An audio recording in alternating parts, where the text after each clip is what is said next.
Good morning and welcome. I can see Deb and Wolf are already in the chat. I hope you're both doing well.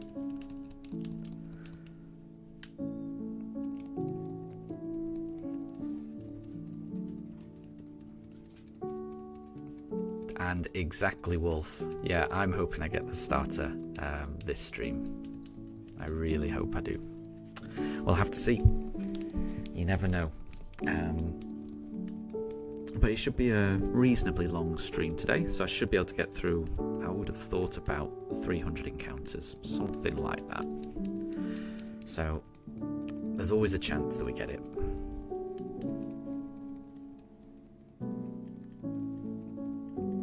My pugs are doing well. They've had their walk, they've had their breakfast, and it's not too warm here at the moment. Let me just select a turtwig. I've just realised I haven't actually opened the windows fully. Just bear with me 1 second.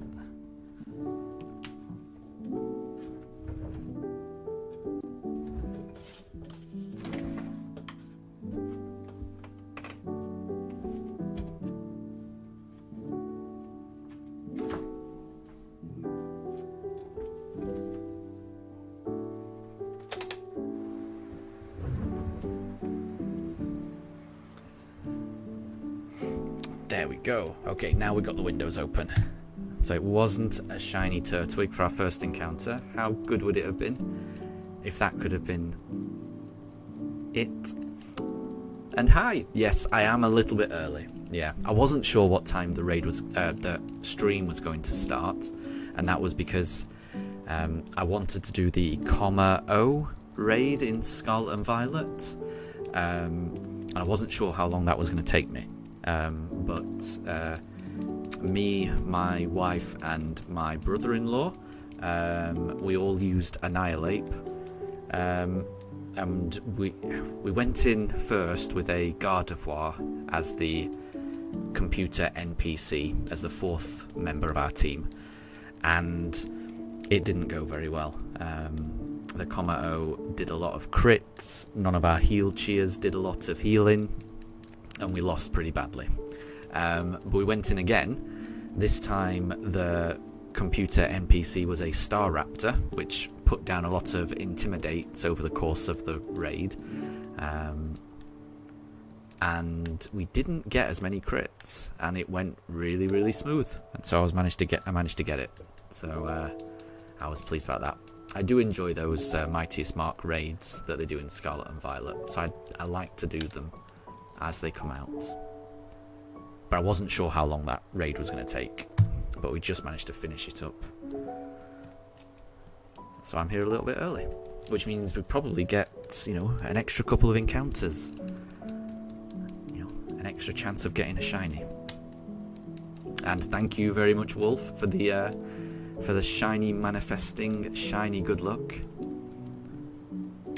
Yes, I'm talking about the O Mightiest Mark raid in Scarlet and Violet. Yeah, because it's running this weekend, and it's also running next weekend as well. And Annihilate is a really good choice for that, I would say, especially if you have an Intimidator on your team. That works really well. A few bulk ups, one focus energy, and a whole lot of rage fists will get through that raid. So it wasn't too bad. But we did lose the first time, but the second time it went a lot better.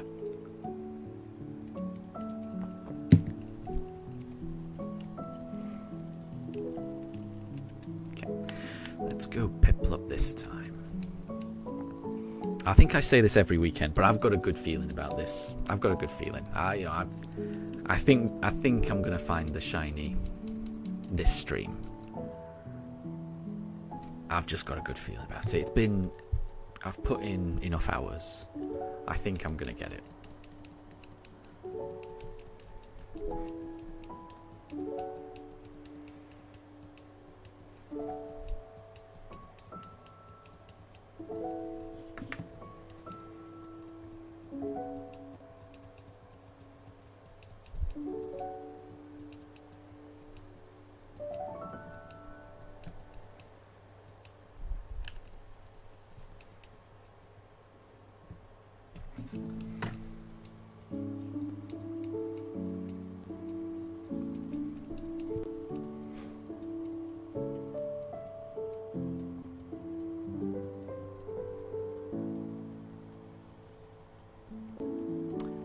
Didn't fill your top cam.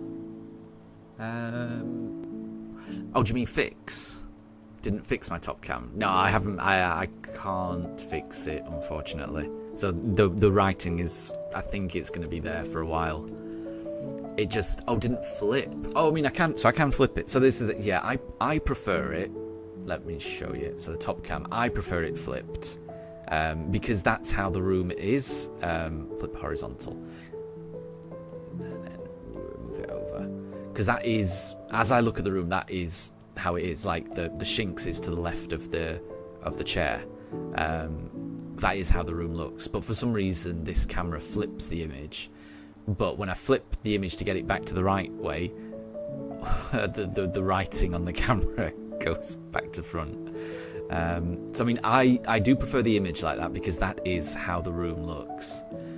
But because I'm having to deal with writing on that camera, it also makes the writing look a bit weird. So I can have it like that because I do prefer the image like that. Like I say, because the Shinx is, as I'm looking at it, the Shinx is to the left of the chair and the dog bed. But it's just the writing that makes it look a bit weird. I've mentioned it a few times. My top camera of the Pooch cams, it's not really a web camera. It's a Facebook TV portal, and Facebook or Meta, they've stripped a lot of functionality out of it, and it no longer works. It no longer works really. This is the only use I can get out of it, which is it's the preview screen when you're about to use an app called Storytime. But Storytime doesn't work either. They've stripped that out, but you can at least use the preview function. But they've taken away, they've taken away Skype. They've taken away the WhatsApp calling. Both of those made use of the camera. They've taken away just the camera where you could just take pictures. They've just stripped out every single app from it. It doesn't do anything. But it's a quite, when it wants to use the camera, it's a quite nice camera. It's got dynamic motion tracking. It's quite a nice thing, but they've purposefully stripped it of all functionality. So it's not ideal. It's been too many weeks, and I deserve. Yeah, I agree. It's been. I was looking. It's been just over 2 months now. I mean, I've not been searching the whole time because I did take a few weeks off because I had family visiting. So I will admit it's not been a constant 2 months, but adding up the amount of time that we've been streaming for each stream, we're definitely over 130 hours. So I've put in 130 hours of hunting for this shiny, which is a long time. And we've gone over odds. So most people who do this challenge, the average number of encounters they'd have to do to find the shiny is 4,096, because that's the odds. And we've gone over that, not massively over that, but we have gone over it. So we have been a bit unlucky. Deb says it's been almost 150 hours. Yeah, it probably is. I knew it's definitely over 130. You're right. It is probably approaching 150, which is just a crazy number to think about. But looking on the bright side, it's going faster now. I'm very fortunate that I've got a Switch 2. I really do appreciate that. It's going a lot faster on the Switch 2, so yeah. And Wolf, you're absolutely right. It will be worth it, and it'll mean so much when I do finally find it. It's going to mean so much. When I do get it, it will be worth however long it takes. And every time I use the shiny starter, I'm gonna think of how much effort and time it took to get the shiny, but I'll also think of the whole journey that it took to get there. All the nice people that I've met along the way, all of the fun chats we've had while we've been searching for this shiny. It's just going to mean an awful lot to me, so I'm very much looking forward to it. So Deb, you know of a YouTuber that found the shiny after 180 hours with 6,900 encounters. Yeah. So I will say that I think I'm around almost, as you say, I'm almost at 150 hours. But a lot of that was done on my Switch One with the game cartridge plugged in. And it's my understanding that that's the slowest way of doing it. And if you've got like a downloaded copy, each encounter is a lot faster. So I could imagine, yeah, someone doing 180 hours, they would have got through almost 7,000 encounters. By the time I get to 180 hours, I don't think I'm going to be anywhere near 6,900 encounters. I think it's going to be a lot less than that for me, just because each encounter has taken longer for me. Either because my Switch One was just really slow, or because of the game cartridge issue. It's my understanding that I think downloaded games just boot up faster. I don't know if that's true. I'm not going to download the game to test it side by side, but I think that's the case. But yeah, that sounds like a lot of dedication, definitely. 180 hours, 6,900 encounters. Wow, that is very close to going twice over the odds, which, yeah, it's very possible. It's very possible, and it's something that could happen to me. And were it to happen to me, you know, if I have to go all the way up to 6,900 encounters, yeah, it's going to be a lot more than 180 hours for me, definitely. But we'll see. You never know, it could always be the next encounter. It could always be this guy. This happy guy. This could be a shiny. You never know.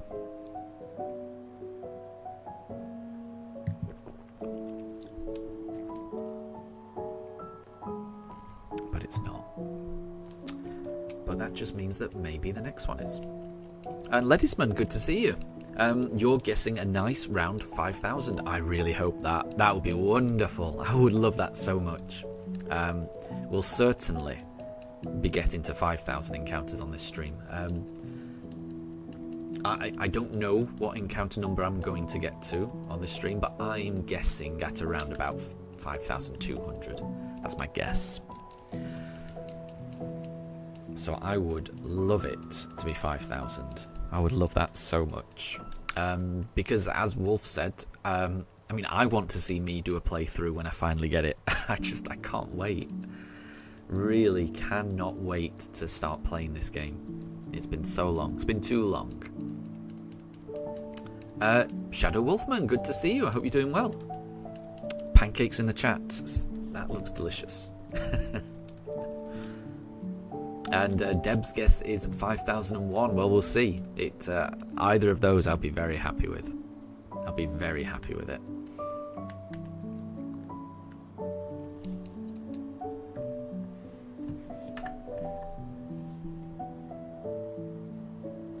Is there going to be a number where I stop overall?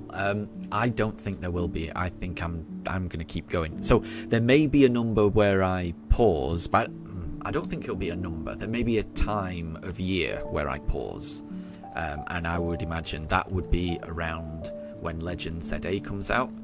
So as soon as Legend ZA comes out, I'm not expecting to have finished this run. I'm really hoping that I've got past the starter stage of the search, but I don't think I will have finished this shiny run by the time Legend ZA comes out. Which means that when it does come out, I will likely just put a pause in the run, stream Legend ZA. Depending on how much I enjoy the first playthrough of Legend ZA, I may just jump straight in and do a shiny only Legend ZA after that. Because the first playthrough I want to do, I just want it to be a normal playthrough, just, you know, exploring the game, enjoying it. Maybe completing the Pokédex, that kind of thing. And then depending on how much I enjoy it, then maybe doing a shiny only Legend ZA. But then after that, then returning to finish this Shining Pearl run. So there may be a time where I pause it, but there won't be a number where I just stop overall. Definitely not. This is, if I am still searching for the shiny starter when Legend ZA comes, then Legend ZA will just be a nice little pause for me, and then I'll just get right back on it and just opening the briefcase over and over again. It's got to happen at some point. So no, at this stage there's not a number that would make me stop. It would just be carrying on.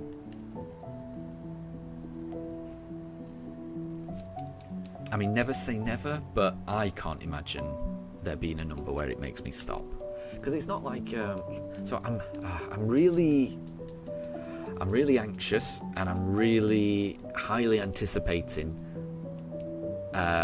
playing this game. You know, I'm eager to play. I'm yearning to play this game. There's a lot I really want to play this game, but it's not as if I'm not enjoying this as well. I know it's repetitive, but it's still,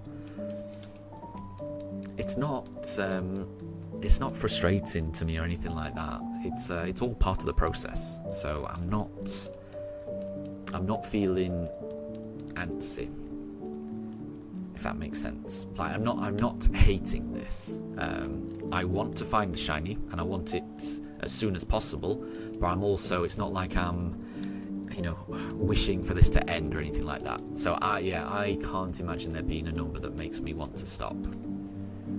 It's just going to keep going until I find it. That's it's all part of the process for me. And Deb, I agree. I think we've got this. Wolf, you're thinking 5026. I like that as well. I like all these guesses. I like the positivity in chat. No one is actually guessing 10,000, which you're perfectly entitled to guess that, because it's just as likely that we get the shiny on that than any other number, I guess. So who knows? But I do appreciate all of the positivity. I like that.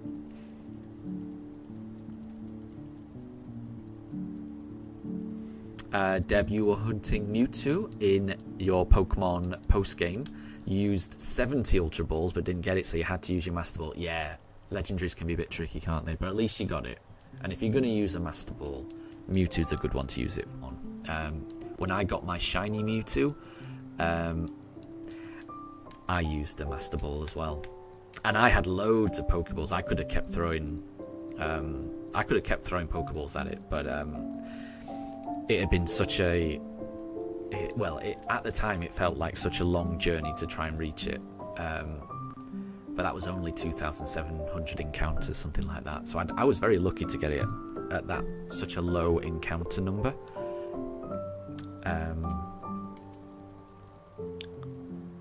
And I just panicked. I just threw a Master Ball at it.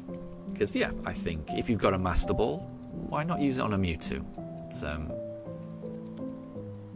to me, it's what a Master Ball was designed for.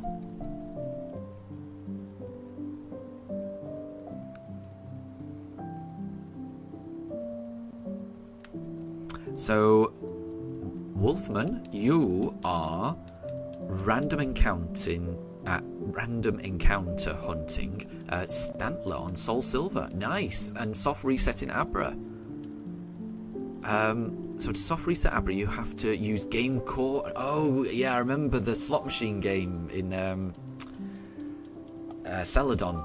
No. Is it Celadon? Celadon was in Kanto, wasn't it? I'm not sure where you get the Game Corner games in Johto. And then check your PC and soft reset. Interesting. That sounds really good. It's been a long time since I played Soul Silver. A long time. I would love to go back to Johto. Love to go back to Johto. I can't wait until they remake some kind of Johto game. But that sounds really good. Really good luck with that. I hope that goes really well, because I know on those old games the shiny odds are a little tricky. So really, all the very best of luck. You know, if anyone should have the shiny luck here, I think it should be you, because those games are tough. So good luck with that.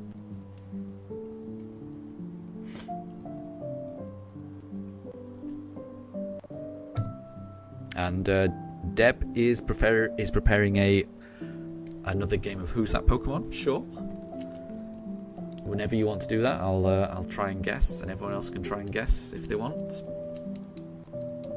And thank you, Wolf. Yeah, I will be taking the time I need.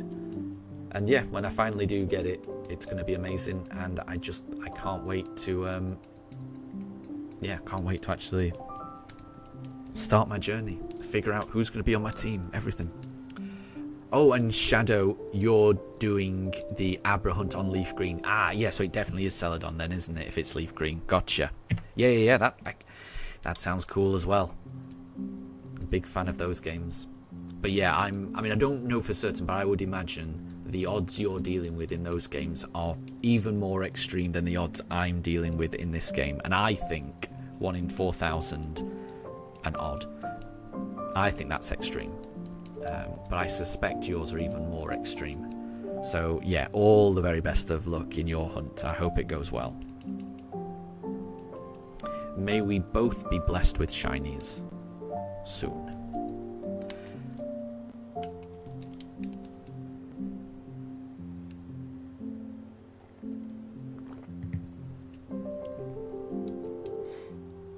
So Deb's got a clue for the game of Who's That Pokemon? The clue is based on the category or species name. So for example, every Pokemon is known as the something Pokemon. So when in the anime, whenever Ash encountered a Pokemon for the first time, he would point his Pokédex at it, and the Pokédex would say the name of the Pokemon. It would say the something Pokemon, and then it would maybe read its entry, or it would give a few lines about the Pokemon. So Nidoran, for example, is known as the Poison Pin Pokemon. Mankey is known as the Pig Monkey Pokemon. So all Pokemon have that little description. So this Pokemon is known as the Artificial Pokemon.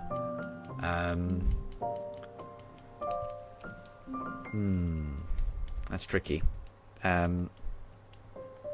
Because my immediate thoughts were Porygon, but I'm pretty sure that's known as the virtual Pokemon. But that still feels artificial to me. So I'm not going to guess Porygon, because I really do think that's the virtual Pokemon.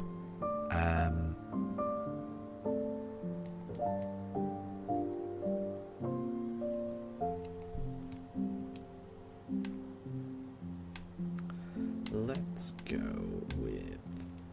I can't remember what I went with last time. Go with Piplup. And Shadow, so you're able to get 13 Abras per soft reset. Very good. That's not too bad then. That's not too bad. Hopefully that does speed it up then. Hopefully. Wolf has guessed Magearna. Magearna. It's probably pronounced Magearna, right? Because it's got all the cogs. Yeah, that makes more sense. That's a good guess. Shadow is guessing Magearna. And Wolf and Shadow, both of the Wolves in chat. Well done to the Wolves. Well done. You both got it. Wolfpack. Go Wolfpack. Well done. I couldn't think. The only thing I could think was Porygon, and I knew it was wrong. I just couldn't think of another artificial type Pokemon. But yeah, Magearna makes sense. Well done to you both. So Ledisman says, if the Pokédex in the anime told you everything about the Pokemon just by pointing at it, why would Ash need to catch the Pokemon? It's a good question. But I guess Ash's journey was never about filling out his Pokédex. Ash's journey was all about becoming the Pokemon champion. That was my understanding of his motivation. And I think the modern day Pokédexes, I think they generally are all filled out. The only Pokédex filling out journey within a game that ever felt like, you know, you were the one discovering all these things about a Pokemon was, to me anyway, it was Legends Arceus. That really felt like you were a researcher and you were learning about, you know, how Pokemon interact, how Pokemon, you know, breed, how Pokemon, you know, it felt like Legends Arceus, you really were, you know, a researcher learning as much as you can about Pokemon, because it was never about just catching a Pokemon. That was only a small part of it. It was about studying the Pokemon, watching it do all of its moves, and it was about more than just catching a Pokemon and just ticking a box. It really felt like you were contributing to the studies of Pokemon, which I really liked. I really liked that about Legends Arceus. So Deb's got another Who's That Pokemon. This one is a anagram, and Shadow has guessed Pinchurchin, which I think that works. Looking at that, I think that works. So I think Shadow's got it again. Well done, Shadow. Well done. Because I think you've got that. That works. I think that works. So well done.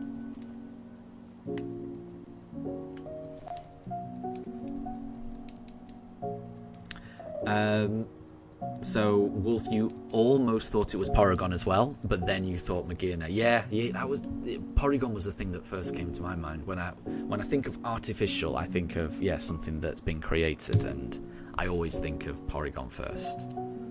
Definitely. But yeah, Magearna works. Magearna is the one. And Ledisman, so some of the Pokédex challenges in Arceus were cool, but others were a bit repetitive, kind of like catching multiple copies of them. Yeah, there was, a few of them were like that, but there was at least some variety. And I liked the challenges themselves. I quite liked, but I liked just the overall story of it. Just the whole, you were sent back to a point in time where where people just didn't know too much about Pokemon, where they were wild and they would just attack, and it is a good game. I think it's a very good game. PG, good to see you. You're annoyed as you were waiting for the live for 20 minutes. Oh, I'm sorry to hear that.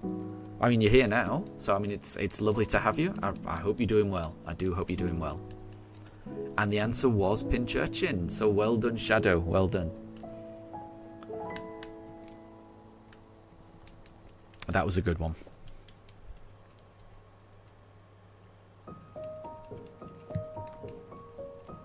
And as you can see, we've got both of the pugs with us today. It was a bit too warm for them yesterday afternoon, so they do prefer it being up here in the morning. So it's 10 a.m. here in the UK. The weather has been pretty warm in the UK, especially so in the afternoons. In the mornings, it's not too bad. So the pugs are very happy here. You can see they're both snoozing very happily. They may not last the whole stream though. So Deb's got another Who's That Pokemon. So this Pokédex entry reads, its cries echo inside its hollow body. When this Pokemon becomes enraged, its cries result in ultrasonic waves that have the power to knock foes flying. RPG, you were not able to load the stream. I'm not sure what would have caused that. But I do know that YouTube doesn't always work. So Ledisman is guessing Wishma. Shadow saying Chimecho. Both of those are very sound-based, right? Definitely could be. PG, I agree. Yeah. So it's Daruk that's in the bed at the moment, and Mifa's just lied on the floor. And I agree. Yeah, Daruk looks very, very cute when he sleeps, and it does look like he doesn't have a care in the world. I suspect that's because he generally doesn't have a care in the world, unless he hears a dog barking outside. then he'll wake up. Ledisman, you really wanted to live in a world like Legends Arceus, seeing a scorched trail and finding out it's a Slugma, or seeing what Pokemon team up or battle with each other. Yeah, exactly, yeah. There's something about, just discovering. Obviously, discovering a new Pokemon would be amazing, but just discovering, how Pokemon interact with each other and studying them, it's all very good. And the answer was Chimecho. It makes sense, because I think Wishma and Chimecho, they're both very sound-based Pokemon, so that makes sense. Well done, Shadow. Well done.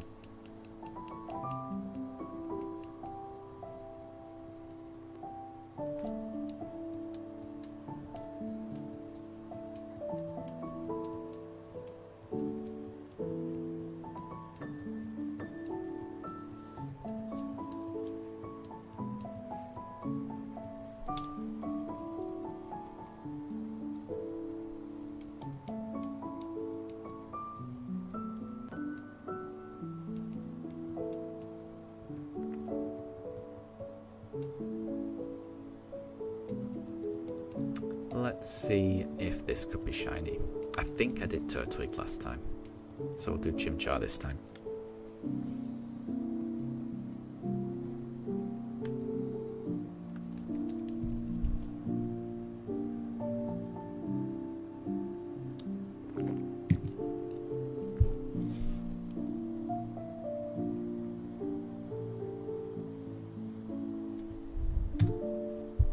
Alas, it was not. So we'll try the next one. So Deb, you've got another Who's That Pokemon?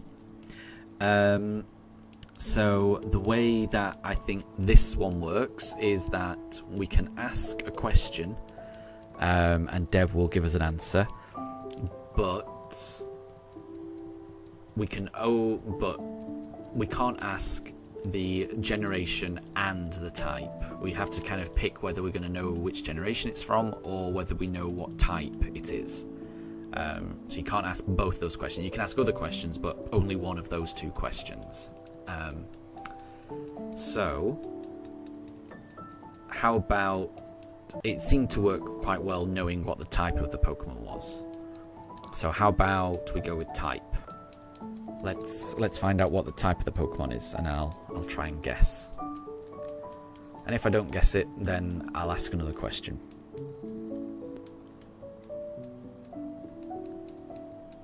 And Shadow, you're currently 2 times over odds for the Stantler hunt. Ah, I'm sorry to hear that. That sounds excruciating.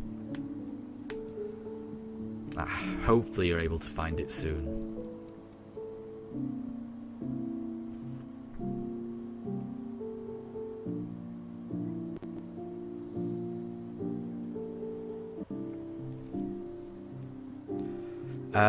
So PG, I think you're saying, wait, imagine instead of the shiny starter, the wild Starly is shiny. I think that's what you're saying there.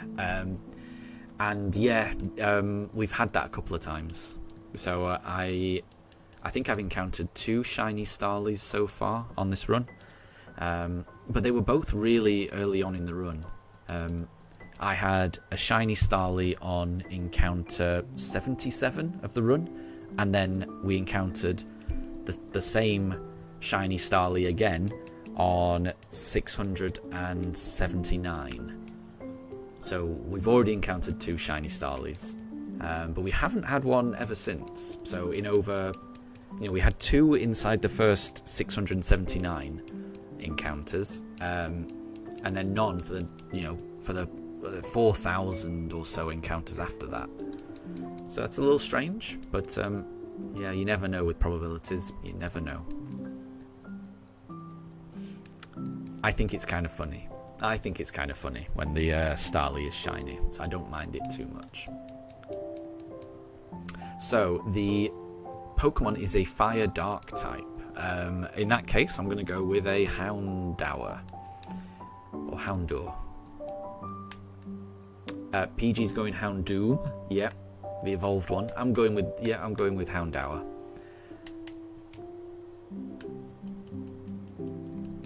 It definitely could be Houndoom. I'm trying to think of other...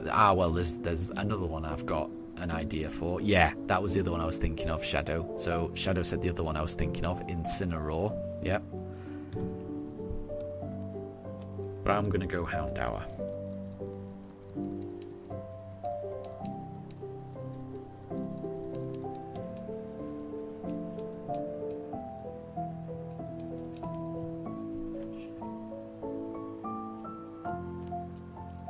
Oh, it's not any of those. Interesting. Interesting. Okay. I guess those are the obvious ones. I can't. All right.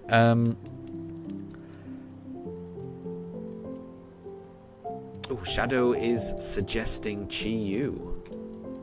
And PG is asking for which category. Yeah. I think if the answer's not Chi-Yu, I think I'll need the category because I can't think of one. I'd forgot about Chi-Yu. A part of me always thinks Chi-Yu is a water type. I always forget that it's a fire type.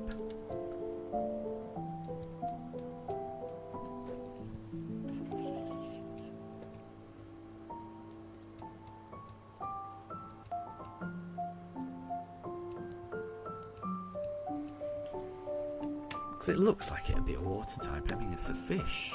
It's a little goldfish. Little cute goldfish. How can it not be a water type?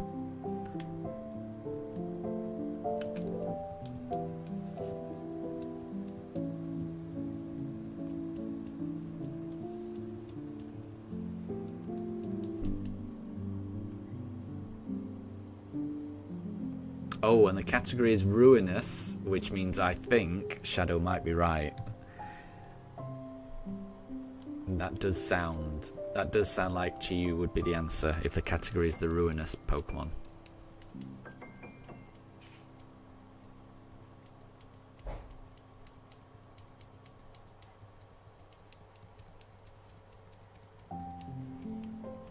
Because they've all got the items, or they've all got the ability, you know, the beads of ruin or sword of ruin, or...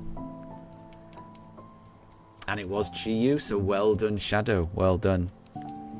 Yeah, I do always forget that Chi-Yu is a fire type. I'm always thinking it's a water type. But well done.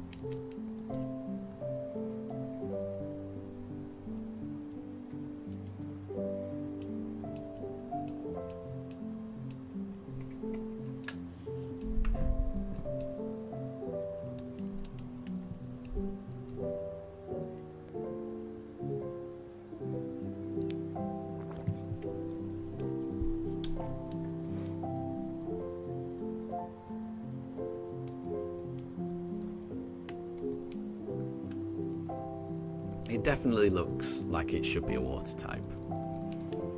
But I guess that's what makes it interesting. Just the fact that, yeah, it's a fish, but it's not a water type.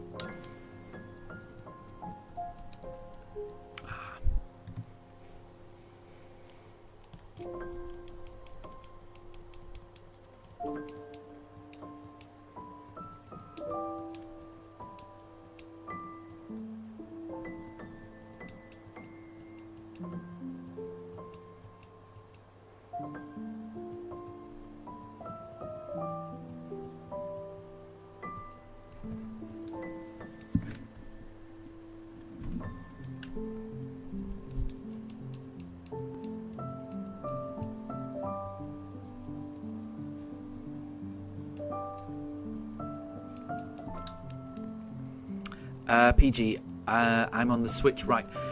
So I started this journey on the Switch, and then when the Switch 2 came out, I've moved over to the Switch 2. It's just a lot faster on the Switch 2. A lot faster. I cannot emphasize how much faster the load times are on the Switch 2. There's a couple of streams in this journey where I'm running the Switch 1 and the Switch 2 side by side, so I'm kind of searching on Diamond and Pearl. So I'm searching on Pearl, but I've got a game of Diamond loaded up as well, and loading one up on the Switch 1 and another up on the Switch 2, and the Switch 2 just it loads up each save file so much faster. It's shocking. And when I realised quite how much faster the Switch 2 is, I think I moved over to just doing the Switch 2. So yeah, we're just on the Switch 2 now, because it's so much faster than the Switch 1. I don't think I could go back to the Switch 1 for this hunt again. It takes too long. And because I'm using physical cartridges and not downloaded ones, that slows it down a little bit as well. So I guess it wouldn't be too bad on Switch 1 if I was using like a downloaded version. But using game cartridges on Switch 1 makes it a very slow process to soft reset in BDSP. But it's not too bad on the Switch 2. The Switch 2 makes a big difference.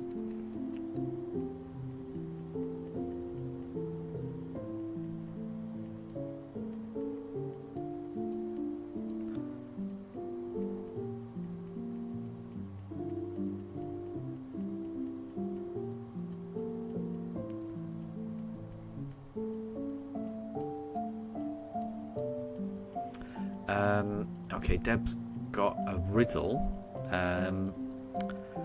I'm forged from lightning, but never from flesh. Sealed long ago in a temple of mesh. My body flows with circuits and light. Oop, let me pick. Yeah, we'll do Turtwig this time. Can't remember. Fast as a storm, gone out of sight. Chained by choice, yet feared when free, a titan of bolts. Shadow has guessed thunderous. Could be, but it mentions circuits, so maybe Zekrom. I'm not sure. That looks like it's got some tubes and wires hanging out of it.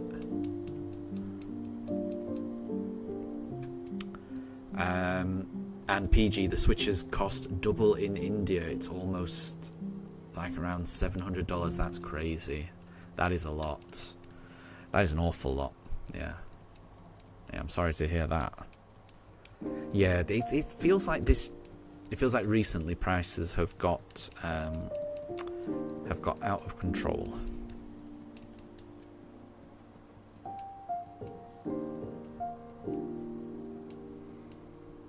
And you can only get Switch 1 and not 2 in India. I'm surprised about that. I am surprised about that. I'm assuming that's because a lot of the Switch 2s are out of stock. Because it must have been released in India, because that's a huge market. It must have been released there.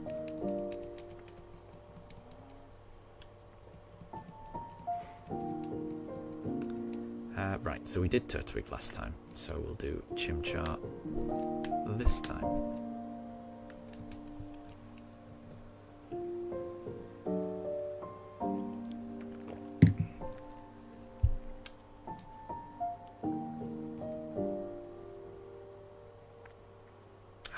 Nope, not that time. Maybe the next time.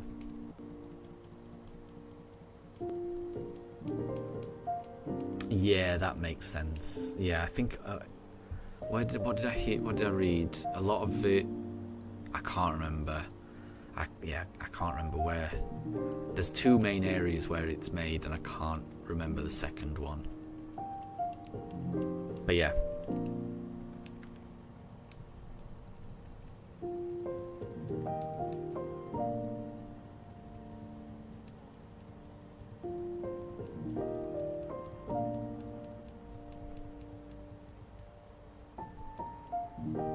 Ooh, Shadow's guessed Regieleki.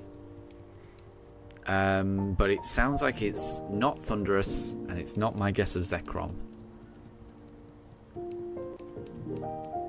And it might not be Regieleki. I'm not quite sure, because I think that guess came in very close to when Deb said it. But yeah, it doesn't sound like it's Regieleki either. Oh, Regieleki is correct. Yeah, I thought 8K. I think just as you were writing that, the guess of Regieleki came in, so I wasn't sure if Regieleki was correct or not, but it was. So well done, Shadow. Well done.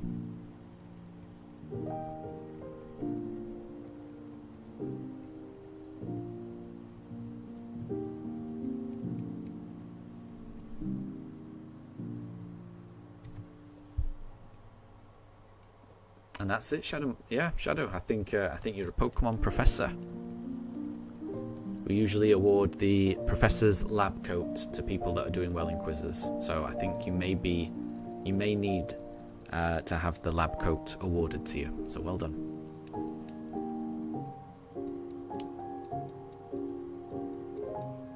So PG. So there's a big import tax. Yeah. Yeah, it's tricky. It is tricky.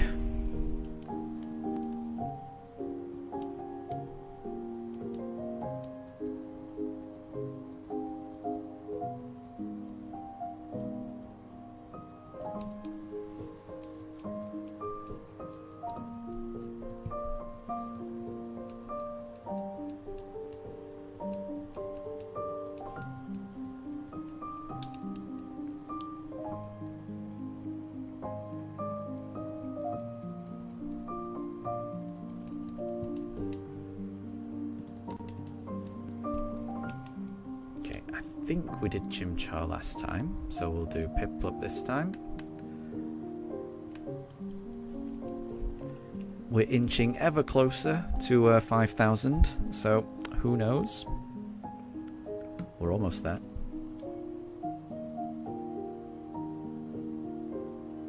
Ah, Deb, okay, I see. So the lab coat is awarded by yourself. That's fair enough. That's fair enough.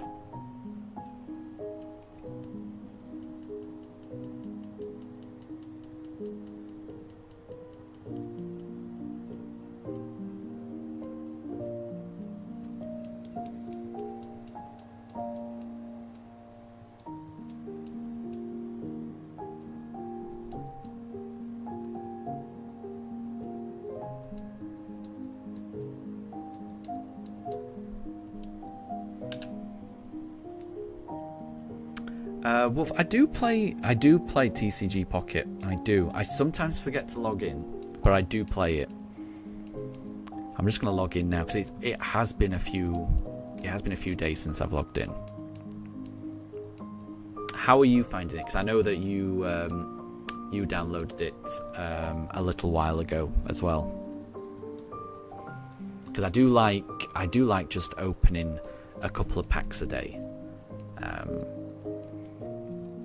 I find that very fun.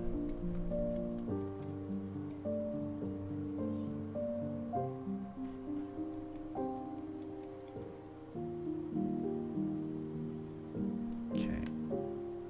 Right, let's go. Ooh.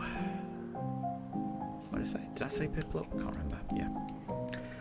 So Deb's got another Who's That Pokemon. This time it's a Pokedex entry. So this Pokemon will look into your eyes and read the contents of your heart.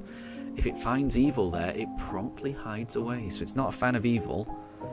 Runs away if it detects evil.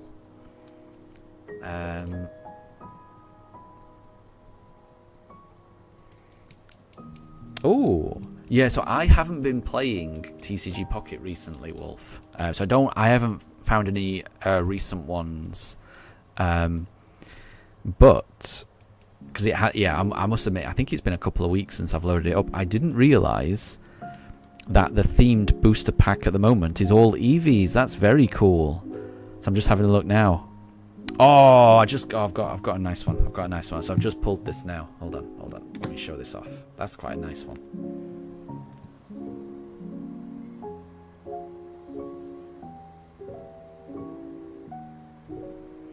Just got a very nice Vaporeon.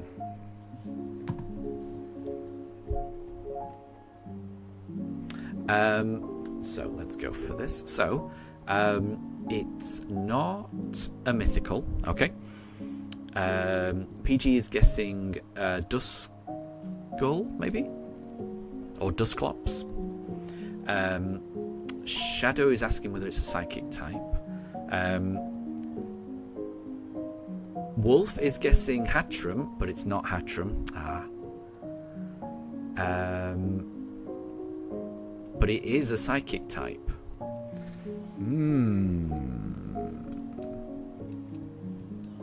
So a psychic type that looks into your eyes and reads the contents of your heart. But if it finds evil there, it will hide away.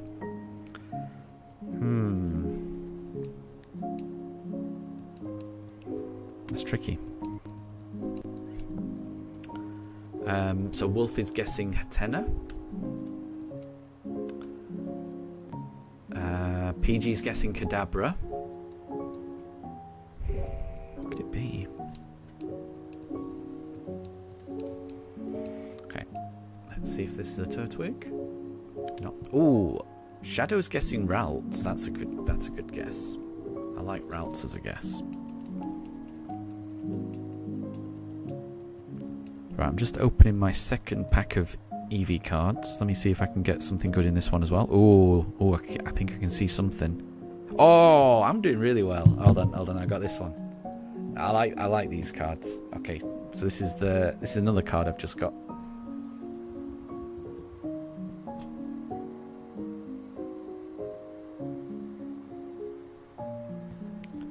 Glaceon and Vaporeon. Perfect. I'm a big fan of Evolution, so I like that. I like that set. That's very cool. Yeah, I need to remember to log in each day because it is very good. It's a nice app. Right, so I just did Turtwig, so we'll do Chimchar next. So people have guessed Ralts, but it wasn't Ralts, and it wasn't Kadabra, and it wasn't Hatena either.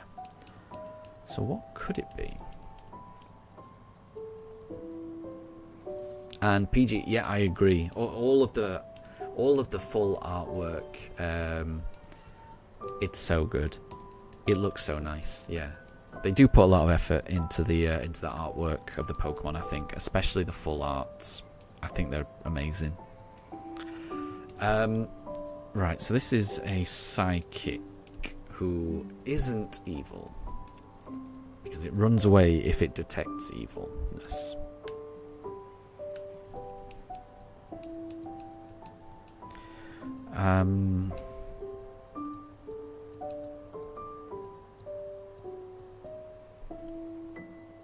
It's a common Pokemon and not a legendary or a mythical. Interesting. I'm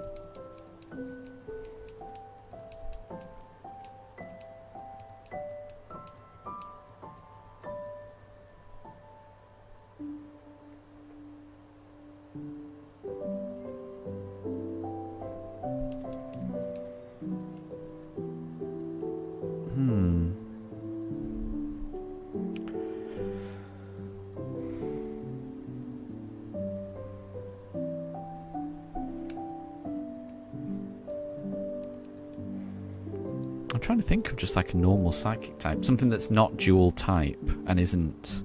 What about Munna? Or Mushana? That's like a psychic type, isn't it? And Wolf, you'll be able to open a new pack in a few hours. Exactly, yeah. And then you'll be able to see. Hopefully you get a nice full art one as well. Those are my favourites. I love those. I think I love them even more than the EX ones. Just because the artwork's so cool. Yeah, let's do Piplup. Ooh, Wolf is saying Mimikyu. Yeah, could be.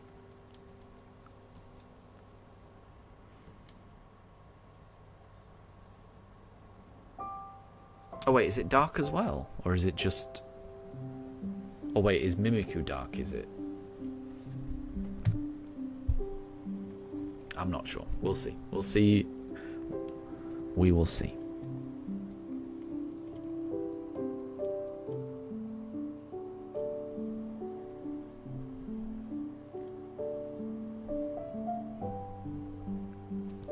And Wolf, you would really like a Jolteon. Because that's your favourite evolution. Well, fingers crossed you get one. Fingers crossed. Wolf is guessing Morgrem.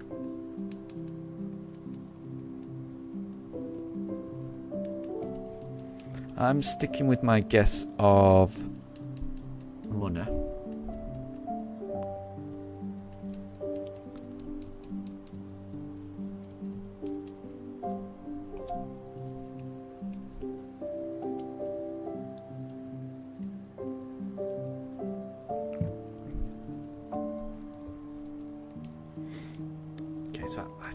think I did Piplup last time, so we'll do Turtwig this time.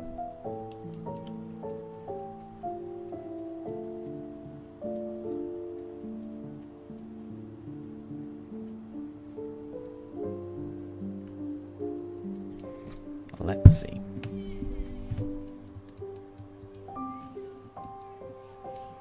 Oh, we're all wrong. No. And it seems like none of us were close. What about...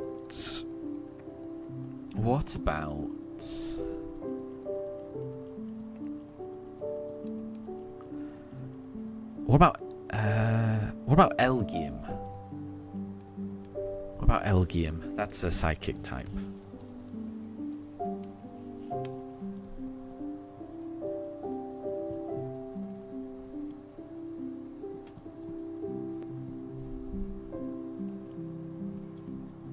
Wolf is guessing Impidimp. Could be. But it's not.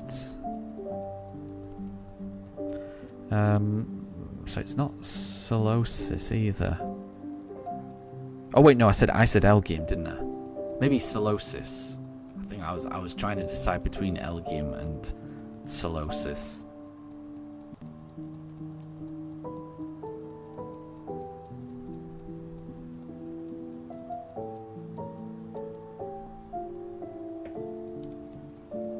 Okay, let's do Turtwig.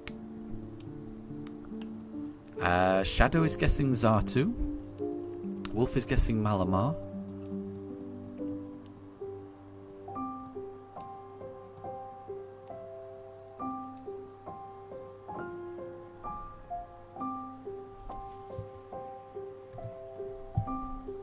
It's not any of those.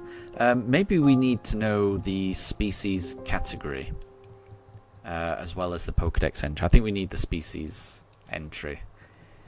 Because we're struggling here, it seems.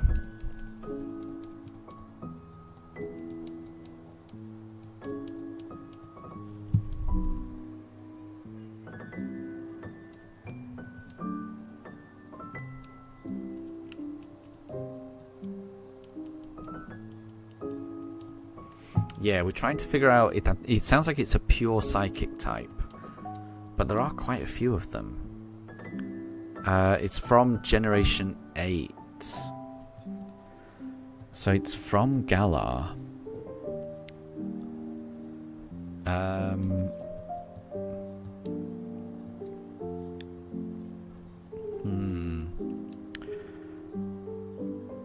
I can't think of it, if I'm honest.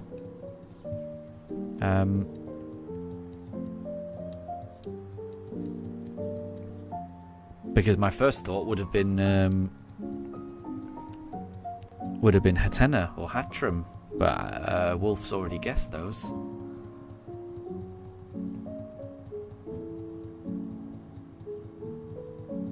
I can't think of any other pure psychics from. Yeah, I think we may need to pass because I can't think of any other pure psychics from Generation 8.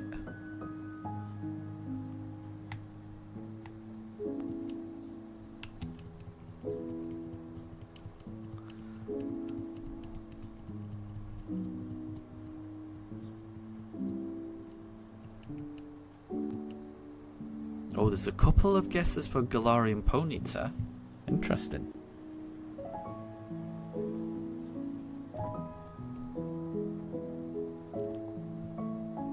And it was, apparently. Well done. I wouldn't have got that. I always thought Galarian Ponyta was like part fairy.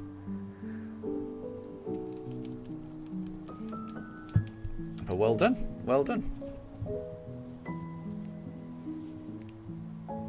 So, well done. Well done, both of the wolves again.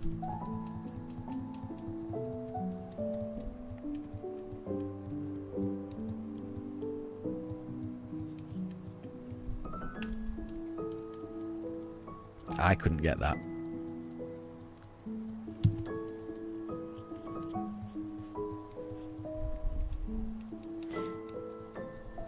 But that does make sense because it's a very friendly and nice looking one.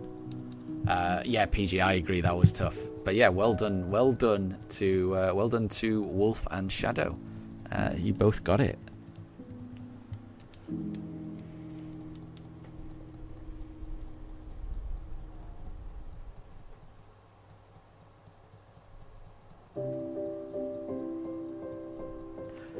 And Deb, so the next one is a long one. You'll put it in the Discord. That might be tricky because I don't know if everyone is a member of Discord or has access to Discord. That might be tricky. Let me put the Discord invite in the chat in case anyone wants to join it. But also, like, I know that not everyone can join Discord. 'Cause not everyone has a phone and things like that. So it might be better to keep these quizzes just simple little things rather than really long things.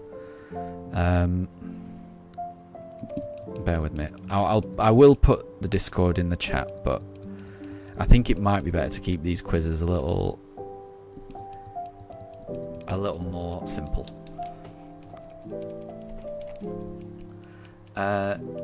Yeah, I guess I couldn't read it out. Yeah, but I still think it's better just to keep the quizzes a little more simple. Bear with me.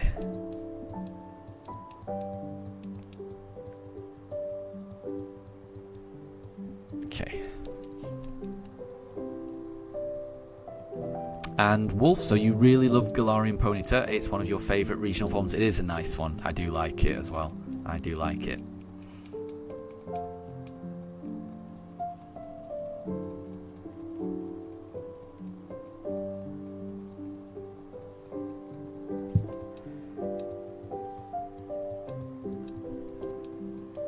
Okay, what did I do last time?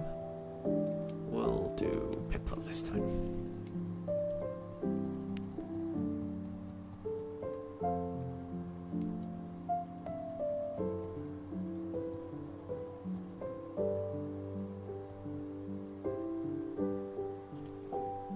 Yeah, it's a bit weird. Yeah, you're right, Deb. I think YouTube is a bit funny about long messages, and I don't know why it is. But yeah, I think because then if anyone wasn't listening or if they don't catch what I'm saying, then the clue is always in the chat, which makes it a little bit easier, I think.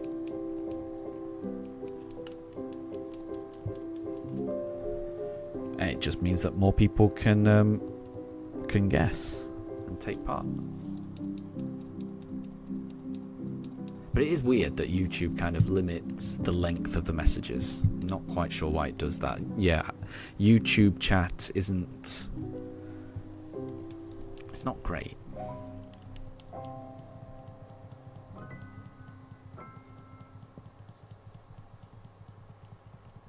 And I didn't remember that, Wolf. So Wolf says, remember when people were disappointed that Galarian Ponyta was not fairy type, and then when it evolved they realised that it was part fairy type.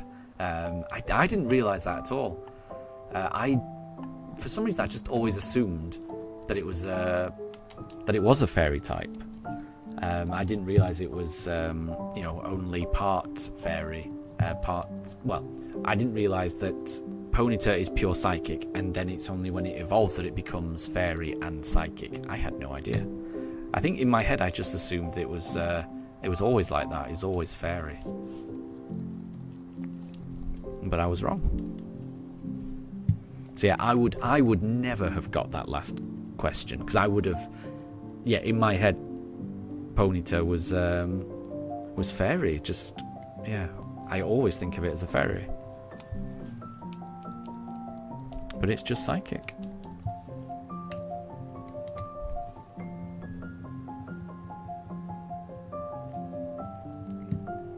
So yeah, you and Shadow did well to know that.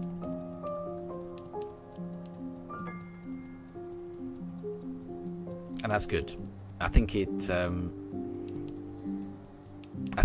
works well as a fairy type, definitely. when it evolves into Rapidash, I mean, it works. It works well. And it's a very cool design. I do like it. It's like a cross between a My Little Pony and a Pokemon. It's quite funny.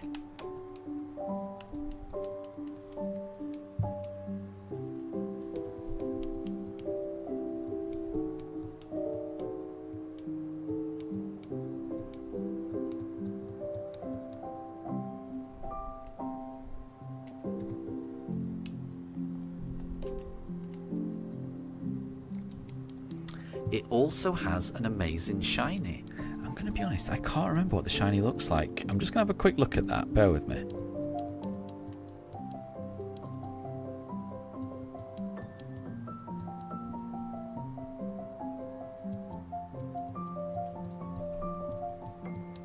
How can I find that out?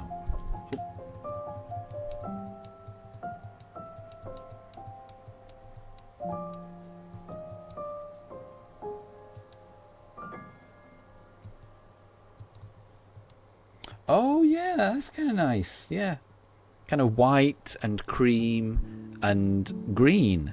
It is kind of nice. It's a very nice shiny as well. But its normal version looks really nice. So it's shiny. I think it basically swaps the purple for a kind of yellow cream color. It's kind of nice. Is it like a pinkish mane and tail? It's no, I think it takes away the pink and goes more for yellow. So like the normal one is kind of like purple, pink and blue, and this one is more cream yellow and teal blue. It's kind of nice. I mean, they both work. They're both nice color combinations. You know, I grew up in the 90s. You know, I'm not a 90s kid, but I grew up in the 90s. And the colour combination of like teal and purple was very big in the 90s. And so I'll always have a bit of a soft spot for that colour combination. So I do like the shiny, but I do really like the original. I think the original one works really well. But I do like the shiny as well. It's just a nice design. Yeah, it's nice. I think it looks good both as a shiny and as a normal.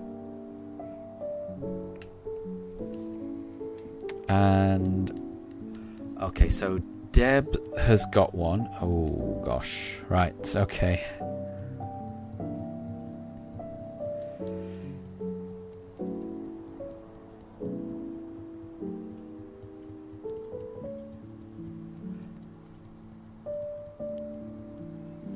Okay, so this is a Who's That Pokemon from Deb.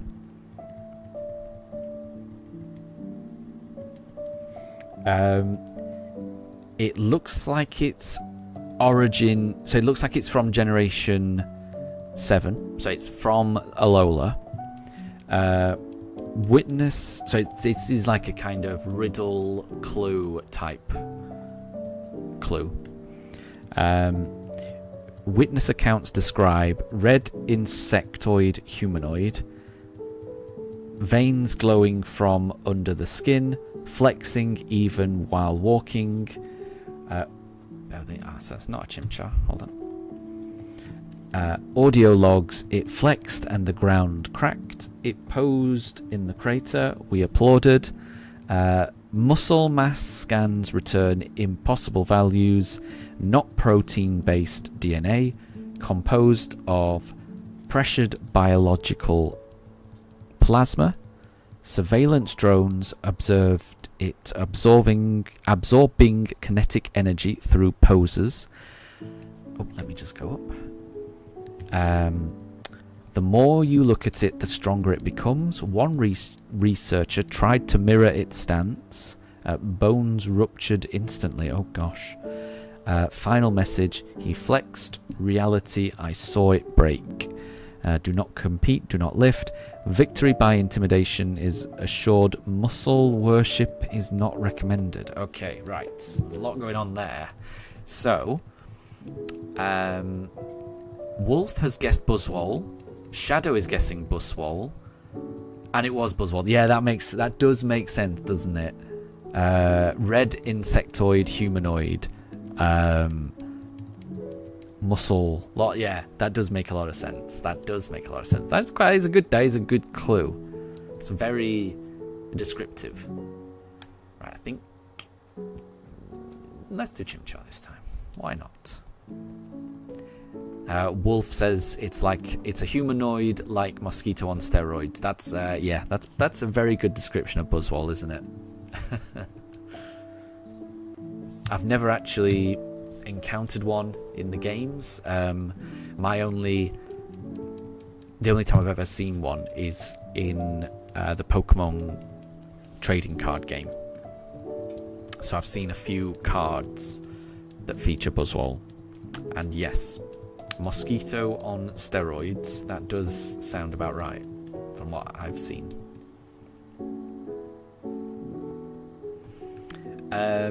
So Deb, you really like Zygarde's white and teal shiny? Yeah, it's nice. And Wolf, you remember it as well, and it's awesome. Yeah, it's it's white and teal, minty green. Reminds me of toothpaste. I do like it. It's a really good shiny. It's a really clean, crisp looking shiny.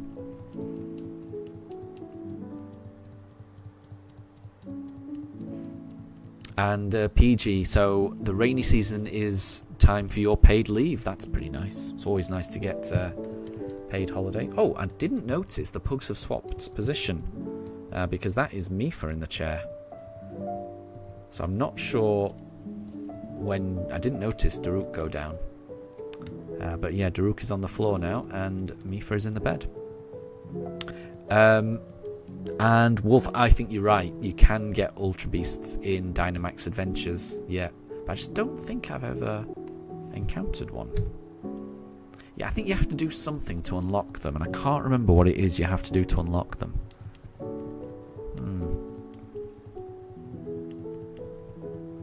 Oh no, PG, your internet's paid leave. Oh, okay, right. I thought you meant like paid leave from work, like vacation type thing. I see. Shadow, you're a fan of Shiny Guzzlord. Yeah, that's another nice white shiny, isn't it? And Wolf agrees. Shiny Guzzlord is really cool. It is nice. It is a nice one.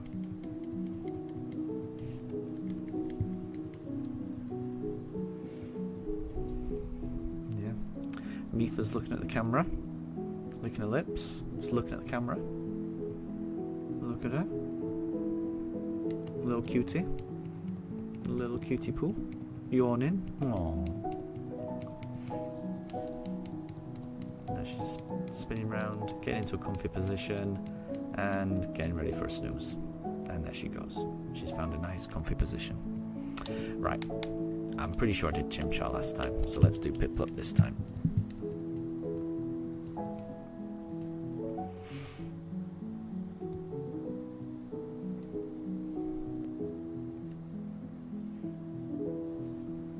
That's not a shiny. So Deb's got another Who's That Pokemon. And we can, for the first question, we can either ask the generation or the type.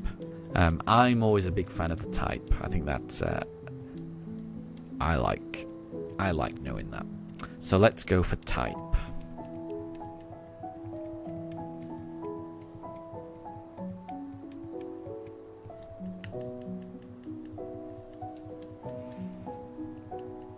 And Wolf, I agree.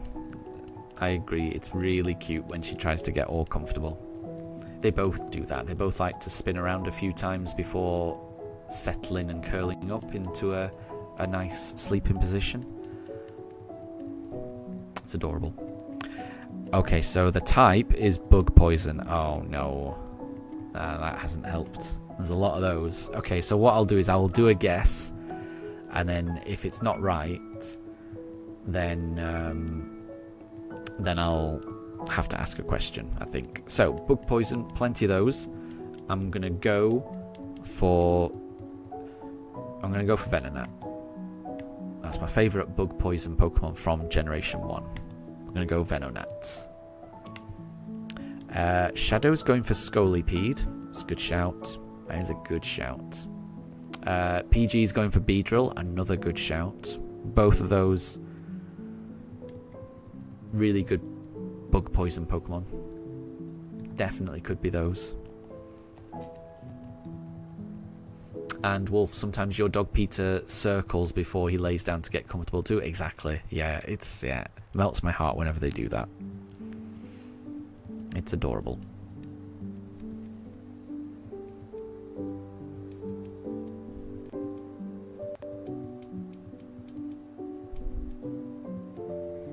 I'm assuming it's because... Oh! So Deb said all of the guesses are wrong, but Shadow's guess of Scolipede is close. And what Deb generally means by that is whenever he says that an entry is close, it means it's within that evolutionary line. So Wolf is guessing Venipede, Shadow's guessing Whirlipede. I think it's got to be one of those two. I'm gonna guess Venipede. I'm gonna guess that. But I think we're in 50-50 territory. Yeah, it's got to be one of those two. It's got to be the first evolution. Well, it's got to be the first form or the next evolution.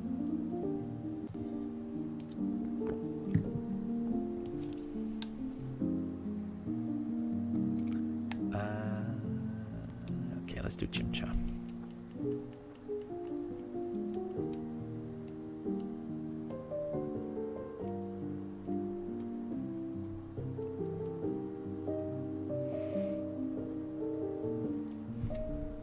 So PG is guessing Whirlipede as well.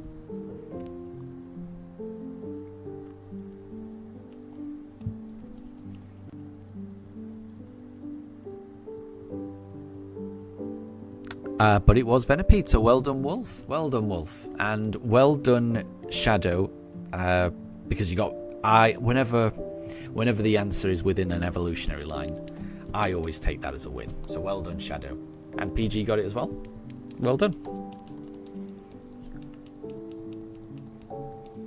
There's so many bug poison Pokemon, so it was pretty good to get it that close from just a guess.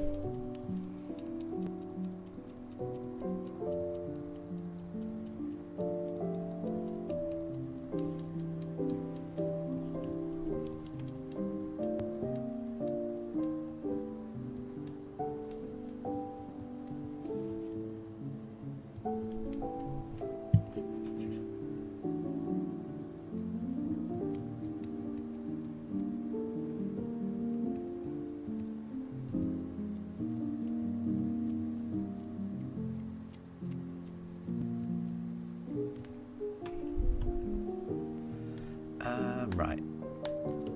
We'll do Piplup.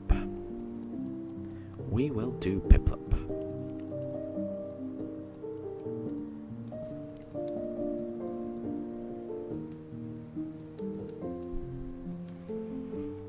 And exactly, Shadow, yeah. Whenever I get an answer and it's within the evolutionary line, I count that as a win.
Let's go, Turtwig. Let's go.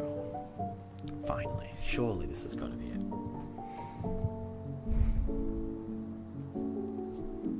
So, ooh, this is encounter 4949. That'd be nice. Aw, nope. Oh well. Maybe it'll be 4950. You never know.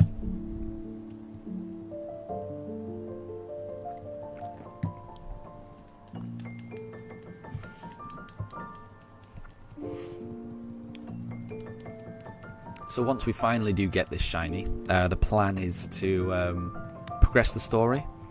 We'll try to get to Orber City, see if we can beat the first gym leader there.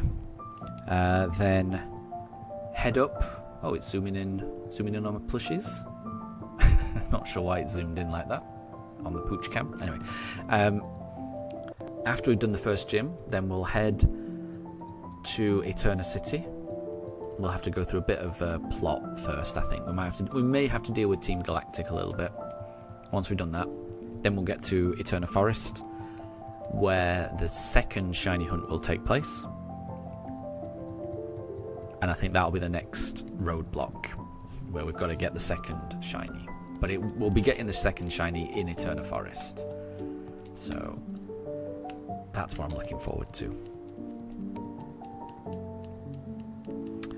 PG, is it going to be a shiny? Is it going to be an only shiny hunt playthrough? It's going to be a shiny only playthrough. Yes, I may use non-shinies to help get the Pokemon to appear, if that makes sense. So, in order to speed up the Eterna Forest hunt, I might get a Pokemon that knows Sweet Scent. Just to get the encounters faster, and also at some point I'm probably going to do a Masuda egg hunt, so I'll be using a normal Ditto to get that. So I'll be using other Pokemon to get the shinies to appear, but all of the battles will only be with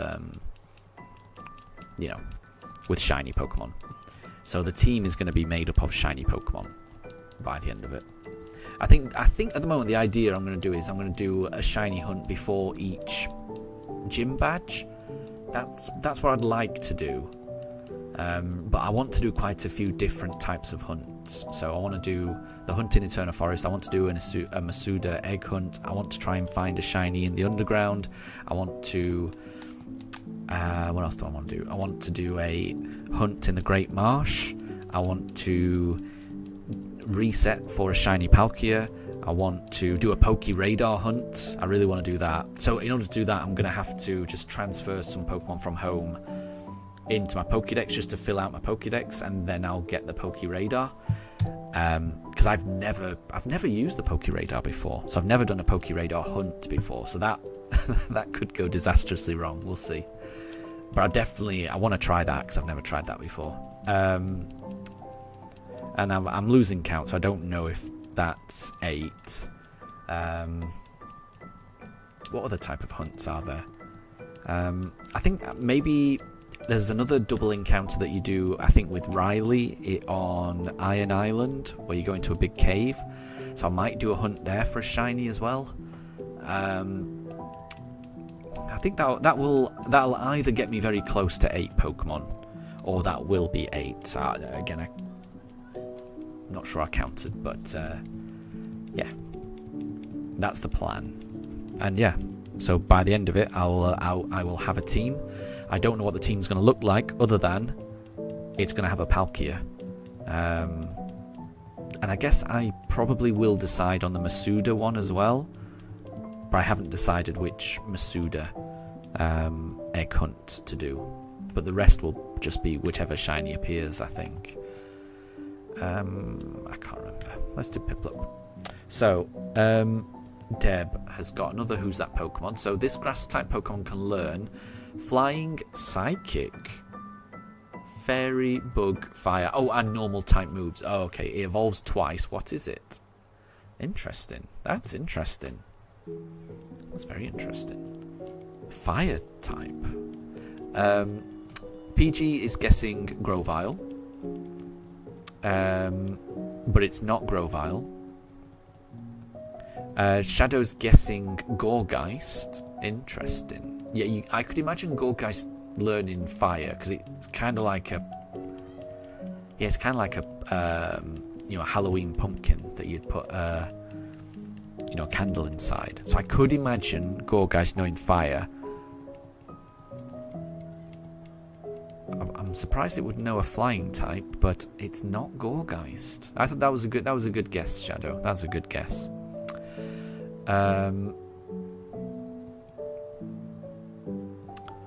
Okay, so it could be a dual type, or it could be a normal. It could be dual type, or it could be pure grass. We don't know. What type of grass Pokemon? And it evolves twice. So if it evolves twice, it couldn't have been Gorgeist.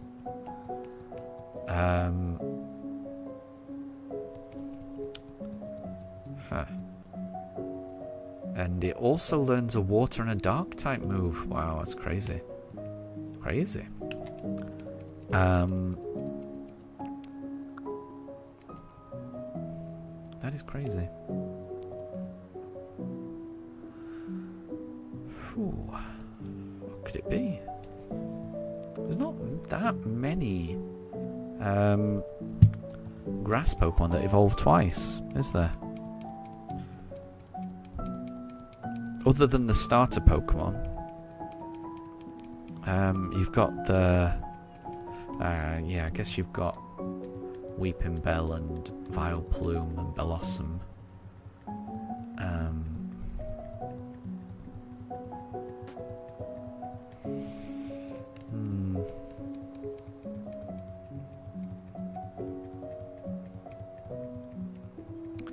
PG saying maybe Rowlet.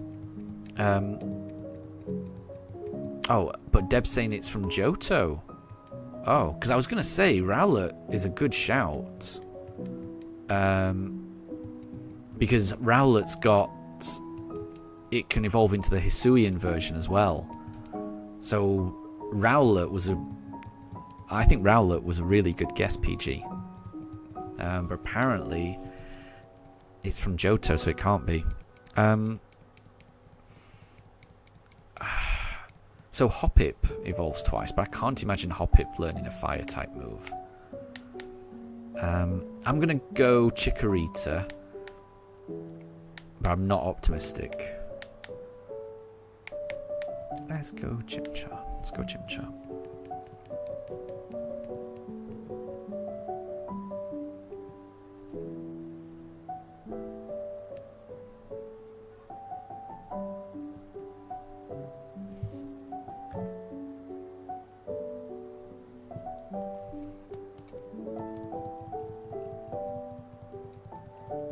Chikorita's wrong. Okay, then I'm gonna go Hoppip, because maybe the fire type move it knows is Sunny Day, because Jumpluff does know Sunny Day.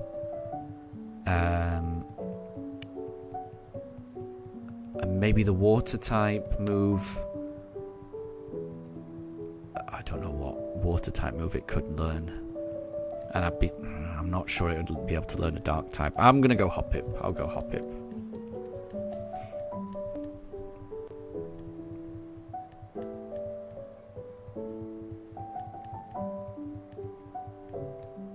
It is Hoppip. Okay. I'm surprised Hoppip learns a dark... I'm trying to think of the dark type move that Hoppip would learn. Because, yeah, now I'm thinking about it. Fire, it must be Sunny Day. I could imagine it knowing Bug move. I think it does learn Fairy Wind.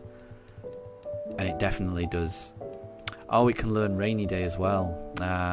Yeah. So I guess it's weather moves that it learns for those. Right. Let's do Piplup.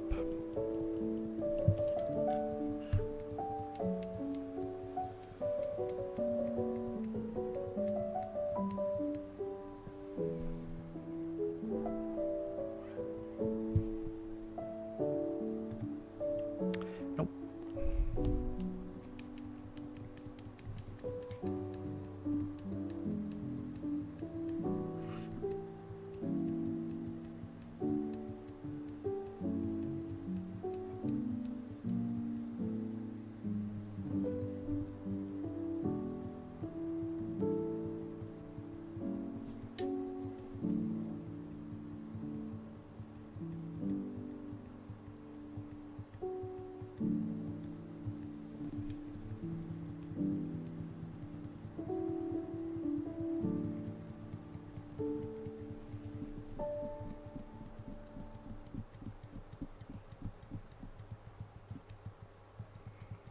Ah, so it learns Thief and Memento and Fling. Interesting.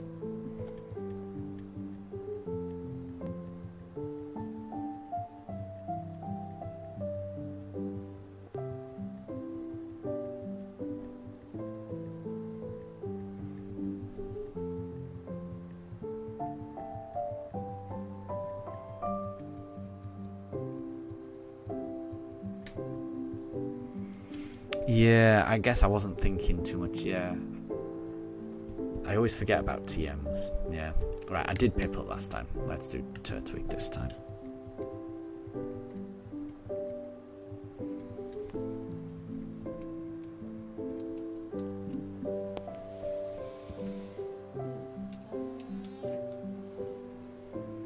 Nope. Maybe next time.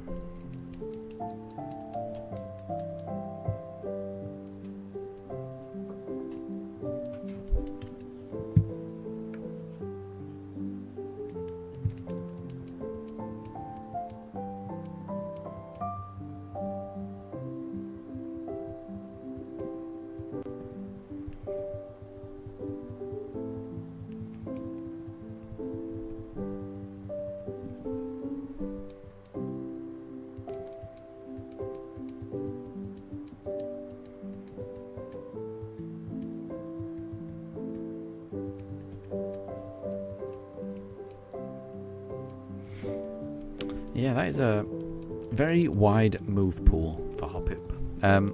But I do like Hoppip. I can remember Marco Silva using a Hoppip in a Charizard and Torkoal team in the Latin America International Championships this season, and it was very cool. And I think Pokemon gave away Marco Silva's Jumpluff, from that team as a code reward that you could redeem. I'm pretty sure. So yeah, I do like Jumpluff. It's a cool Pokemon.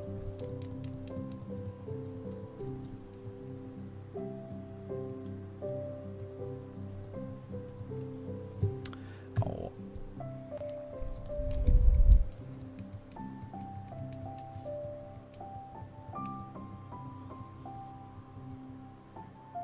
And PG, you thought U-turn was psychic? Yeah, U-turn's definitely bug, yeah.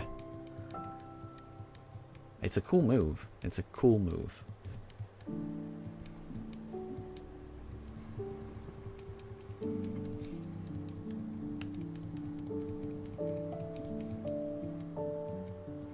So, Deb's got another Who's That Pokemon? So, although it's not been very useful recently, I still do like knowing the type.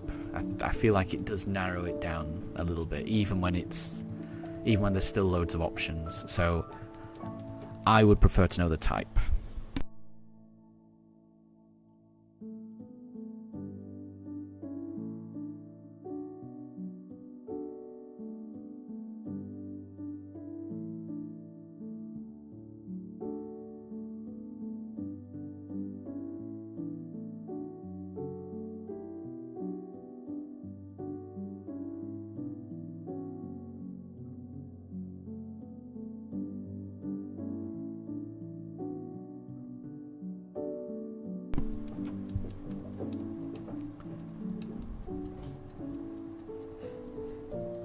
So the type is normal.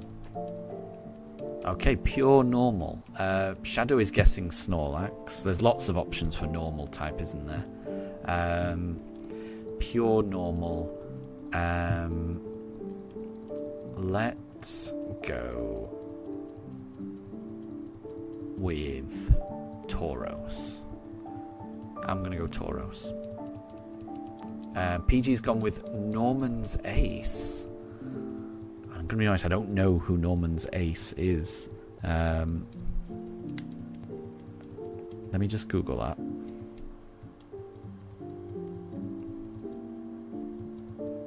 So I know which one it isn't.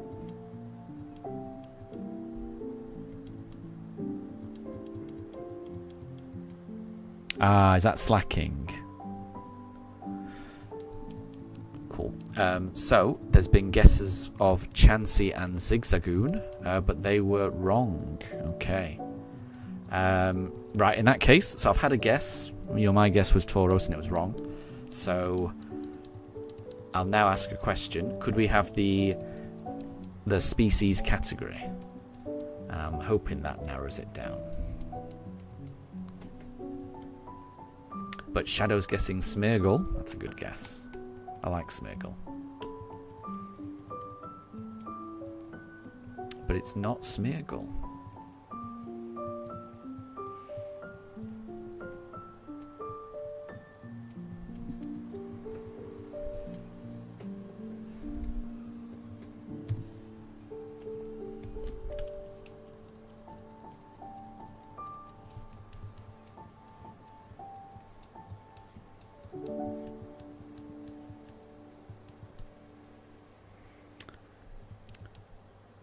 Ooh, Shadow's going Kecleon.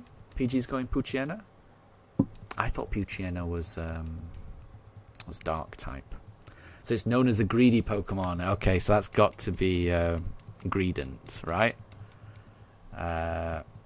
What's its pre-evolution called? I can't remember what it's... Wolf agrees with Greedent. Shadow's guessing Zangoose. I can picture the pre-evolution of Greedent. Squovet. That's it, I've remembered it. But I'm gonna go with Greedent, so I'm agreeing with Wolf. I think it's Greedent. And Greedent is correct. Well done, Wolf. Well done.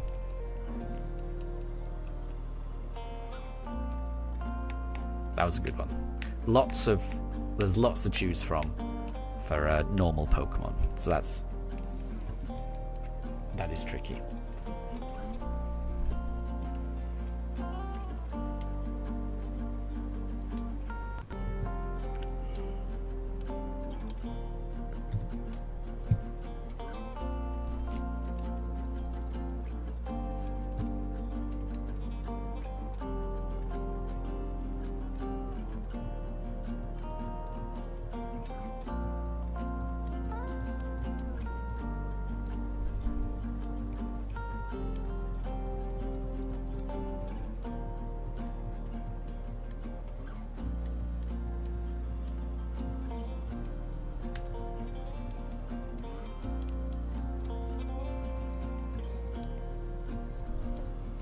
And thank you very much, Wolf. I do appreciate it. We're at encounter 4,960, so I need all the shiny luck I can get. So thank you, Wolf. We're getting close to encounter 5,000, and there was a lot of guesses around the 5,000 mark. So I hope you guys are right.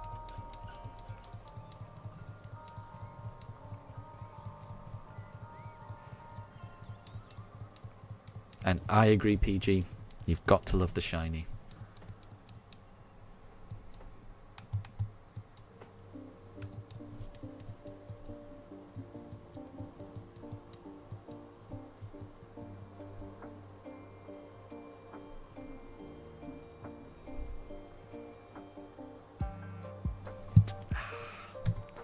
Not this encounter, though. But maybe it's the next one.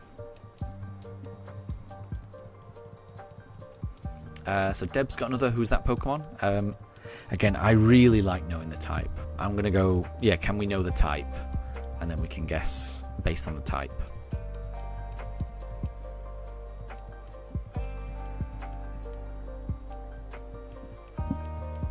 PG's actually guessing 4,988, which would be very cool.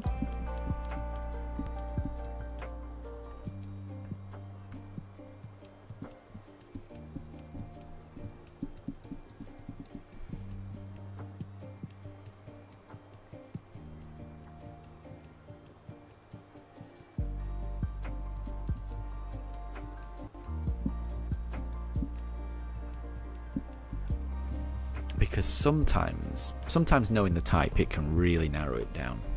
And even when it's quite a vague type, where there's loads in there, it's still not too bad. Shadow, you're guessing 5,200. I hope you're right. I suspect, I might be wrong, but I think that might be the encounter that I end the stream on. I think I'm going to get up to about 5,200 today. So I would love it to be that. Any chance that I can get it this stream, oh, I'm going to be so happy. But we'll see. Firefighting. Okay, there's I mean there's Infernape, isn't there? So I'm gonna guess Infernape for firefighting, but there's a few firefighting ones.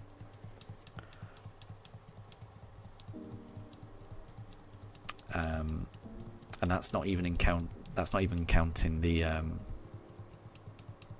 firefighting Squirtle from the Squirtle squad in the anime, who was a firefighter. So I think that should count.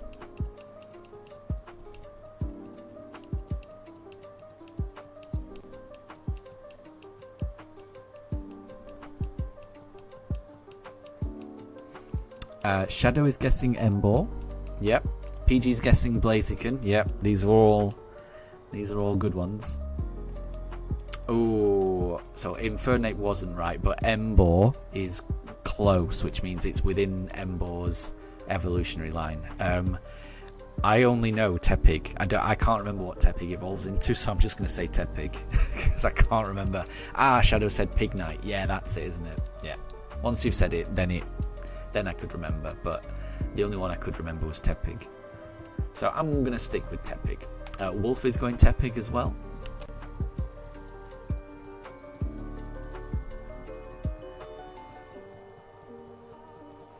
And I think PG's going Pignite. Oh, I was hoping I'd get a Chimchar. But no, maybe next time.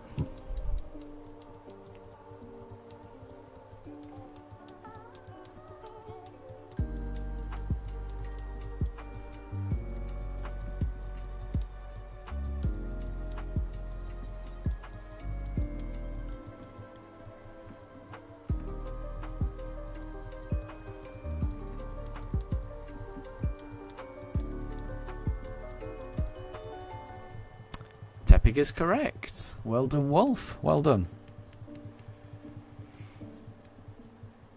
Tepig makes me think of Legend ZA.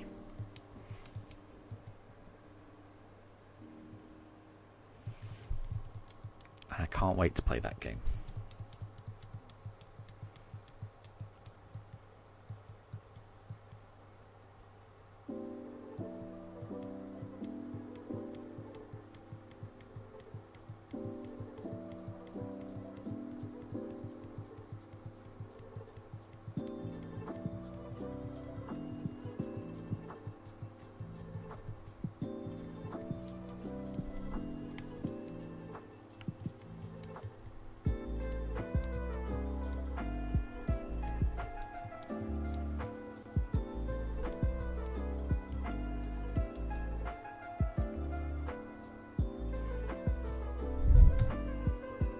So, who's that Pokemon?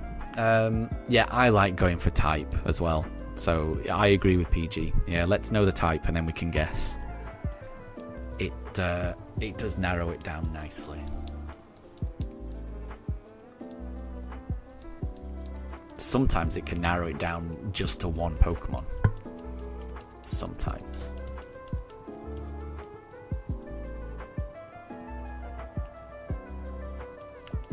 Oh, fire. Okay, so just fire though.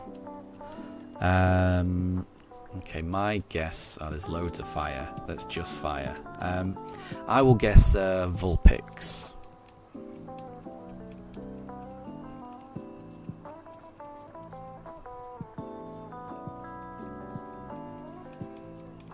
But yeah, I'll go Vulpix for my first guess. But there are a lot of fire. Shadow's guessing Charcadet. PG's guessing Charmeleon. Yep. And Fluffy, how are you doing? I hope you're doing well. and you never have to apologise for being late. It's lovely that anyone stops by at all, so thank you very much. We're currently playing a game of Who's That Pokemon? We're trying to guess who the Pokemon is. The clue so far is that it's a fire type. That's the only clue. It's a pure fire type. So we're trying to guess. I've guessed Vulpix. PG's guessed Charmeleon. Shadow's guessed Charcadet. And they're all wrong. Okay, so it's none of those. Okay, so I've had a guess. So we'll have a clue. How about knowing the category, the species name of the Pokemon?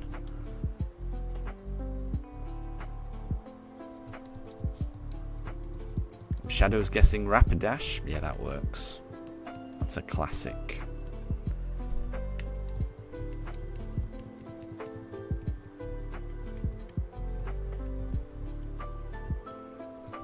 PG's saying the fire dog. That could mean a few. I'm assuming you mean Arcanine? But I always think of Flareon as being like a little fire dog as well.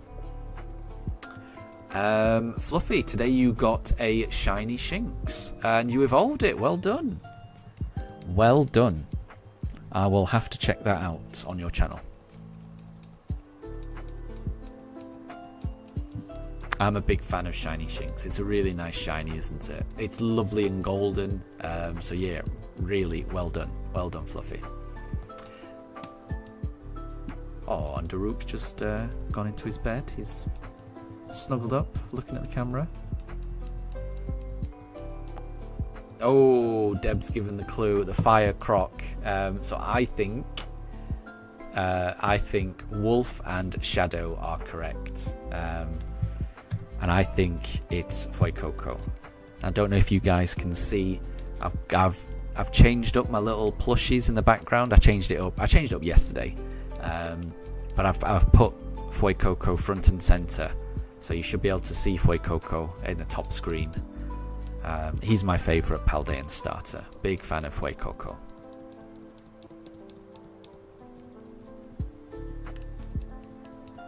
And Fuecoco was correct. Well done, Wolf. Well done, Shadow.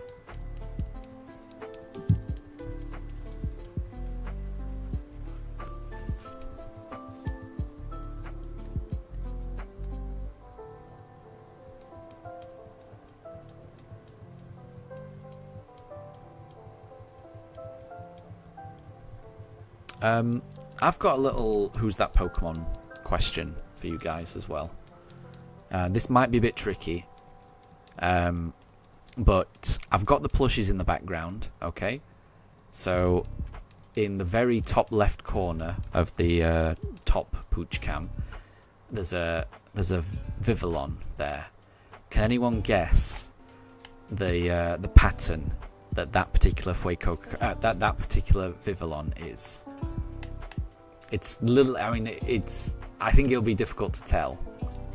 But it is a specific pattern of Vivillon on display there. Does anyone know the name of the pattern?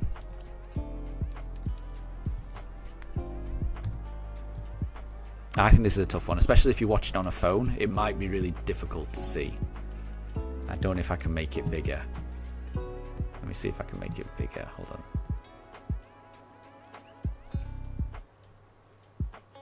That's as big as I can make it. So Shadow's guessing Meadow. It's not Meadow. Meadow's the kind of the pink one. PG's saying Natural Green. That's not the name of it. Yeah, that's not the name of it. Deb is saying Garden. Fluffy is saying Garden. And Deb and Fluffy, you're both right. It is the Garden pattern. Well done. I didn't think anyone was going to get that. That was a tough one. So well done. Well done, Deb, and well done, Fluffy. Now, can I actually make this smaller again? Bear with me. Mind you, that's not too bad. You can still see the pooch there. Let me make it a bit smaller. There you go. But yeah, it is the Garden pattern. So well done, Deb, and well done, Fluffy. Wolf, you usually watch the streams on your phone. Yeah, I think that game would have been very difficult for someone watching on their phone. Because it's very small, I know.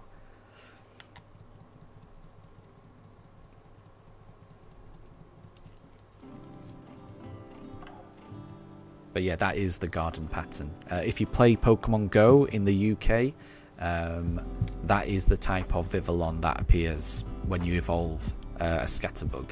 So it's the pattern for the UK in Pokemon Go. I think it's also the pattern in New Zealand as well. I think New Zealand and the UK are the only places that have the garden pattern. So Deb's got a Who's That Pokemon. The entry reads, so this is from the Pokédex entry. So which Pokemon has the Pokédex entry that reads, late at night it appears beside people's pillows, that's creepy, as it feeds on dreams, the patterns on its body give off a faint glow. Ooh, I'm gonna go Munna. I've got a feeling that Munna and Musharna are quite dreamy Pokemon. Ooh, Shadow's going Musharna as well. That's making me feel better. PG saying the mask dark type used by James definitely could be a dark type. It could be a dark type, absolutely. So that might be a good guess. That sounds like it would have markings as well.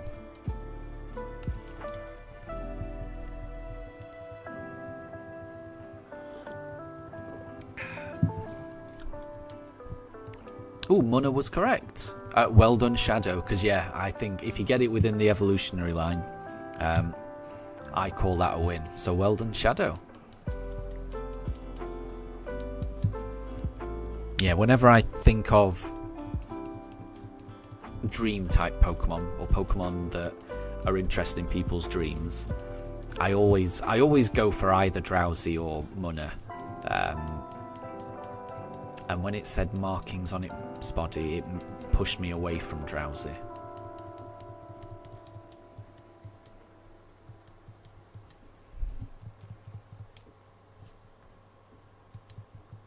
But that was a good one.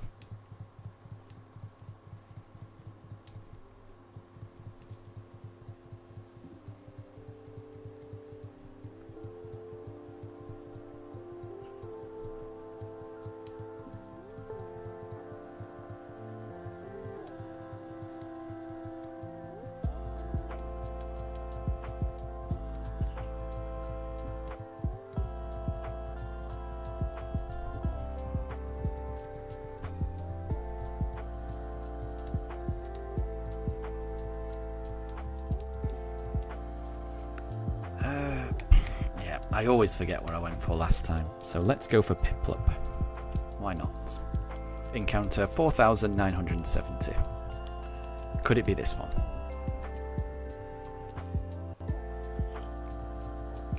Nope. Maybe it'll be the next one.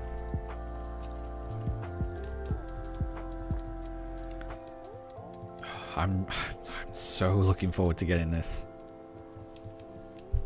I'm so looking forward to it. Right, I am going to write... I think what I'm going to do is I'm going to write down the... I'm going to write down the hunts I'm planning. So I'm doing a starter, because I haven't actually counted it all out or planned it.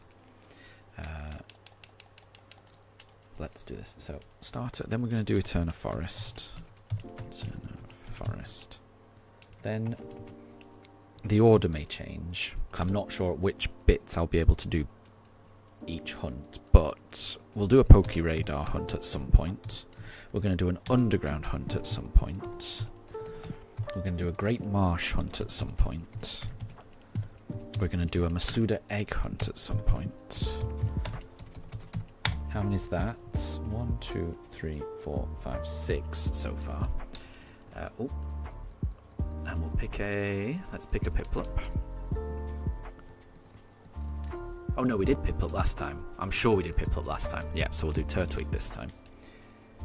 So that's already 6 hunts. We're going to do a Palkia hunt. That's 7. And then it's just 1 more. No, we didn't get the Turtwig.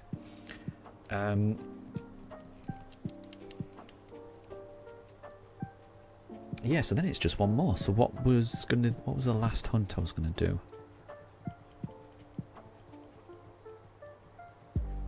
It may be just doing the hunt in the cave with Riley on Iron Island, and that would be that's 8 hunts. Iron Island, and then I just need to figure out which of those hunts I can do before each gym battle. So I would imagine Palkia has got to come right at the end, or very close to the end. Right, fair enough. Okay. I think I've got a good idea of what this run's going to look like now. So Deb has got a new Who's That Pokemon? And this is a Pokédex entry quiz. So this Pokédex entry reads, it sunbathes on the beach after meals. The rise in its body temperature helps digestion. PG says Krokorok, which makes sense. Shadow saying Dugong. I like Krokorok because that makes it sound like it's a reptile, you know, using the sun's rays to increase its body temperature rather than eating. That's something that cold-blooded animals do. So I like Krokorok as a guess. So I'm trying to think of maybe Sandile. I'm going to go Sandile because that's another reptile type Pokemon. I like PG's idea that it's a cold-blooded reptile type Pokemon, because to me that entry sounds like what it does sound like what a crocodile would do, to be honest. Oh, Dugong was right. Oh, well done, Shadow. Well done. Well done. I wouldn't have got that. I definitely wouldn't have got that. I would definitely have thought along what PG was saying. Well done. But yeah, well done, Shadow. That was a good shout.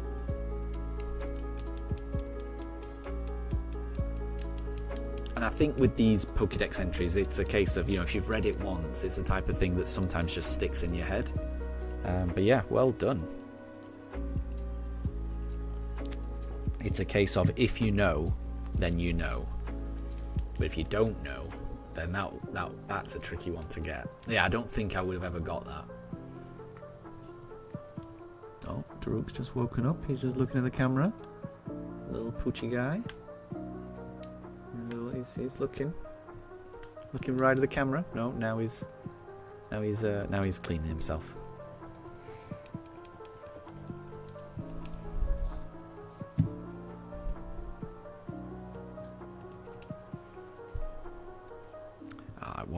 It wasn't Chimchar. We're edging closer and closer to 5,000 though. We're getting very close. Who knows when it's going to appear. I can't wait for it to appear though. I want to battle the first gym leader with a shiny Pokemon.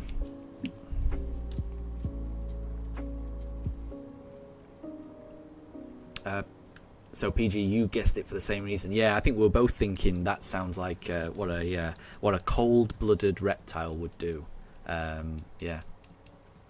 Well done, Shadow. Well done.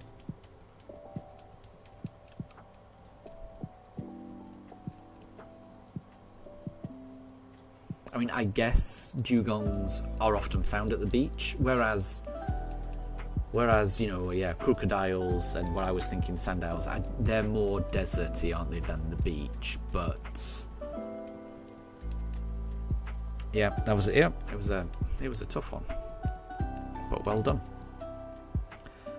I can't remember what I did last time,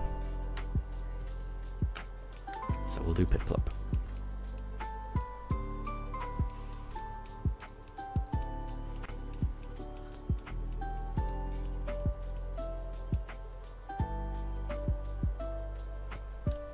Nope, not this time. Maybe Turtwig next time.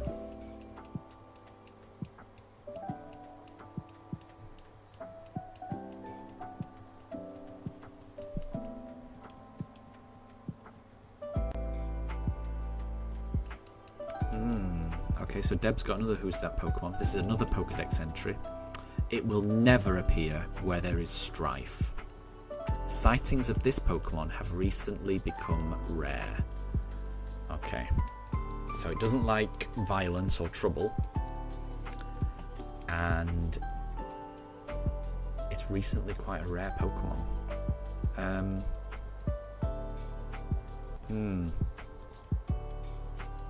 I don't know too much. Just because it says rare, I'm just going to go with like a... I'm going to go with legendary Pokemon here. I may be completely wrong. I'm going to go Cosmog. Just as a random... That looks like an innocent little Pokemon who wouldn't like trouble. So I'm going to go Cosmog. But there's not a lot to go on there, so just a wild guess.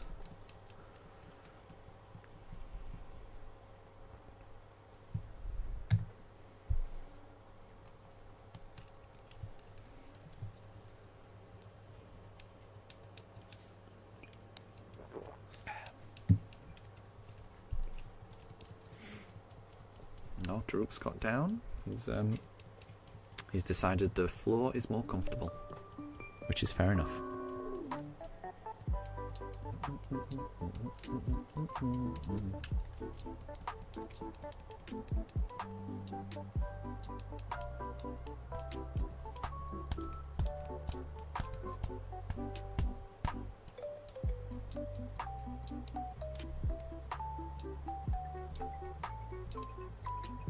Ooh, PG. Celebi, that's a nice guess. I like that.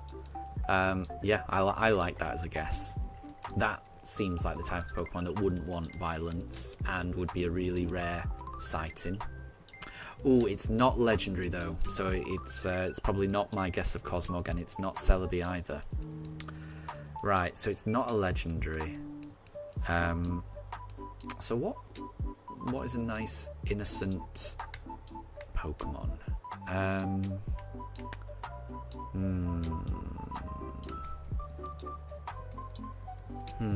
Okay.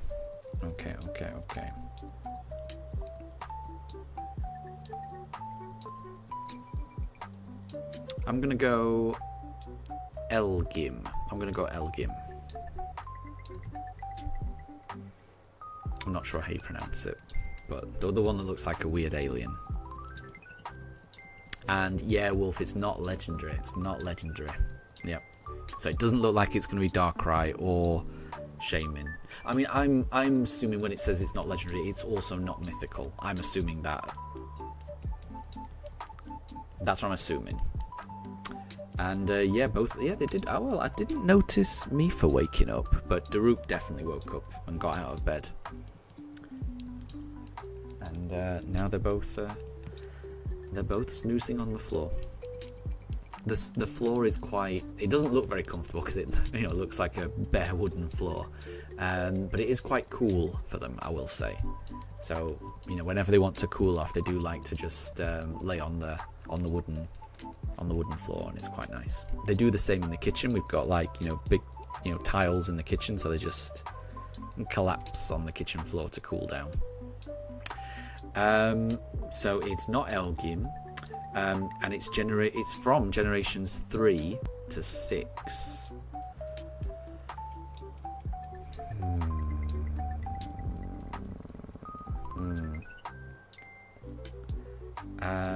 So the evolution of Kadabra, the pre-evolution of Kadabra. So I don't think it's that PG because it sounds like it's from generations 3 to 6. So I don't think it's Abra. Togekiss is a decent shout from Shadow. I could imagine it being that. That would work. Togepi. Wolf is guessing Togepi, which is very close.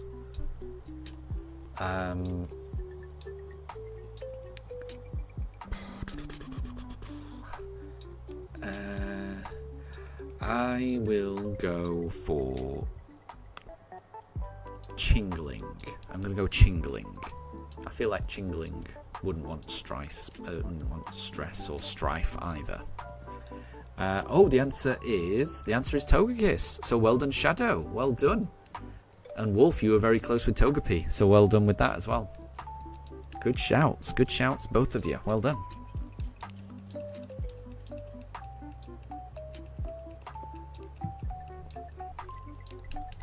That does make sense. I can imagine Togekiss, yeah, not wanting to deal with any trouble or anything like that. And yeah, I can imagine it being quite rare, because it's like a final evolution as well. Needs the shiny stone. It's a good. Yeah, I like it.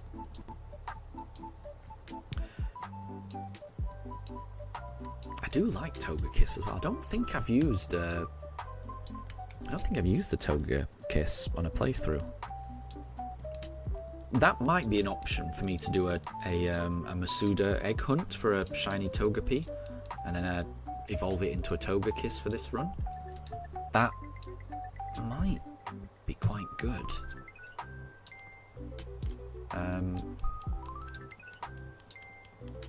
So yeah, I haven't decided. So I will be doing a Masuda egg hunt on this run, but I haven't decided which Pokemon that will be. So if anyone's got any suggestions, I'm happy to either put it to a vote or let to let everyone decide on what the Masuda egg hunt will be, because everything else, there's a lot that's going to be random. In fact, it's pretty much all going to be random, other than the Palkia. So we're definitely getting a Palkia,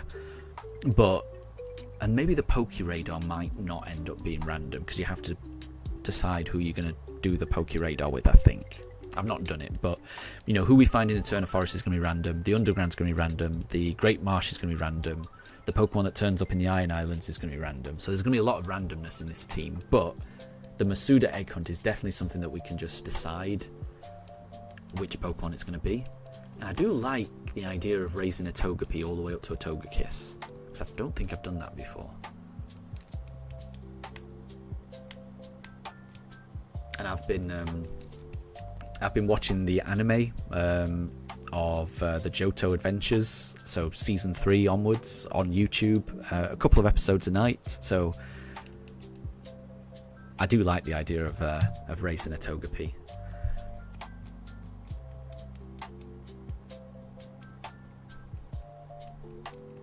And Wolf, yeah, it does seem rare in BDSP and Sword and Shield. Yeah, it's a cool one. I do like it. I think whenever I do a normal playthrough, I often like having a fairy type in my team, but I tend to default and just catch a Ralts and then evolve it into a Gardevoir. I tend to just go with that. Or I find a Azurill and evolve it, and then I've got an Azumarill as my fairy type. It tends to be one of those two that I choose for my fairy type, which means I don't often get to use some of the more interesting fairy types. Yeah, I've never used the Togekiss, I don't think. PG, you think that Togepi might be the best option? Interesting. Yeah, I at the moment I'm liking that idea, but we'll see as we get closer. We will decide. But I'm hoping I remember that, because in fact I'm going to write down next to Masuda Hunt on my notes Togepi ? As just an option. If anyone else has got any other ideas for who to raise, which shiny to go for as the Masuda egg hunt, then let us know. Deb, you think we should catch a Garchomp, Togekiss, Lucario, Electivire, Roserade, Gastrodon, Weavile? All of those, yeah. All of those would be good. All of those would be good. So I'm secretly hoping that we find a Budju in Eterna Forest. I'm not even sure if Budju appears in Eterna Forest in this version of the game. I can't remember if it's a Pearl or Diamond exclusive, I'm not sure. But I'm hoping we get a Roserade for this team. We'll have to see. And yeah, so PG, you think it'll be good for support, and Wolf thinks that Togekiss will be very good against Dragon Pokemon. Yeah. Or should Wolf say very good against Dragon Pokemon? I like that. Well played, Wolf. But yeah, I think Even now, I'm a little bit worried about Cynthia's Garchomp, and yeah, I think Togekiss would be a nice one to bring out for that fight. Moondrop, good to see you. I hope you're doing well. You're in a hotel in NC. Very cool. I hope you're enjoying your stay in the hotel. Hope you're relaxing and having a nice little break.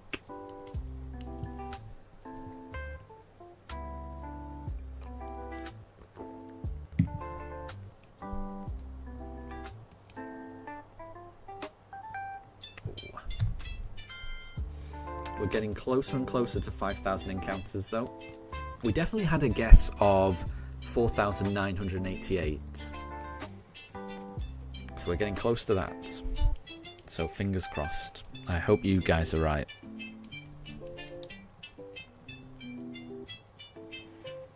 So Deb, your team of Lucario, Togekiss and Electivire were the main ones battling.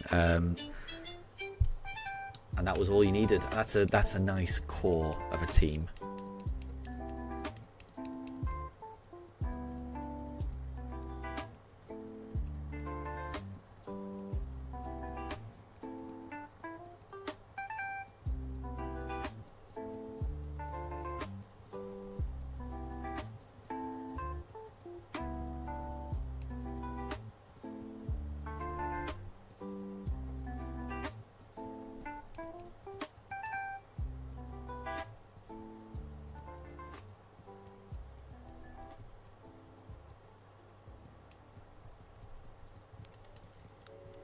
Okay, I have forgotten what we went for last time, sadly.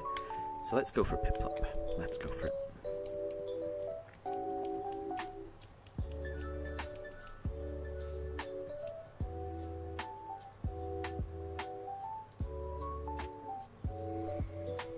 No. Nope. Maybe the next time.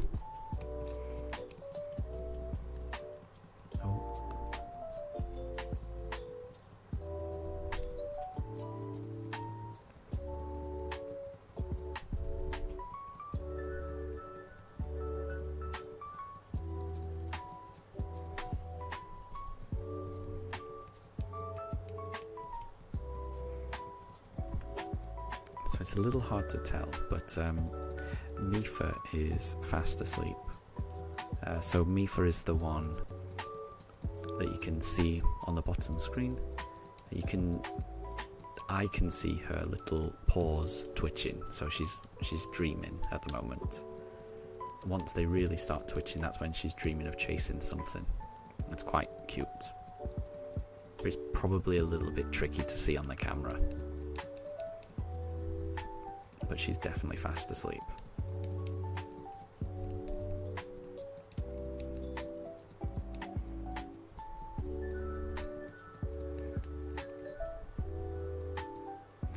Okay, let's go.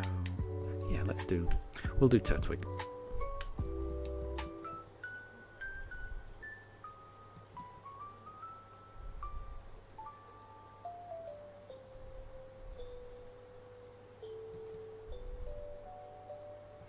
And no problem at all, Deb. Yeah, no problem. Thank you very much for doing the trivia up to now. It's been really fun, so thank you.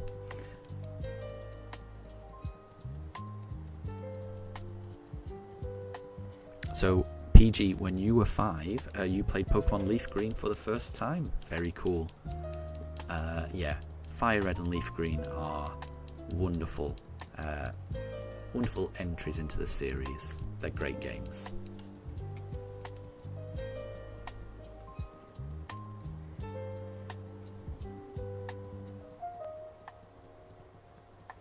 And Moondrop, you were hunting Herba Mystica while going on your vacation, and you've now got 2 sweet, 1 sour, 3 bitter, and 2 spicy Herba Mystica. Very good.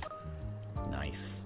I hope you're able to get some good sandwiches out of those, and I hope you're able to find some really nice shinies. I'm sure you will be able to do that. It's always fun finding shinies in Scarlet and Violet. Wonderful games.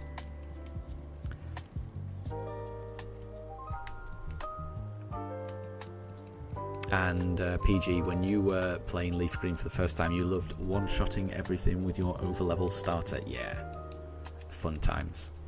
I like that as well.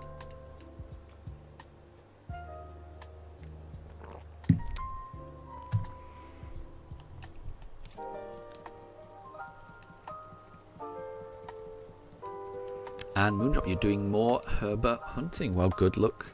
Good luck doing that. Hope you get loads. It is really useful.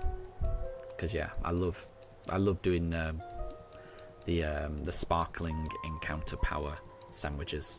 Because it really does make a difference. You do end up finding so many more shinies. It's great.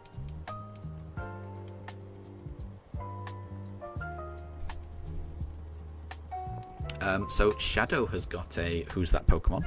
So thank you, Shadow. So we've got a Pokedex entry of, if you see the shadow of this Pokemon, it is said to bring bad luck. PG is saying Darkrai.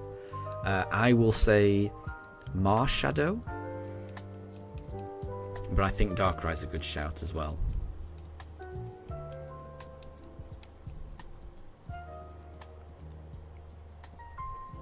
Oh, there might be more. Bear with me, hold on. Let me just pick. Let's go Piplup.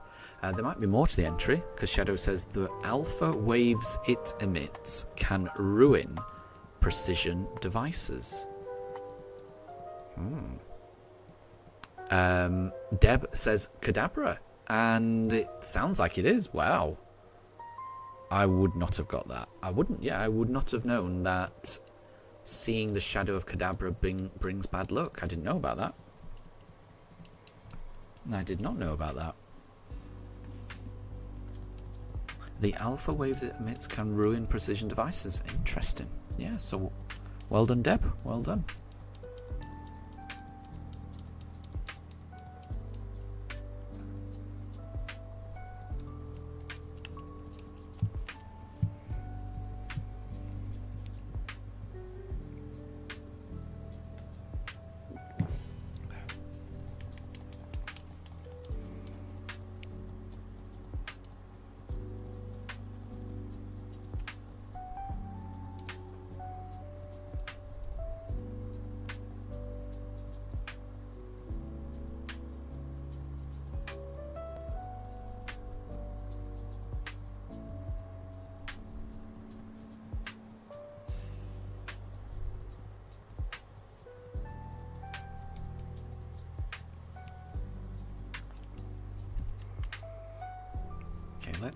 We'll do Chimchar this time. Oh, Mifa's just stretching. Getting comfortable. Well, I don't know. I mean, I know the floor is cooler, so that's why they prefer it, but I always wonder whether it's actually comfortable. I would not be comfortable sleeping on the floor. I know that. So I don't know how dogs do it.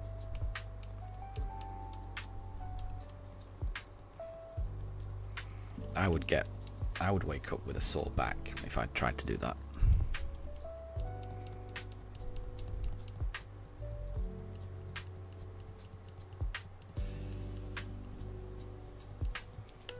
Okay, so I think we did Chimchar last time. So we will do a Piplup this time.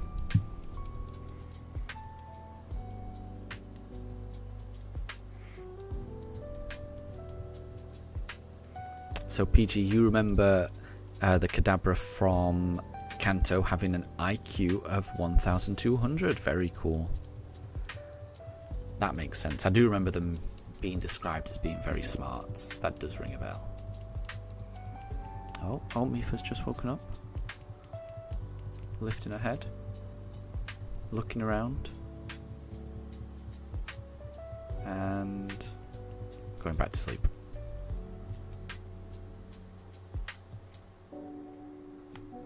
Right.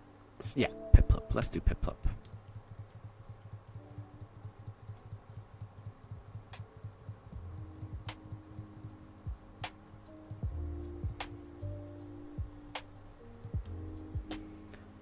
Oh, nope. So the next encounter is going to be 4,988. Oh, Mifa looks like she's looking at the bed. She's jumped up. And she hasn't knocked over the shinks either. Aw, there she goes. Look at her. Little poochy face. So, Wolf, you think animals have just the right shaped bones to be able to be comfortably adapted to sleeping and laying on the ground, unlike us? Yeah, I think that does make sense, yeah. Because it always puzzles me how animals are able to do that and not wake up so sore. Because I know that would be me. I would just wake up with like backache, neck ache, everything ache. Oh. But animals manage it. But that's, yeah, so that makes sense, Wolf. Right, here we go. This is encounter 4988. We're going to go for a Turtwig. I think that was next.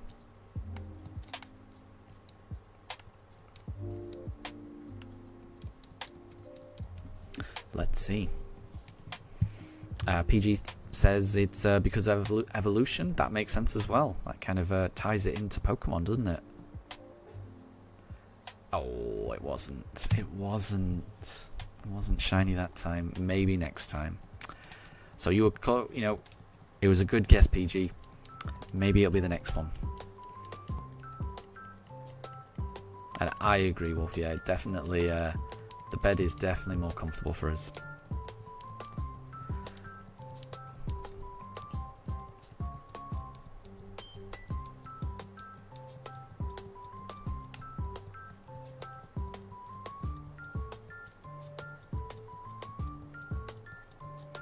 Oh, so Deb, you are able to sleep on the floor in the warm weather. It's cold on the floor and better to sleep. There you go. So yeah, I don't think I could do it. Or I think maybe I could fall asleep, but I'm pretty certain if I would wake up fairly soon and I would just be aching. Absolutely aching. Yeah. I mean, I sometimes when I fall asleep on like the sofa, you know, I get, you know, I get stiff waking up just because that's not the perfect sleeping position for me. But I'm very fussy. So yeah, Wolf, I think I'd be the same. I don't think I could sleep on the floor. Yeah, I would struggle with that. And Moondrop, welcome back. Welcome back. We're still searching for that shiny starter. It's got to happen sometime. Oh, I was hoping it'd be that time. But maybe it'll be next time. That's always the hope.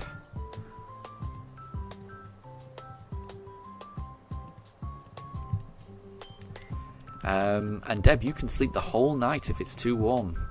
Fair play, fair play. And you don't get a sore back or a sore neck if you do that. Is that right?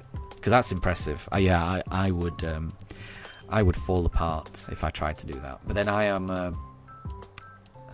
an old man. I definitely don't think I could do that.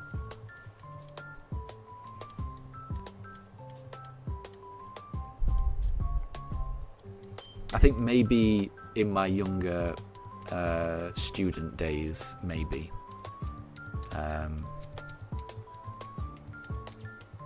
Because I do remember one time I went out drinking just before Christmas, so it was a kind of Christmas meet up with my friends in town. So I think it was on Christmas Eve. We all met up, we had some drinks, and then I walked back from town, walked back home, and I hadn't been home for a while. So you know, I was home for Christmas, so I hadn't been home for a while. And you know, my family's house, it's just on the edge of a park. So if you're walking home from town, you have to walk through the park, and then you can get to the house. But as I was walking through the park, there was a lot of construction that had obviously been there for a long time, but it kind of bordered off a large part of the park. So there's loads of fences everywhere, and normally where I would just walk through the park, and I'd be home. But because there was all these fences, I couldn't walk in the direction I wanted to go. So I was faced with two choices of either following these fences along to try and walk around this construction site, or I noticed there was this gap in the fence, and I kind of squeezed through the fence and carried on walking. And I decided to do that, walk through the construction site, and I was feeling really, really pleased with myself, thinking, haha, now I'm back on course. Now I'll be home in any second. And I kept walked through the construction site, and then I came to another set of fences, which is the other side of the construction site, obviously, because it was one big circle, these fences. And I could not find a gap in the fence on that side. So then I was like, oh no, I'm gonna have to walk all the way back and find that gap that I found to get in. So then I followed the fence around and walked back, trying to find this way out, basically trying to find the way in that I'd got in, and I couldn't find it. So I just ended up walking in circles around the inner fencing of this construction site, trying to get out, and I could not. This was in the middle of the night, pitch black. I'd had a few drinks, and I think I walked around this construction site about 5 times trying to figure out how I'd got into it, and I could not figure out how to get out. And I think I remember texting my friends asking for advice, and they'd all already gone to sleep, so no one was picking up my texts. And I decided to just sleep. And I got my coat, and I just ended up just sleeping in a construction site in the middle of the park, in the middle of winter, and it was freezing cold. And I think I managed to get about 2 or 3 hours sleep, and then I woke up and I was freezing cold. I was aching all over from being, sleeping on the floor. And I think at that point I did manage to find the gap, and I managed to get out. But I do remember just sleeping for 2 or 3 hours just because I gave up. But yeah. I'm not a fan of sleeping on the floor. I do remember waking up from that little nap in the park that I had, and it was very painful. Yeah, it was not good. It was not good.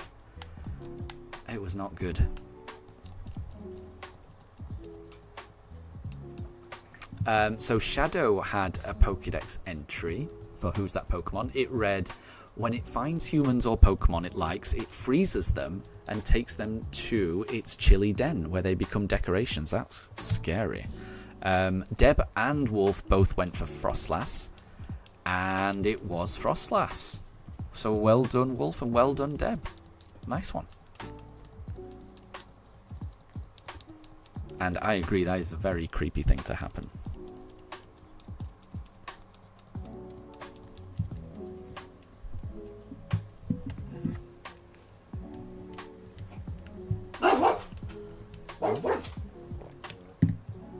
Oh, Daruk has heard something. I don't know what he's heard though.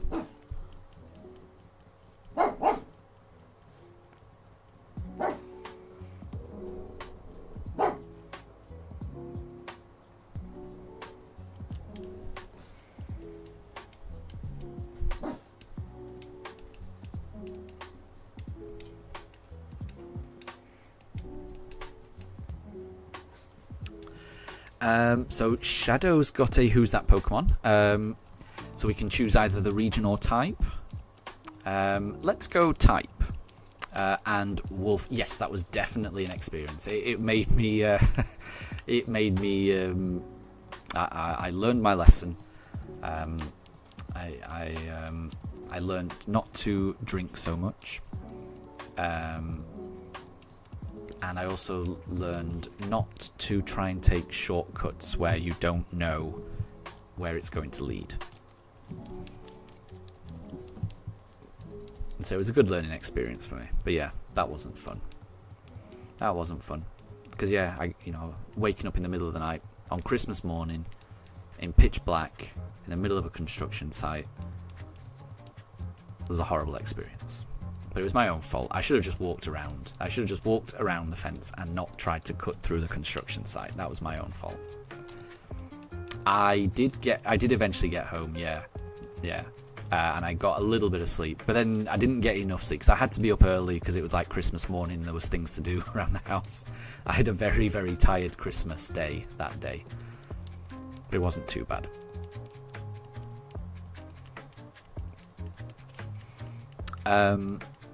So yeah, for Shadow's one, so Deb would like to know the category of the Pokemon. So like the species name of the Pokemon.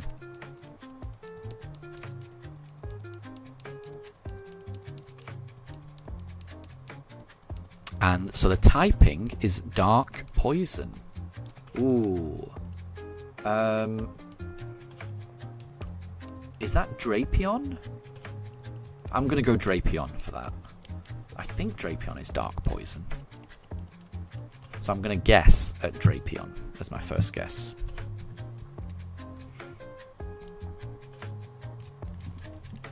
Oh, Mifa is perched. Can I move the camera so you can see her? There she is. There she is. Look at her. Oh, I didn't notice she's knocked off Shinx. Shinx is down, everyone. Shinx is down. And I think that was Mifa that did it. So I'll have to revive Shinx at some point. Oh, that's a shame.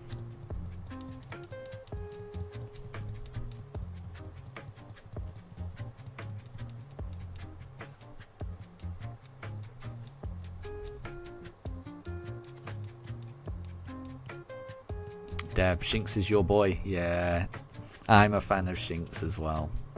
Shinx usually lasts the stream, but yeah, often when Daruk or Mifa lay on that stool, they usually end up knocking over the Shinx. It's fine. I will use a max revive on Shinx in the near future because we're gonna have to take a break soon. It's 12:10 here in the UK. The dogs like to have their lunch at around this time, so as soon as they start getting restless, I think we're going to have to take a little half-an-hour break. So yeah, I would imagine probably in the next 20 minutes we'll probably end up having a little break.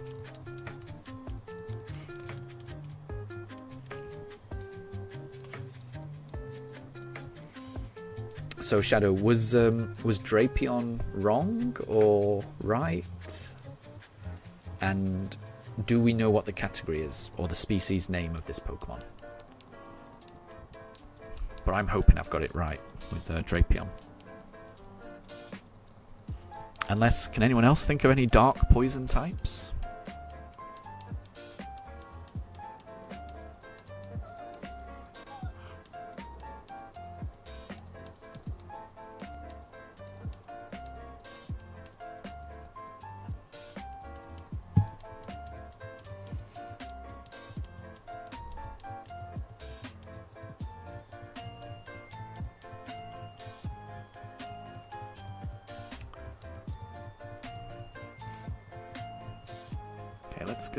Let's go Turtwig this time.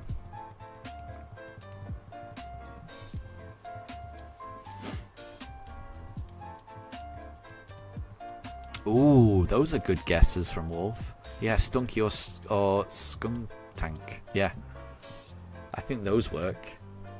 I think those are good shouts. I like those ideas. Ah, and the category is the skunk Pokemon.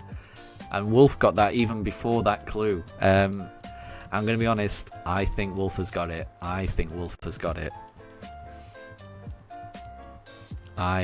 If I were you, Wolf, I would be feeling pretty confident right now, having had that reveal.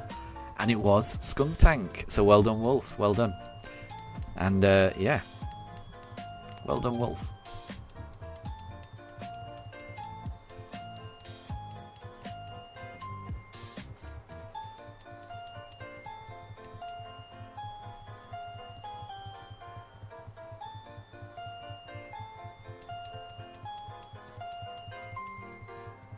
Yeah, I'd forgot it was part dark. Yeah, I always think of it as a poison type, but I do forget that it's part dark. Yeah.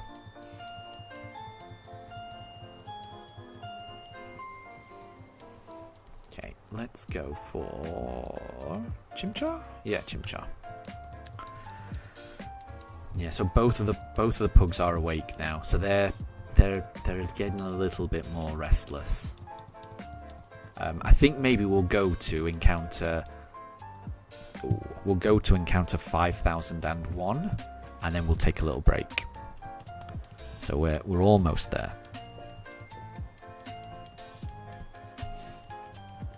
So once we get to encounter 5001, I will take a 30-minute break. So I'll be able to give the poochers their lunch, let them have a little run around outside, and make myself a nice fresh cup of tea, and I'll be back. Yeah, and I think that'll probably take about 30 minutes.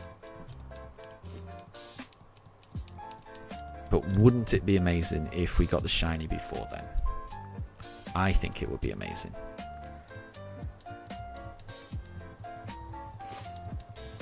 Oh, Daruk's getting angry.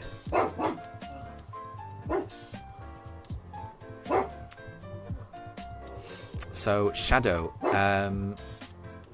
you're a normal type that cannot evolve. Who am I? Deb is suggesting Snorlax. I'm going to guess Smeargle.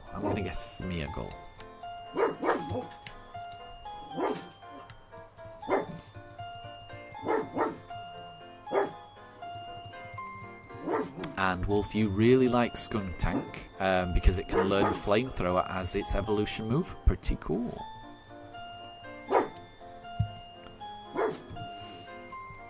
Yeah, ooh, so that was encounter 4999. Ooh, Wolf is going for Zangoose. Yeah, could be. Yeah, so my guess is Smeargle. It's not Smeargle, okay. How about Ditto? And Wolf has guessed Zangoose, which is a good guess as well.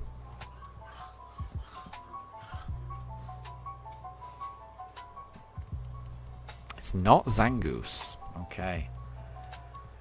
Ooh.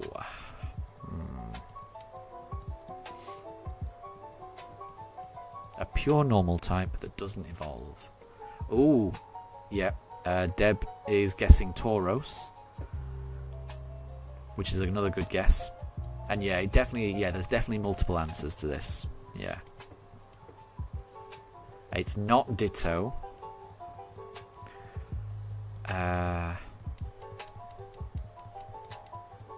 It's not Tauros. What about Kecleon? That's another one that doesn't evolve. I'm trying to think what it could be if it's not that.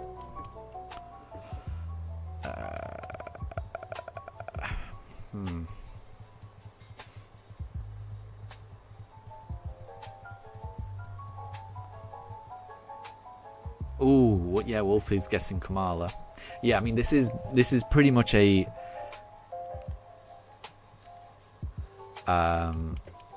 which Pokemon is Shadow thinking of? Because yeah, all of these are right. That is correct, Deb, definitely. It's kind of a which Pokemon is Shadow thinking of? Kamala's a good guess. I'm trying to think of other Pokemon that are normal that don't evolve. Right, so it wasn't Encounter 5000, so we're going to go to Encounter 5001, and then I'm going to take a little break.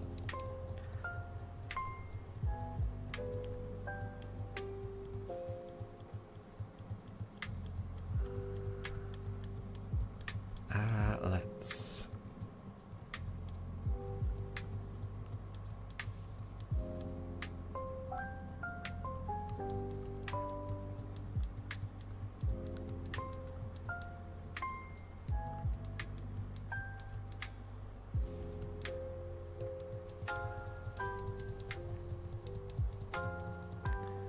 Okay, so we're gonna do this encounter, and then we'll just take a quick break. Okay, so I can't remember what we'll go for. So when in doubt, we'll just go for Piplup. So yeah, and we'll take a little half-hour break at this point. So let's see, could this be shiny? This is encounter 5001. Could it be? Ah, it's not. Okay. So yeah, we'll do a 30-minute break, and then I'll come back. If anyone needs to leave in that time, thank you very much for stopping by up till now, and I hope you have a lovely rest of your day. But if anyone will be around, I will see you in 30 minutes. Okay?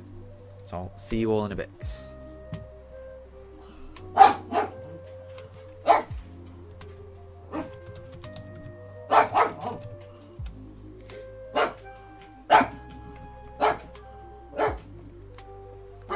Woof. Woof. Woof.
Okay, I am back.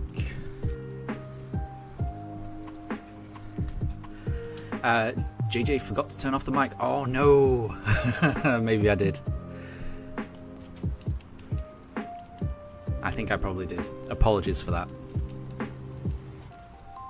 But the poochers have had their lunch. They've been outside for a bit of a run. I've used a max revive on Shinx. So we're all back.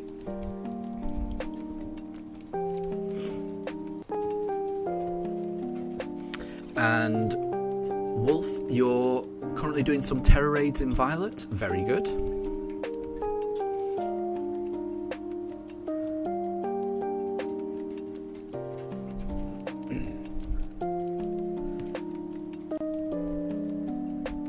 And Deb, you're playing the post-game of a post-game. Oh, wow. Is that in... It's Pokemon Soars that you play. Is that right? Because I've never played that one. I've only ever played like the original ones on the Switch or the Game Boy. Or the DS. Right. I can't remember what we went for last time. So we'll go for Piplup.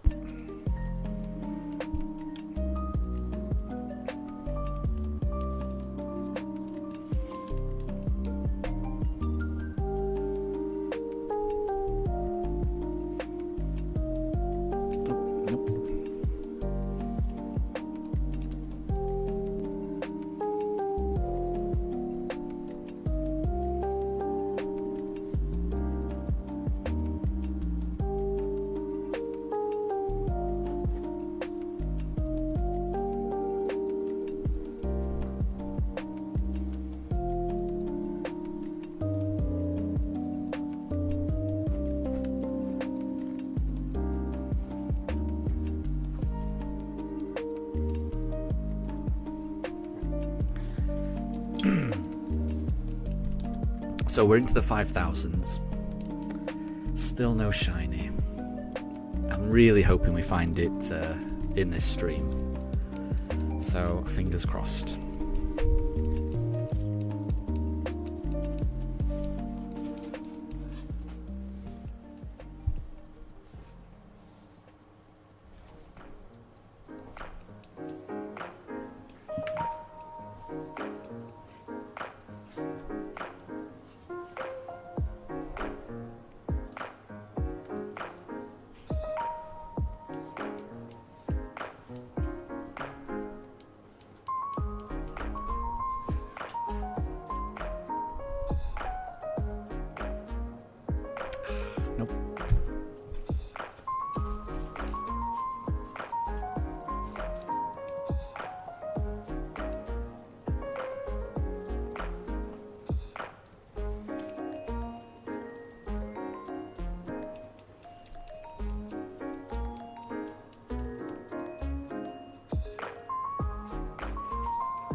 So the poochers have come upstairs with me.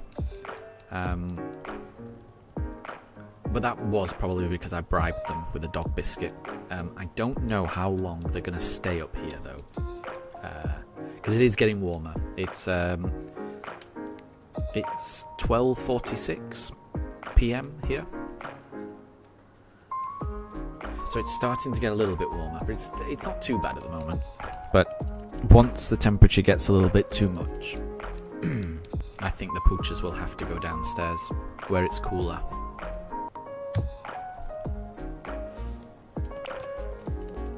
But for now, it's not too bad.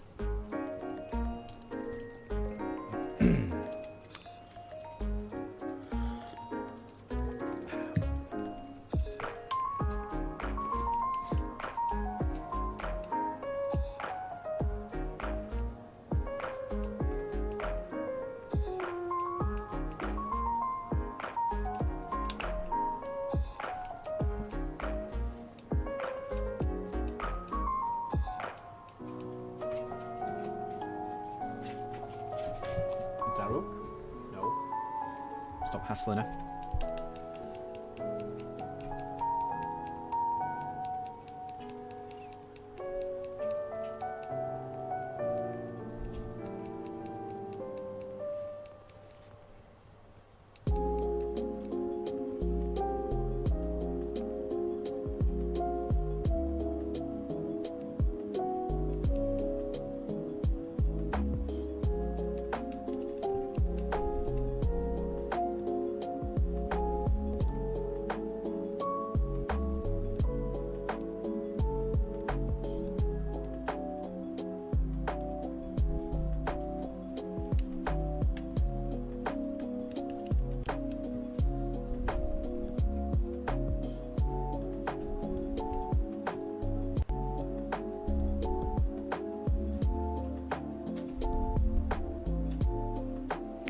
Nope.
Daruk has heard something outside.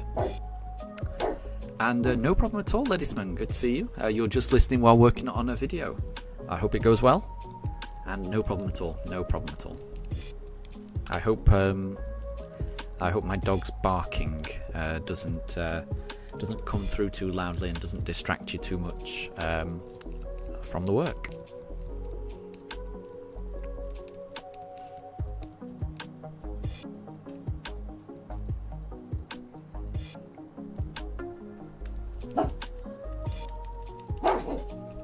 Yeah, Daruk can hear something outside. It's because I've got all the windows open, so he can hear if anyone coughs outside or if anyone makes a noise. He hears it and he wants to give his opinion on it.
maybe the next one.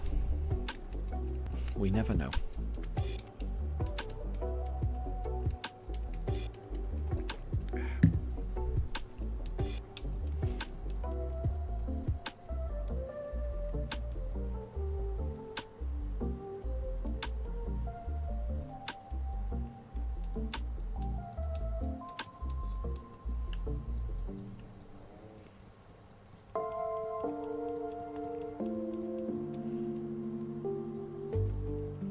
Oh, did we ever find out what the answer was to Shadow's riddle of the normal type Pokemon? I'm just having a look in chat. I don't think we got the answer, did we?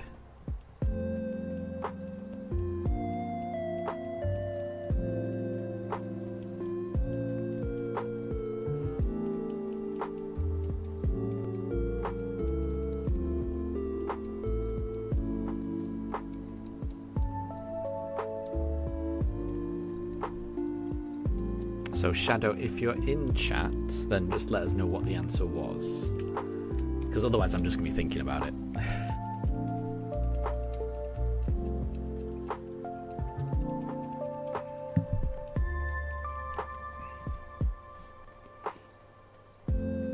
Oh, not Turtwig.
kind of strange that Turtwig's 2 moves are a normal and a water type move. Kind of odd. Never noticed that until just now.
And Ledisman, well spotted. Yeah, this is Fire Emblem music.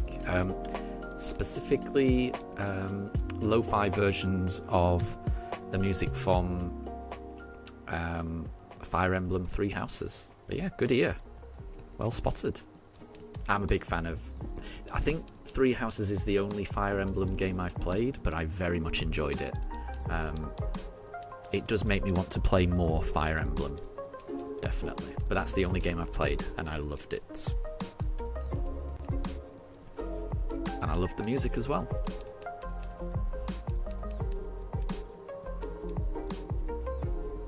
Yeah, I love 3 Houses as well. Yeah. All of the characters I'm a big fan of. Every single one. I think I played the Golden Deer House story first. So I think all of the members of the Golden Deer House are probably, because I played them first, they're my favourites. But I like everyone in that game. It's so fun just recruiting everyone into your team. It's so good. Really nice. I love that the story changes every time you play it, depending on the choices you make. Yeah, it's so good. Can't remember. Let's do Piplup. Oh, Ledisman, you played one of the Game Boy Advance Fire Emblems just to get a feel of it, and it made you want to buy 3 Houses. But Fire Emblem Engage you couldn't get into. Yeah. Yeah, I heard it was a little different to 3 Houses, so I didn't pick it up just because I heard that it was a bit different. But I think it's a game I'd like to play eventually, but I'm a little bit scared that I think I'll probably have the same opinion as you, Ledisman. There's a part of me that thinks it doesn't look quite as good as 3 Houses. It doesn't have quite the same social element as 3 Houses had, and the diverting quest lines, and I mean, I might be wrong, maybe it does have all those things, but the social element and the interaction between the characters and getting to know all the characters, that was probably what I liked the most about 3 Houses. And yeah. So Ledisman, you won't go into spoilers. Thank you, I appreciate that. But you went with the house that gives a choice in the narrative. When you saw the choice, you thought there was going to be 6 endings. Interesting. Yeah, there's lots of different endings in 3 Houses. I think it's pretty cool. I don't think I've done them all either. I don't think I've done them all.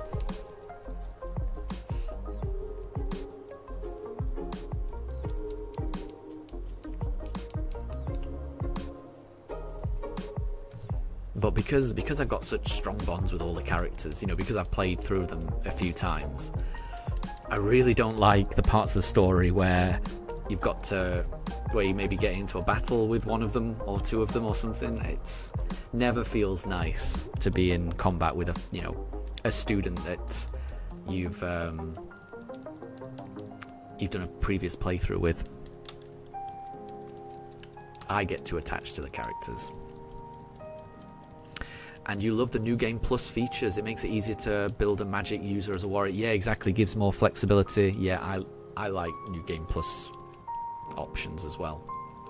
Just allows you to play the game in a slightly different way and allows for more customization, which I'm always in favour of. Always. And Moondrop, welcome back. Hope you're doing well. We're still looking for that shiny. Who knows when it will appear.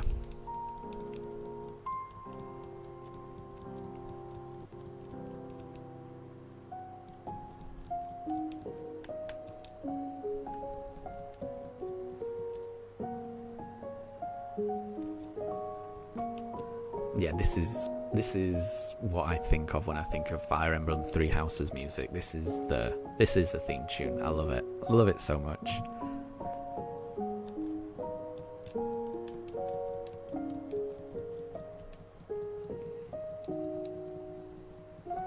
And for you, it's one of your top 10 games. That's high praise. That is high praise. It will be up there for me. Definitely, I really enjoyed it. Really enjoyed it. And I think it's, it's definitely a game you can pick up even if you've never played Fire Emblem before, because I'd never played Fire Emblem before, picked it up and enjoyed it thoroughly.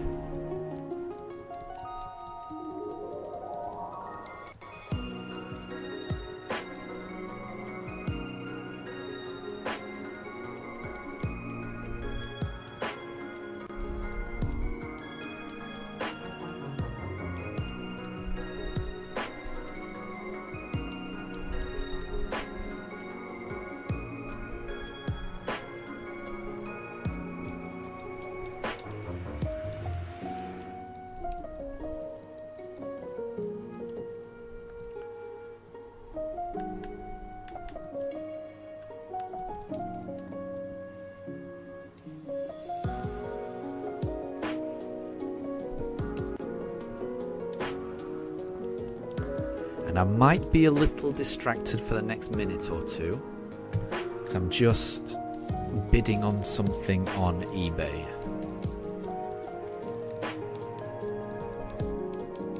So I'm just seeing how this bidding goes. I've got a minute left.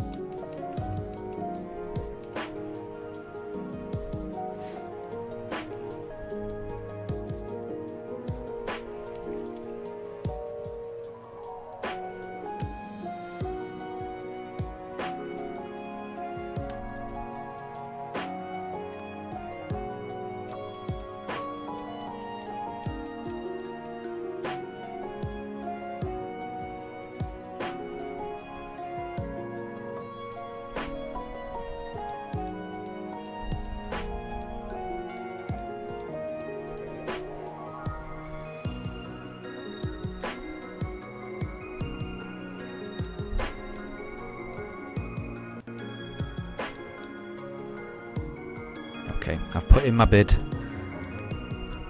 There's 3 seconds left. I may have got it. I may have got it. Whoa, that was... Okay, apologies for me being a bit silent there. I waited until the last 7 seconds of an auction before putting in my bid. And I think I might have got it. So I put a bid on Pokémon Mystery Dungeon for the Switch.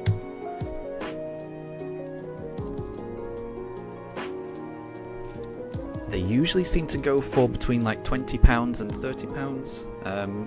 This one is a little different because it's a German version, but it will still be in English. And yeah, I got it. I got it for £17.56. That's way cheaper than I was expecting. Way cheaper. And yeah, Ledisman, the old sneaky eBay snipe. Yeah.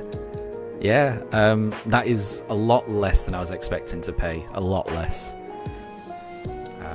Yeah, nice one. So I will now have a Pokemon Mystery Dungeon game to play once that arrives. Very happy about that. Very happy about that. So yeah, apologies for being a bit quiet there. So, Ledisman, you didn't finish the DLC. You might have to give it another go. Yeah, the DLC is good. I liked it. I forget the name. Yeah, you meet a new group of students in the underground, and I won't say any more than that. Oh, but mind you, I'm assuming you just didn't finish the DLC, so you probably already played a little bit of the DLC. But yeah, I liked them all. They were all good. Moondrop, or should you say you're back with a sour Herba Mystica from Hatterini. Very nice. I hope that leads you on a successful shiny hunt. But yeah, I've never played the Mystery Dungeon games, but I've heard a few things of them recently. I've heard they're pretty good. So I'll be giving them a go.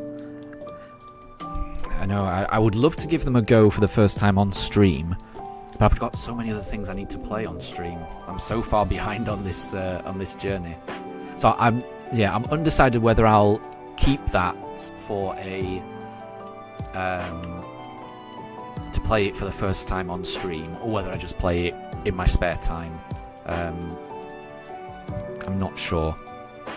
I've got a feeling I'll probably just play it in my spare time, just because there's far too many shiny hunts I want to do on stream.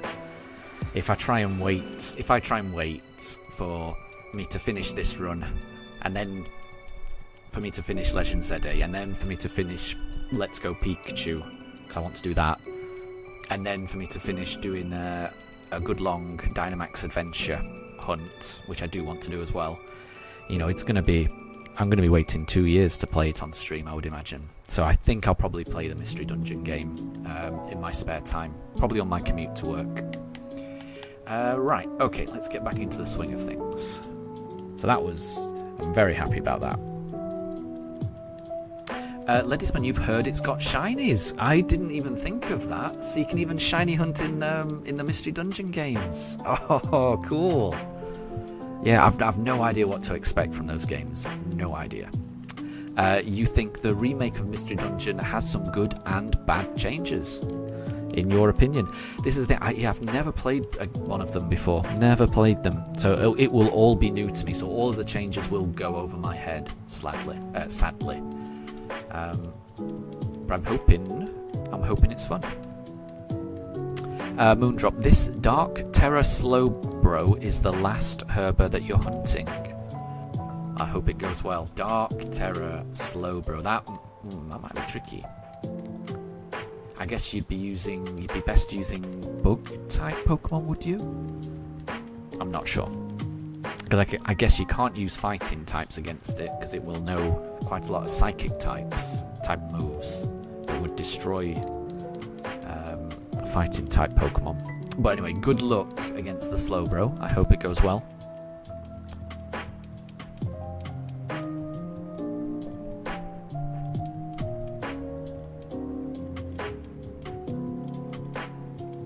Oh, wasn't paying attention. Okay, let's go for Chincha.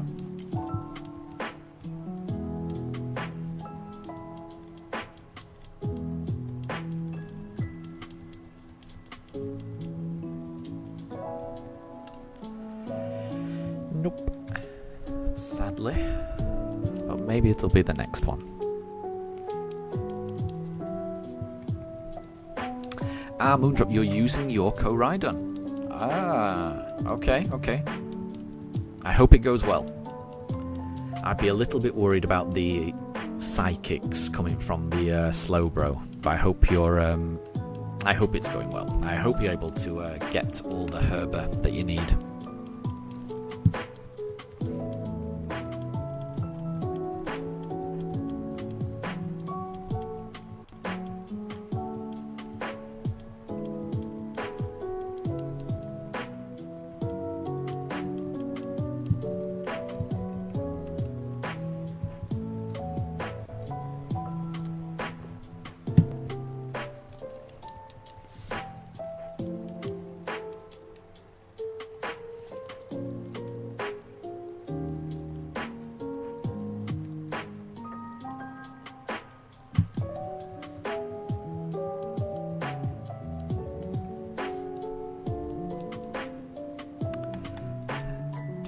Let's do Piplup.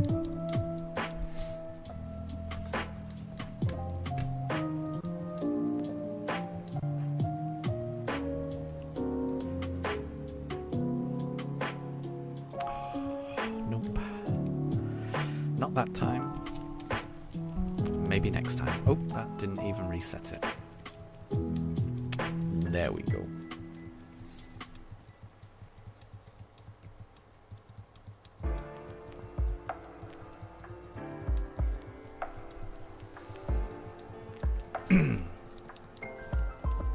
But yeah, there's a few games I'm looking forward to getting released on the Switch.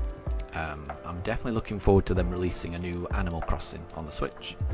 On the Switch 2, I mean. And I'm also really looking forward to them releasing the next installment of Fire Emblem on the Switch 2. I think that'll be good. And obviously I'm looking forward to the next entry of the Pokemon series. Whether that be a re-release, probably of Black and White. I think that's the next one due to be re-released. Or maybe, I'm really hoping for this, maybe they do a sequel to Let's Go, which is set in Johto. I really hope they do that.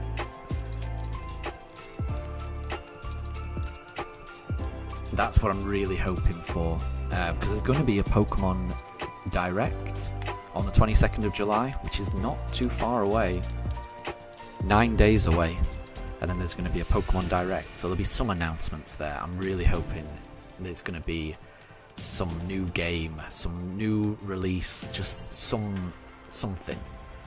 I'm hoping it's not just all about Legend ZA. I'm hoping there's something else coming out, but we'll see.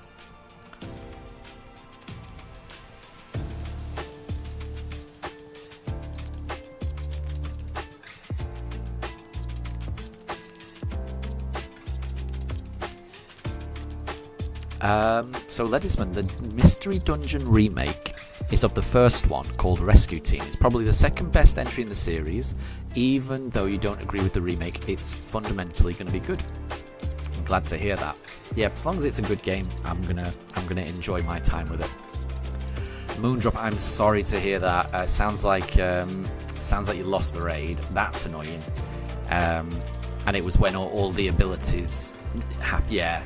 Sometimes in those Terror Raid battles, you can just spend like 5 minutes hearing about, the Pokemon nullified stats and abilities on your side, then removes negative effects on its side, then does this move, then does the... It seems like the Pokemon on the opposing side can move like 4 turns before you can do anything.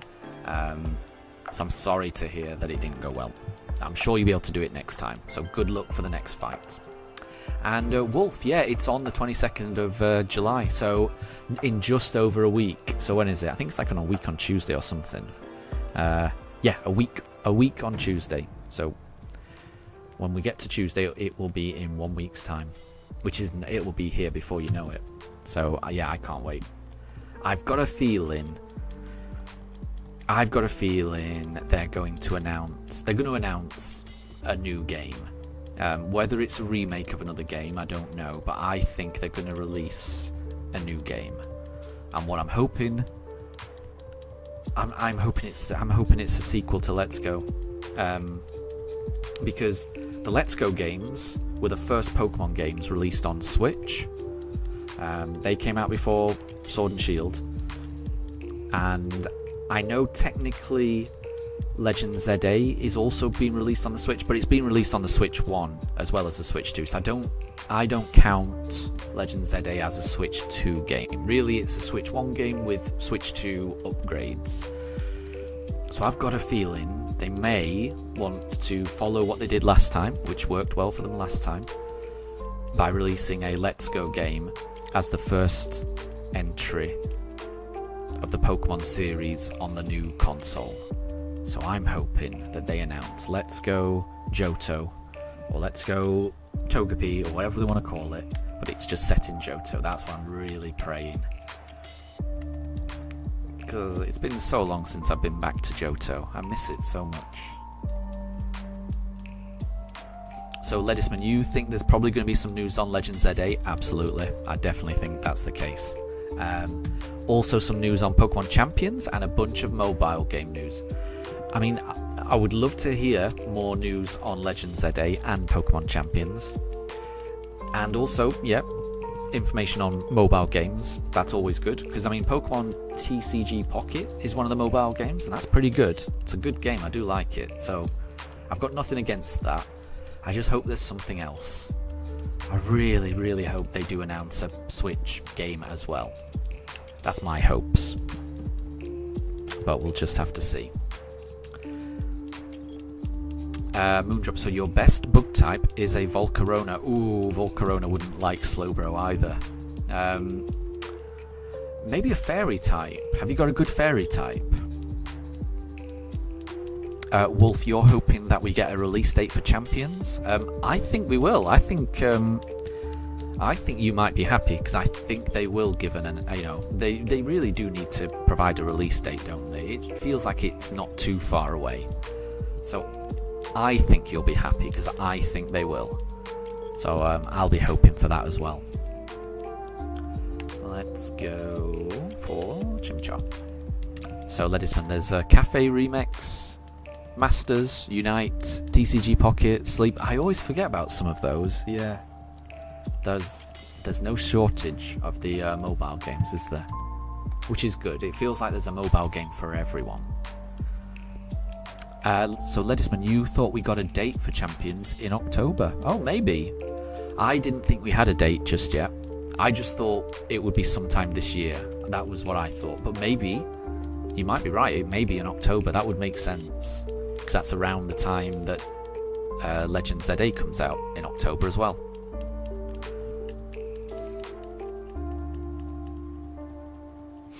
Moondrop, you could use your Gallade. Yeah, because it's psychic fighting, so it would be just neutral to the psychic damage.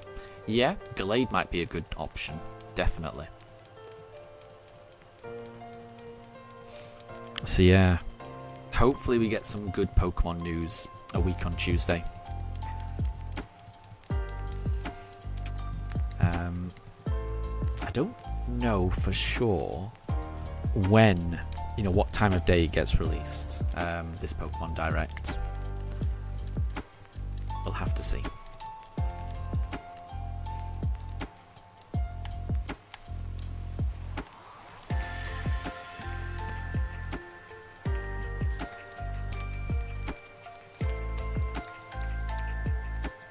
So yeah, I'm very excited for that Direct. I'm hoping there's going to be some good stuff. And I'm probably getting my hopes up too much. But yeah, I'm really hoping for a Let's Go game. But, I mean, any Pokemon game that gets released on Switch, I would be happy with. Switch 1 or Switch 2, either. I don't mind. I'm just hoping that there's something.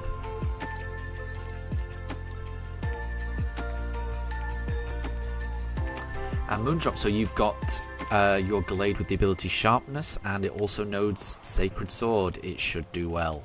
It should do well. So I hope that Terra Raid goes well for you. Fingers crossed.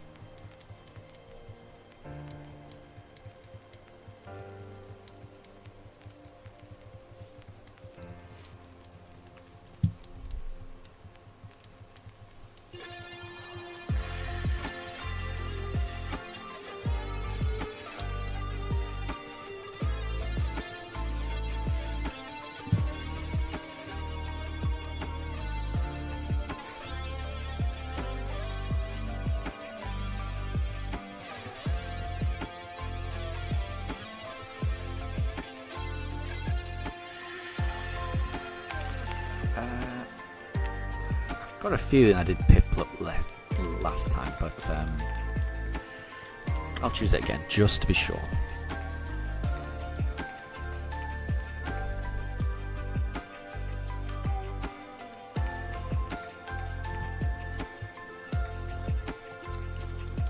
So Moondrop, you think it might be Let's Go Togepi and Let's Go Marill? Oh, I'd love it so much. You've no idea how much I'd love that. You've no idea how much I would enjoy running around Johto with a Togepi. It would melt my heart. It would literally melt my heart. So yeah, I would enjoy that.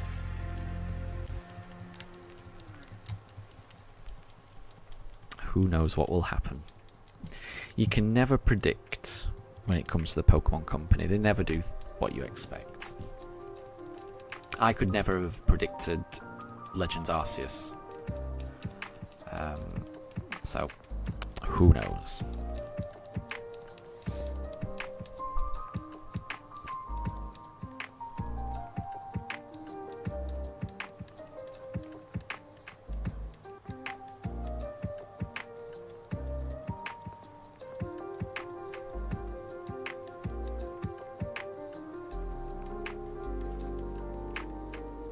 Moondrop, you would prefer the Marill? Yeah. Well, that's the beauty. You know, you can just go with your favourite. It's great. I think I probably would end up getting both, because I always want to play with both. I can never decide. Because I think initially I picked up Pikachu. And then, down the line, I ended up getting Eevee as well, and I'm glad I did that because I had a ton of fun using Eevee. So I can never decide. I'm always torn.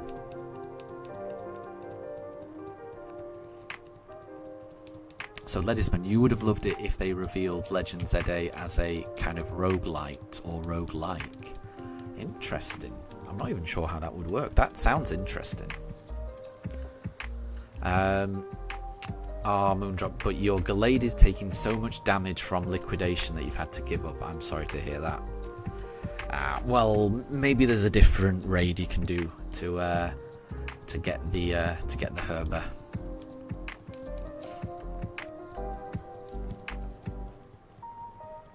I hope so.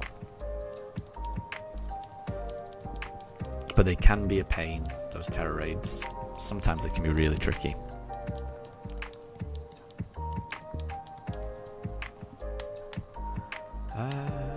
Can't remember.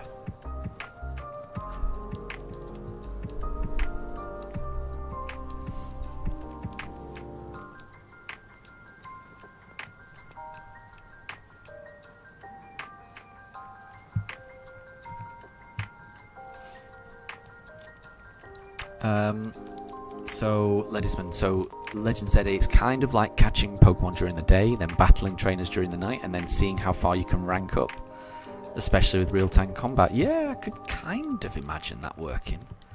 I think that would be really fun. I do like, roguelite experiences. They generally are very replayable, right? It makes you want to just do one more run because you've got a little bit extra ability or something. So Moondrop, this Slowbro knows Yawn, Zen Headbutt, Water Pulse and Liquidation, so it's got special and physical coverage there. It's trying to put you to sleep, and it knows Zen Headbutt, which I might be wrong. Has that has a chance to flinch? I can't remember. But it sounds tricky. If I were you, I would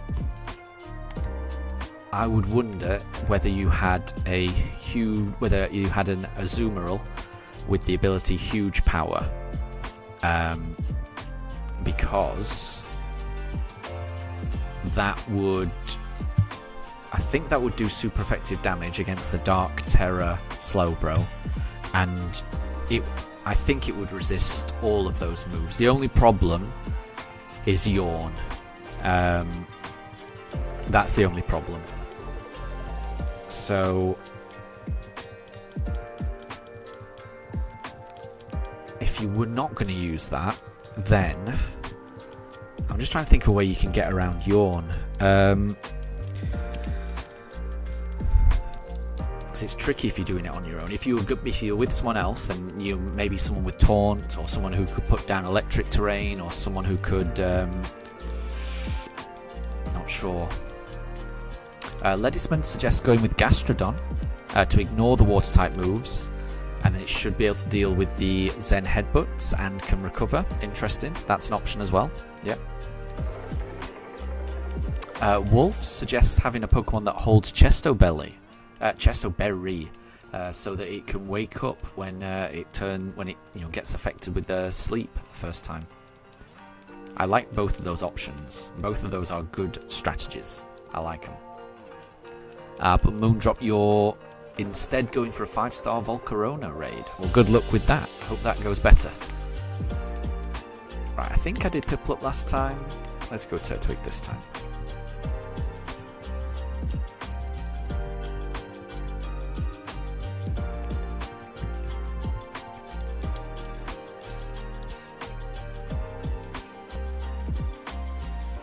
No, sadly not.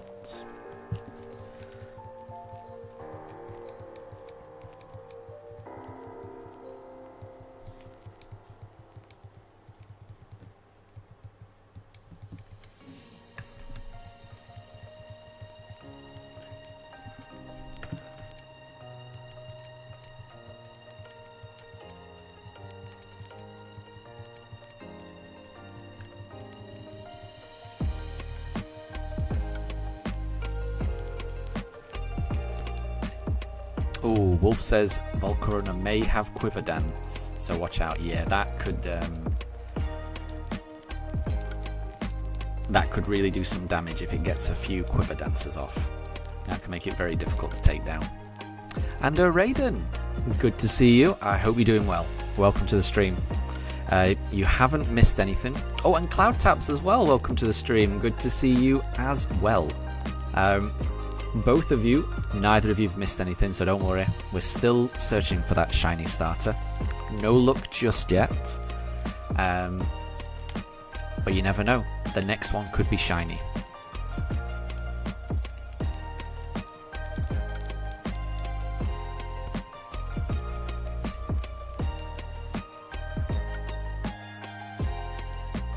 Oh, but sadly not. But maybe it's the next one. We never know. Ledisman suggesting going with Tentacruel and Clear Smog against Volcarona. That might be a good idea, yeah. Just to get rid of Volcarona's stat boosts. I like the sound of that.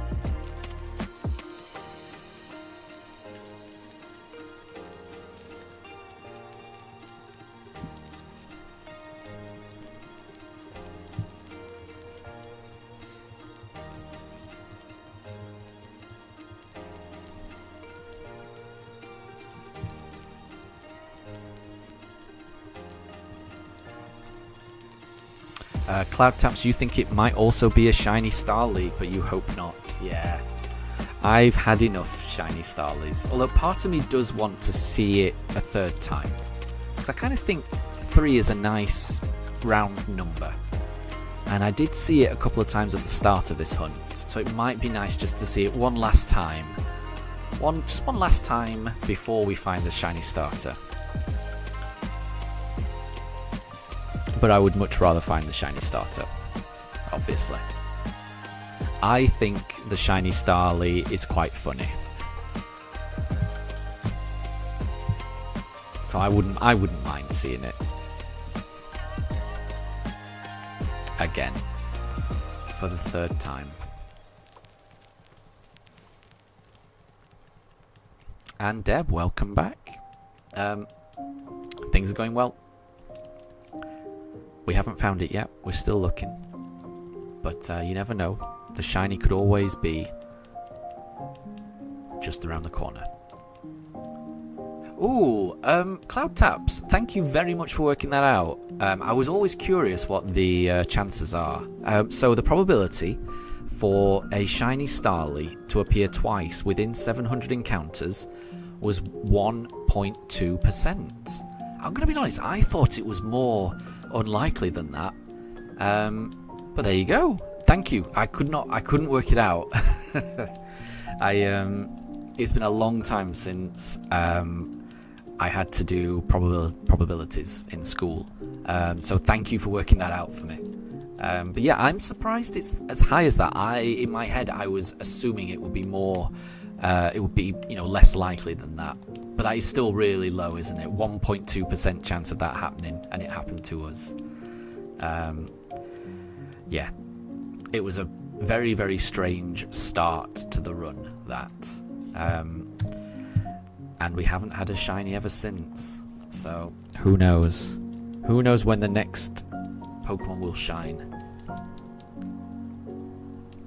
Ledisman, you bet I could tell us the exact dialogue between Dawn and Rowan at this point. Sadly, I don't think I can. I just skipped through it. You know, when I actually start this Pokemon journey, I am going to start paying attention to all the dialogue. But at the moment, I've just been through it too much. I'm just button mashing. I am just button mashing.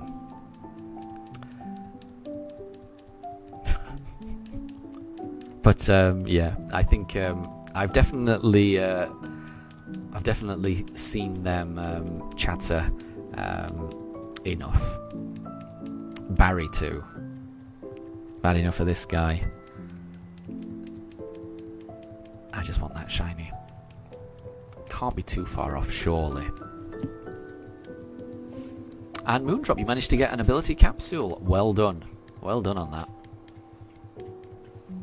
And Deb, you went to play Minecraft. Let me just select this one. So you went to play Minecraft and forgot to notice about the time. And, oh, I mean, that's fine, don't worry. I do that all the time. You know, when you start playing a game, you lose track of time. That used to happen all the time when I used to play Stardew or Civilization. I always think just like one more turn or just one more day in Stardew. And before you know it, it's the middle of the night. Yeah, it's easy to just... when you're really getting into a game, time just goes really fast. It's similar to these streams as well. Like, especially these weekend streams, they go... I tend to stream for quite a while, like 9 hours or so, but it never feels like 9 hours. The time seems to fly by. So I know what you mean, definitely. Wolf, only 1 hour to go until you can open a booster pack in TCG Pocket. Well, good luck. I hope you get some nice pulls, and I hope you get that that Jolteon. Moondrop, you found a 5-star Terra Arcanine with a Fairy Terra type. Interesting. I hope that goes well. Ledisman, they must be confused that they've done the same dialogue 5,000 times. Oh yeah. Oh yeah. These characters have no idea what's going on.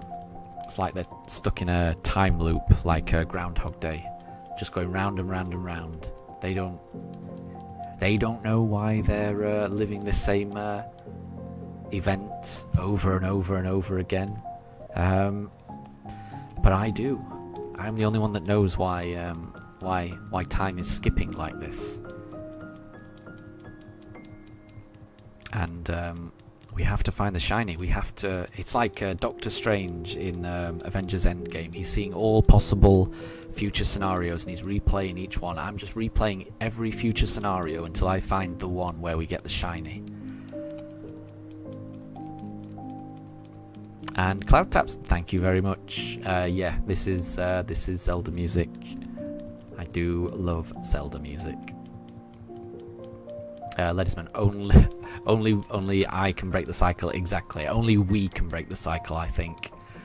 I think there's some terrible event in Sinnoh's future, and the only way to stop it from happening is for us to have a shiny starter. I've seen into the future. I know that the only way we're going to be able to save Sinnoh is if we create a team fully composed of shiny Pokemon. And that's the only way that we save Sinnoh. So we've got to form that team. And we're not giving up until we've created the team. I don't know what that team's going to look like, but I know that we need a shiny team. And then we will save Sinnoh.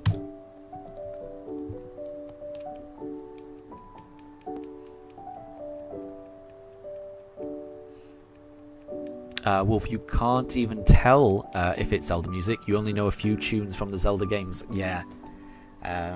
It's a very musical game series, I would say, Zelda. Quite a few entries in the game series revolve around the protagonist, the main character, Link. using just an instrument. So like Link's Awakening, he wakes up on a deserted island, and he has to basically collect all of the instruments in order to wake up something on top of a mountain. Ocarina of Time, it's all about Link finding an ocarina. It's kind of like a little flute thing, and playing that to play different tracks, which you really do play on your controller. So each button on your controller plays a different note on the ocarina, and you have to play these notes to go back and forth in time, or change day and night, or teleport here and there, or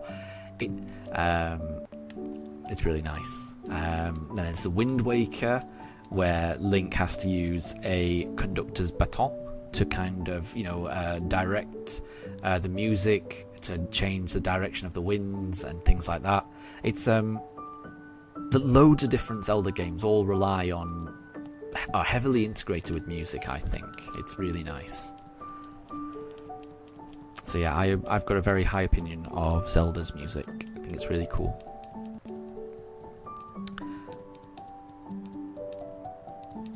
Ledesman, if only it was Diamond version. Yeah. And Moondrop, well done. You got the spicy Herbert. Nice. Good stuff. And Deb, let's hope that we get the shiny. Thank you for the shiny look. And Wolf, you like that I named my beloved Pugs after Breath of the Wild characters? Thank you. Yeah.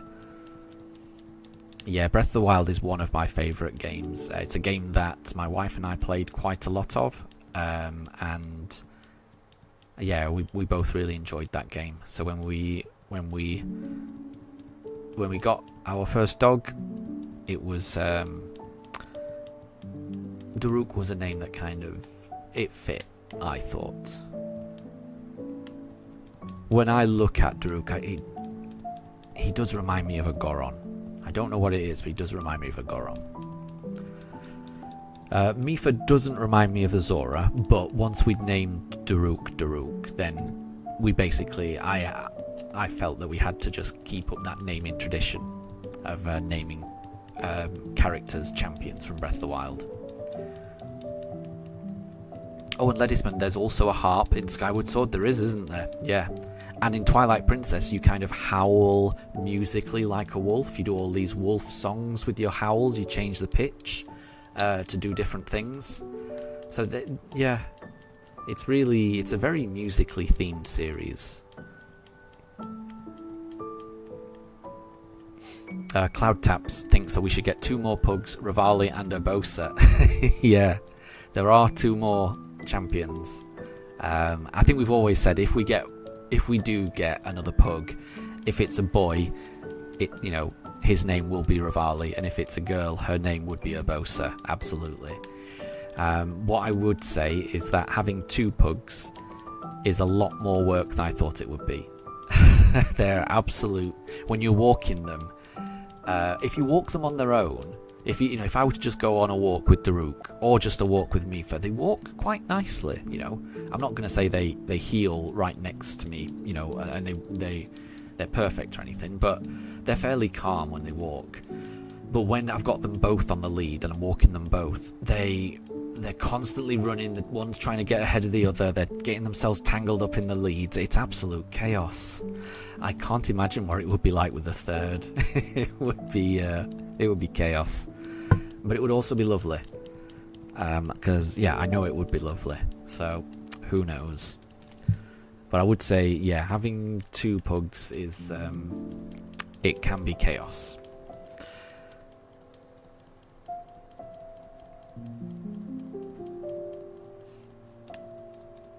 So, Raiden, speaking of blonde swordsmen, such as Link, the Honkai Star Rail game, you got the collaboration character Saber. Saber is from the Fate anime series. Well done. Well done. That sounds pretty cool. And Ledisman, I would need to get more pooch cams. Yeah, I would. If there was 3. I would indeed.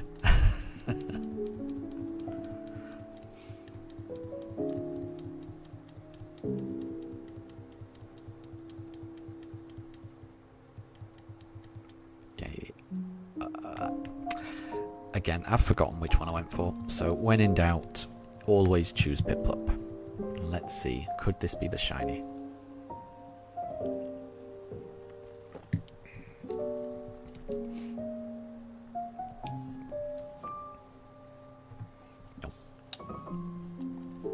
But yeah, I do enjoy Zelda, and I do enjoy the music, because I find it, as well as it being good, it also, in my mind, you know, and this is just subjective, but I do think it kind of fits the kind of chilled out, mellow vibes as well that I kind of like. So I like it musically, but I also just kind of like the vibe of Zelda music as well.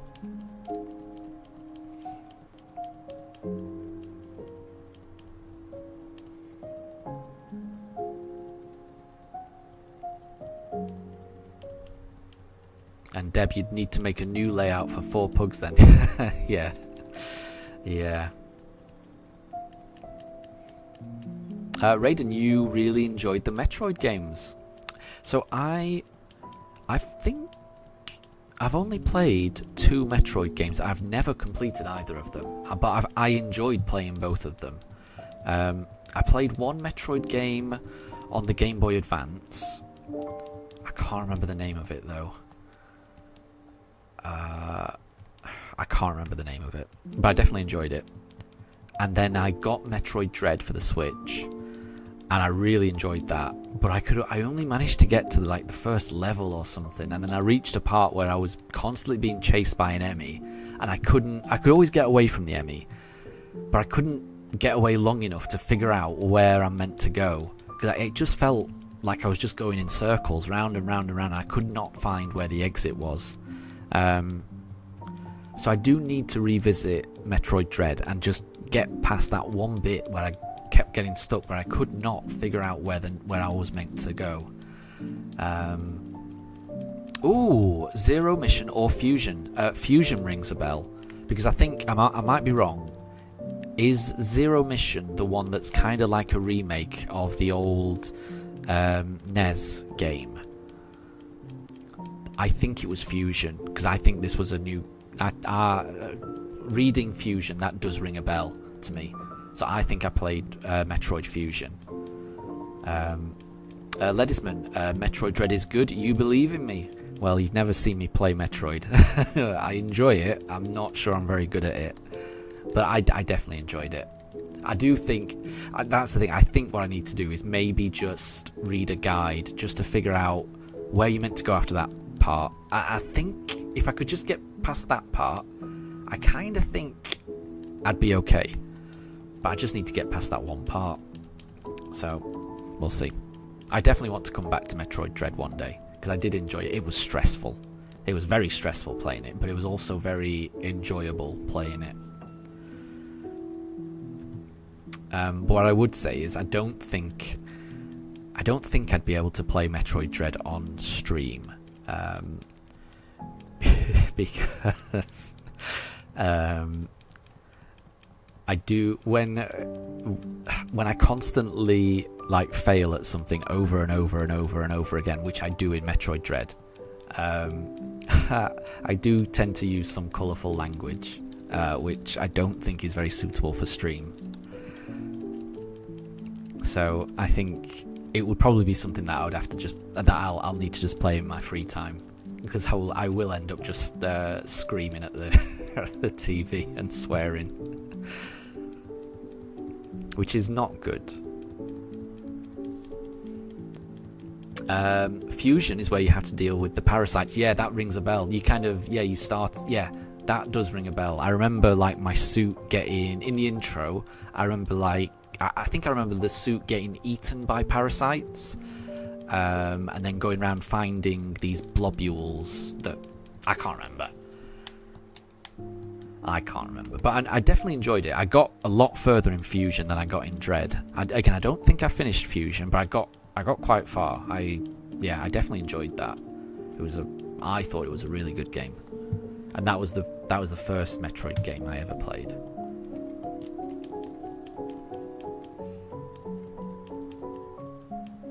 Cloud Tap's colourful is a nice adjective to describe it. Yeah, yes. And you're gonna head off, no problem at all. Thank you very much for stopping by, Cloud Taps. And yeah, we'll see you later if you do come back. Not a problem at all.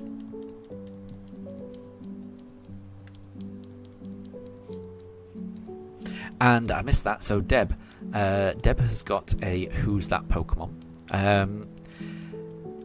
We can either ask for the generation or the type. And we've got 3 questions only. So I'm always a fan of knowing the type, I think. I've enjoyed that. So how about we go for type? Could we know the type, please, Deb?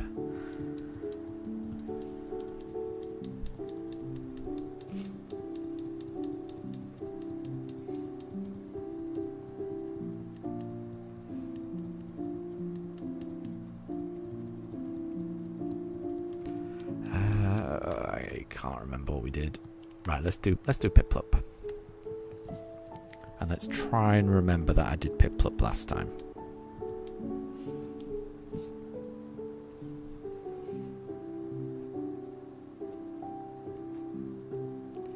Nope, that's not shiny. We're almost at 50-50. We're almost at 5,050. So that's a nice number. Maybe it'll appear then. Deb, so you're in the post-game of Pokemon Swords. You finished the whole story, and it's time to go on and complete the quests and complete the Pokédex. Well, good luck in that. I hope you're able to do so. So the type is a pure water. Ooh, there's loads of those. There's loads of those. Oof. Right. So I'm going to take a guess first, and then I'll ask a question. My guess for this would be, since it's already been mentioned in chat. Oh wait, no. It used to be a pure water, but it's no longer pure water. I don't think. No, I'm not going to guess that because I'm not certain. I was going to say Marill, but I'm not sure if Marill is pure water or whether it's Water Fairy. It's definitely Water Fairy when it's an Azumarill. I'm not going to guess that. I'm going to go Psyduck. Let's start with Psyduck, and we'll go on from there. So my guess is Psyduck. Right, we did Piplup, so we're going to do Turtwig.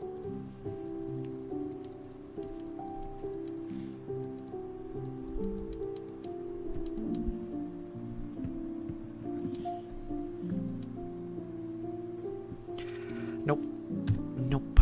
But we're getting closer to 50-50.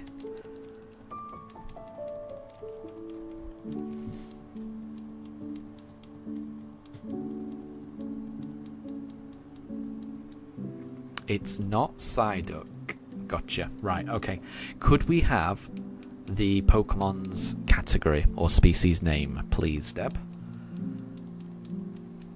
I'm thinking that might narrow it down.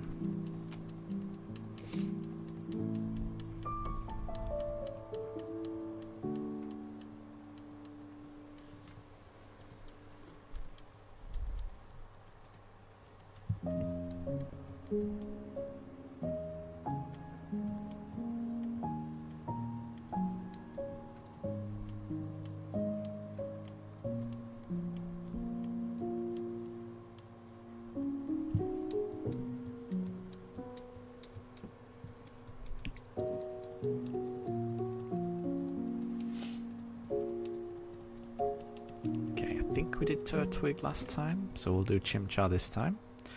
Oh, it's known as the Sea Slug Pokemon. So my first thought would be Gastrodon or something, Shellos. But I would have thought that's water ground. But maybe it starts out as pure water and then becomes water ground. So yeah, Ledisman is guessing Shellos. I like that. I like that idea. I didn't realise Shellos was pure water. I think in my head I would have thought Shellos was water ground. But yeah, I think Ledisman, I think you've got it. I think you've got it.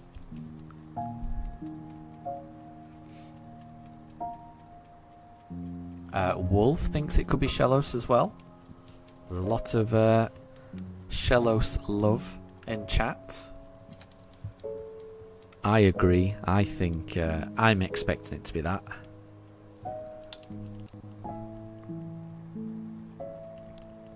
Because it can't be Gastrodon. I'm certain Gastrodon is park ground, so it's got to be Shellos.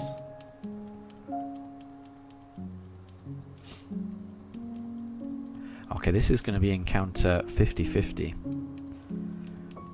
So is it going to be a 50-50 Piplup?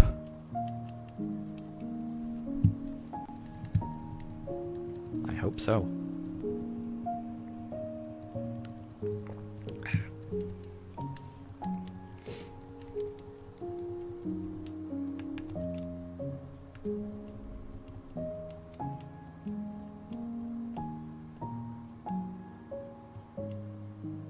Shellos is correct, so well done, Ledisman. Well done, Wolf. He got it.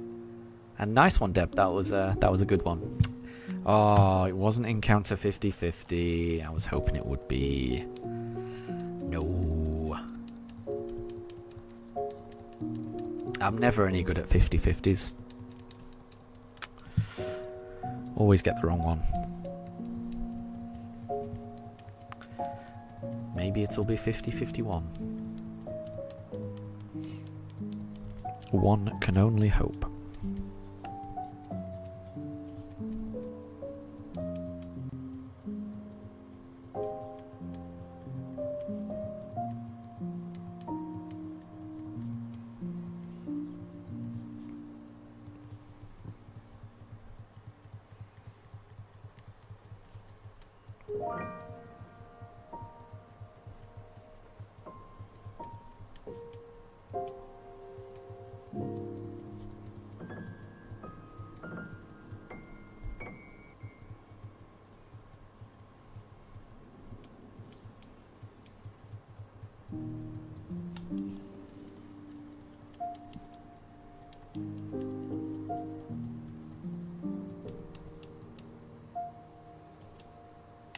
Okay, let's do Turtwig.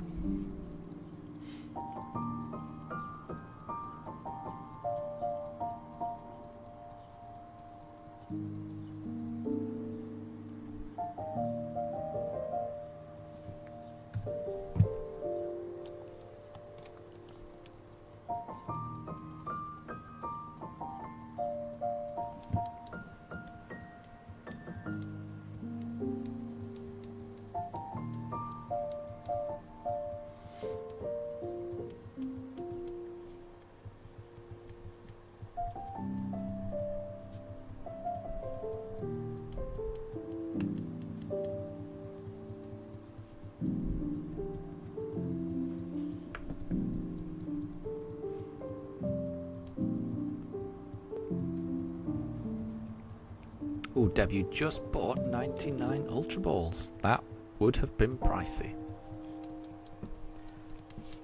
I always like buying Pokeballs in units of 10 so that I can maximize the number of Premier Balls I can get. Because I like Premier Balls the best. They're my favourite. So I always like getting that free Premier Ball with every 10 Pokeballs or whatever I'm buying. Right, I can't remember. I think we did Turtwig last time. So I'll do Chimchar this time.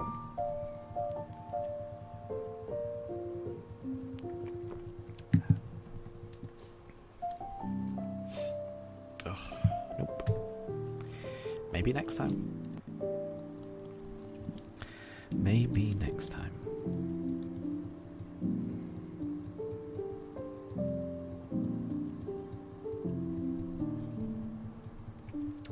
And Deb has got another. Who's that Pokemon?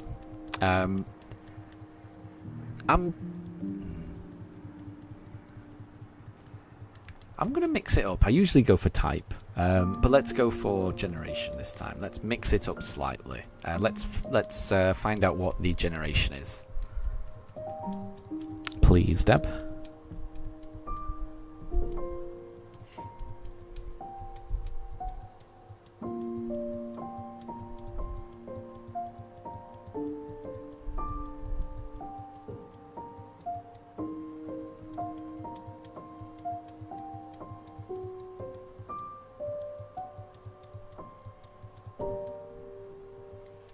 Okay, and let's pick a Piplup. Ooh, Generation 1. Nice one. Okay, I'm glad of that. I like that. Okay, so I'm just going to guess a random Generation 1 Pokemon, and then I'll ask for another clue. So, is it Jolteon? Is it Jolteon? I've got a 1 in 151 chance of getting it right.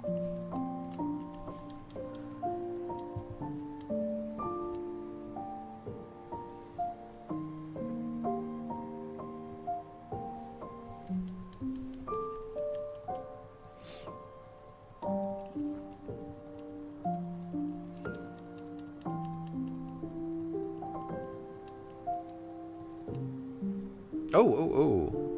Well, that's the first time that's happened. It's not a good sign. Just crashed. Strange. So it's not Jolteon. Okay, can we have the Pokemon's category or species? I've got a feeling if this is Generation 1, a lot of these species names are going to be fairly familiar to me. I may get it straight away.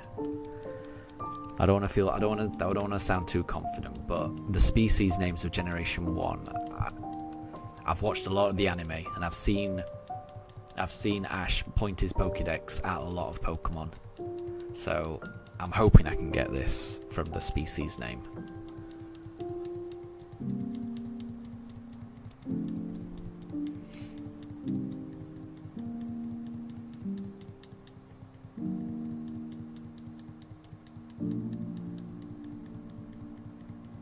The bivalve Pokemon. So I would say it's one of two. So I'm going to say Shelder. But I think it could also be Cloyster. But I'm going to go Shelder for the bivalve Pokemon.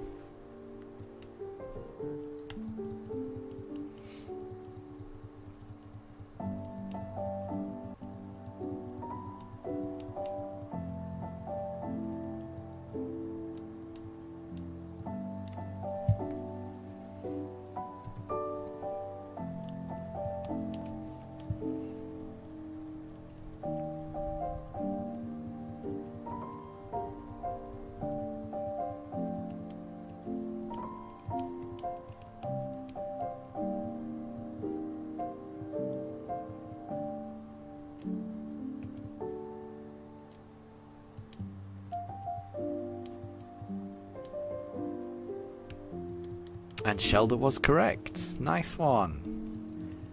Good one, Deb. Good one. I'm glad that I picked the generation rather than the type on that one. And Ledisman, quiz time. Yeah, if you've got a quiz question you'd like to pose, we can try and guess it. Absolutely.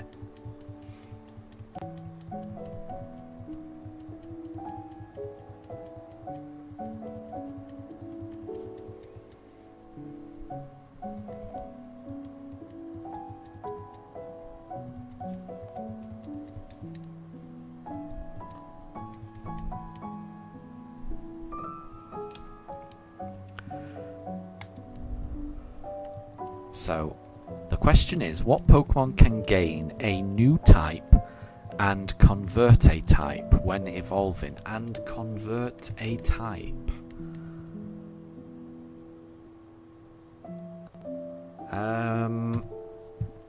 So, does that? I'm just trying to get my head around the question. So, does that mean it starts off as one type, okay, and then when it evolves, it gains a new type and then changes?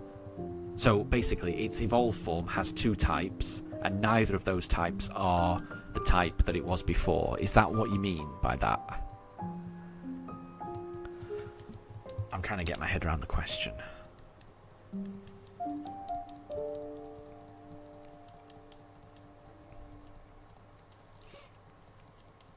So I want to make sure I understand the question before guessing.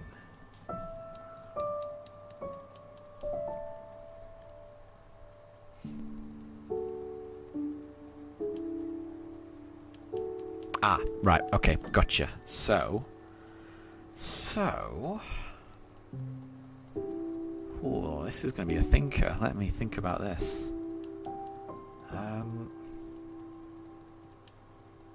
That's a good question.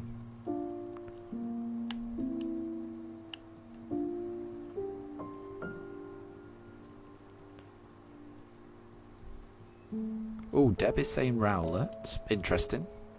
It's not Rowlet, though. Ooh, what could it be?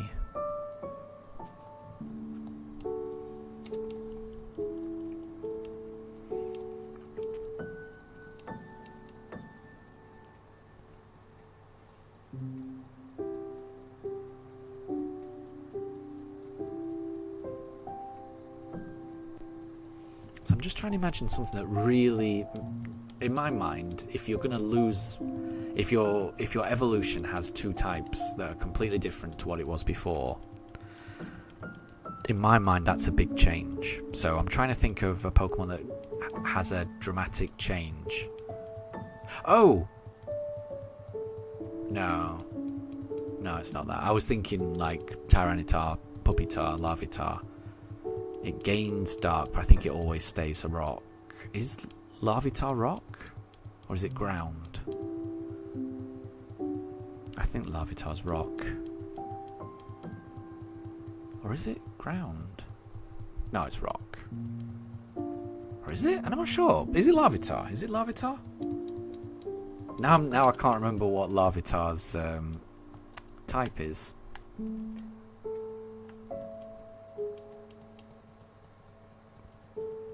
Nah, I don't think the answer is Larvitar. Larvitar's rock ground, so it always stays rock all the way through. Right, thank you.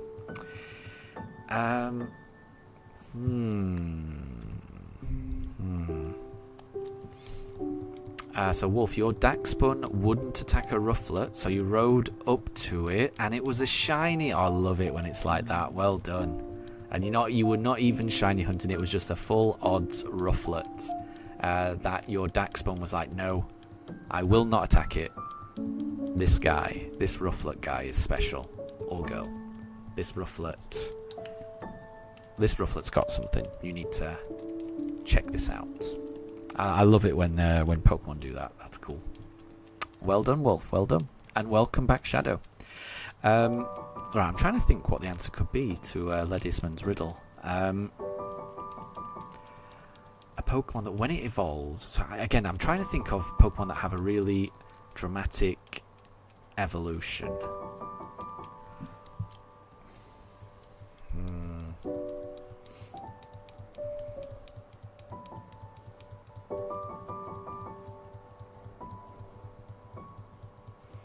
Oh, Deb has found something. I hope it's pretty cool. Can't remember, so let's go that. Let's go Piplup.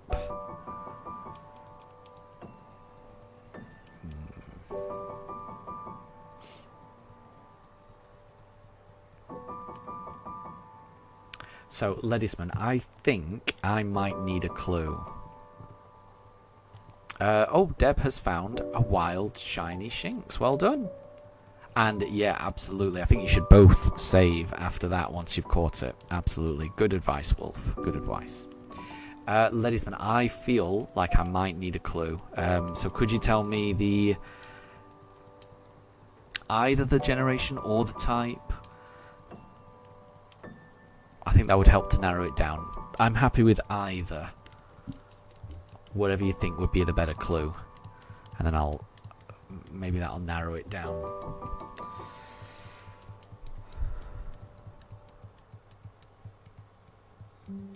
Yeah, congrats Wolf and congrats Deb on the shinies. I hope to join you in the shiny club. I would love to join that shiny club that you've got.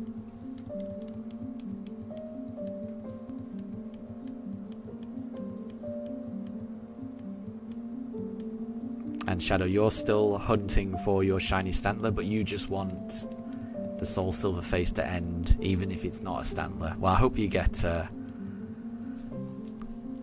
good shiny soon. I really do.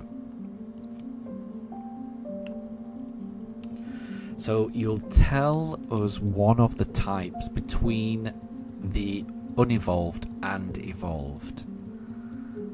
Fire. One of the types between unevolved and evolved. So fire's involved somewhere.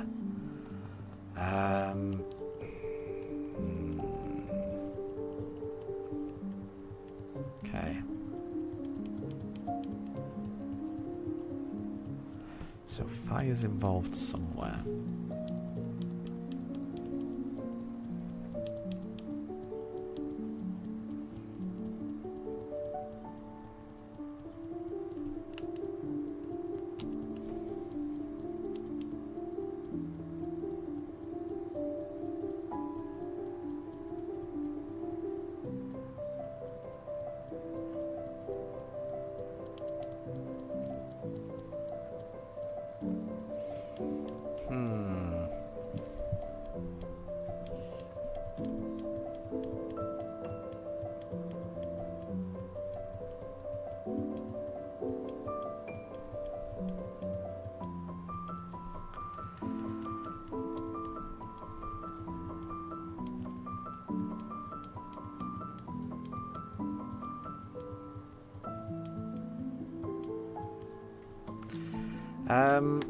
I think I may have to give up because I can't. What about? See, I haven't played the Sun and Moon games, but when Cubone, I'm not sure how Cubone evolves into Alolan Marowak, but Cubone does go from a ground to a ghost fire type, right? So maybe Cubone? I was about to give up and then that just came to mind. I was very close to giving up then. Very close.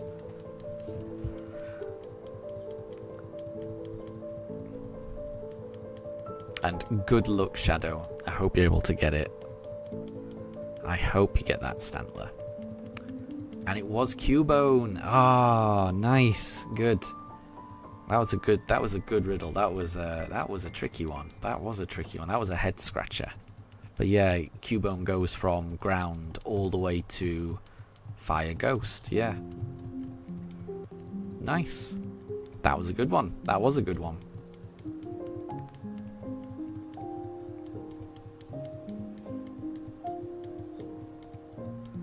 Yeah, that was a real head scratcher. So it evolves by level, but it might be that it evolves at night in its Alolan form. Interesting. Very cool.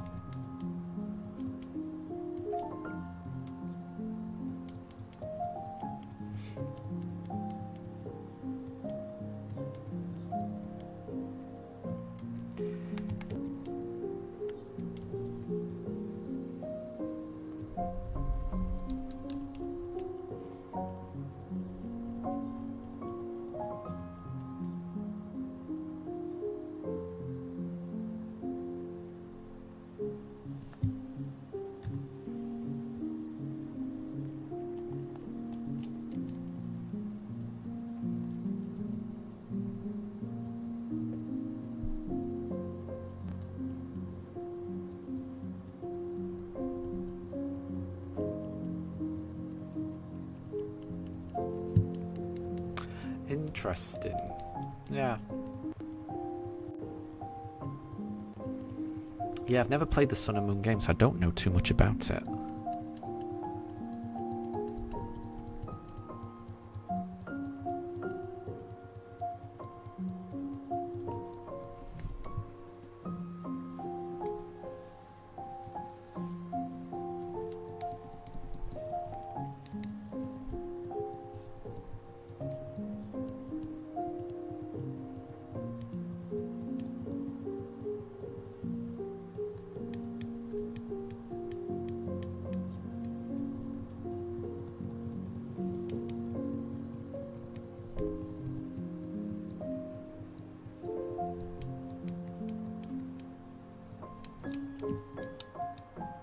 Okay. I think I did Piplup last time, so let's do Turtwig this time.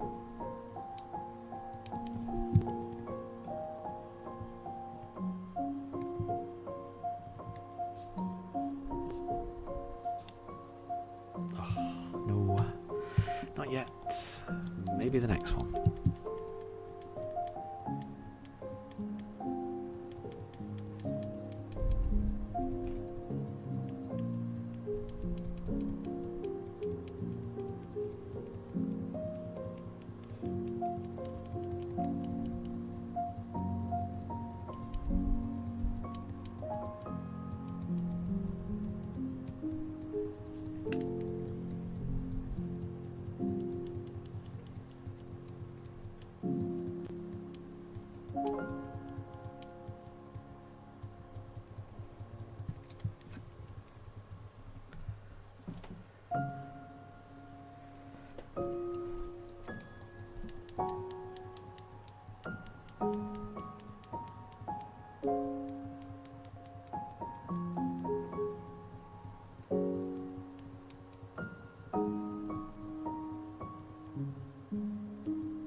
Nope. Nope, nope, nope. Maybe the next one.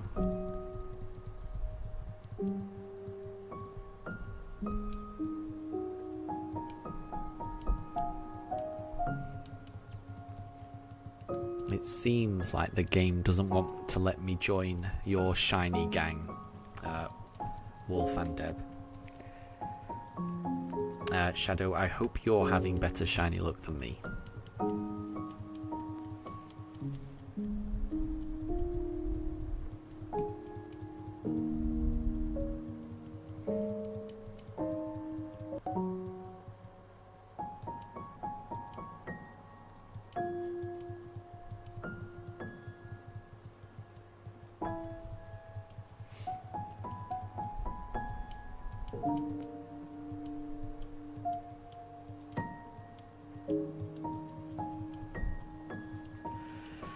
Deb, how does Budju evolve? I think it's just level up, pretty sure.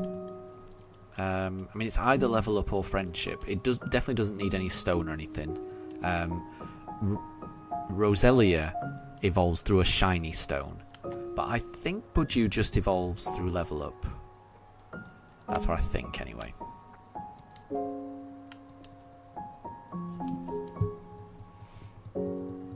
Oh, I'm wrong. Ledisman says happiness and in the morning. Interesting. I didn't realise that. Yeah, don't listen to me. Don't listen to me. Yeah. Ledisman sounds right.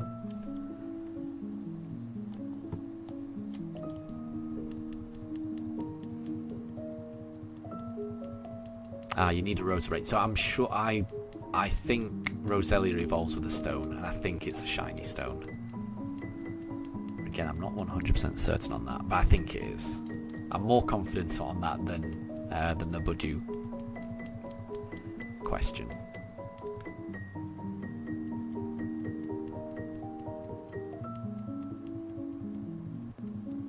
Ledisman, so Generation 4 introduced a combination of happiness and time of day. Interesting. The same goes for Riolu. Very cool. Very cool. And it is the shiny stone. Good. I thought it was, but I wasn't 100% certain, but I thought it was. Which always confused me. I always thought that Roselia really, it should be a leaf stone evolution, but I'm assuming they didn't choose the leaf stone because you would have had access to the leaf stone in previous generations, and they just didn't want to have the question, well, why couldn't you use a leaf stone in Ruby Sapphire? Didn't work in Ruby Sapphire, why would it work now? So I'm assuming that's why they chose the shiny stone. But since it's a grass type Pokemon, I really think the Leaf Stone would have made more sense.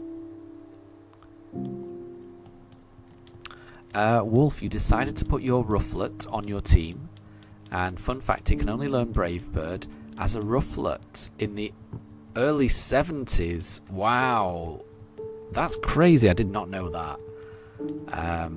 I mean, if you didn't have rare candies or just candies in general, that would be a nightmare trying to get a Rufflet all the way up to level 70 in order to get one move. Yeah, so well done for that.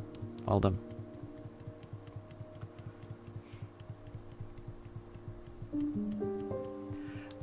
Deb, yeah, you need a Pokemon with a False Swipe. I always like having a Pokemon with False Swipe on my team. I usually go with Gallade. I like throwing Thunder Wave and False Swipe on Gallade. That's usually my my catching buddy. But there's other ones you can choose. And well done, Wolf. Yeah.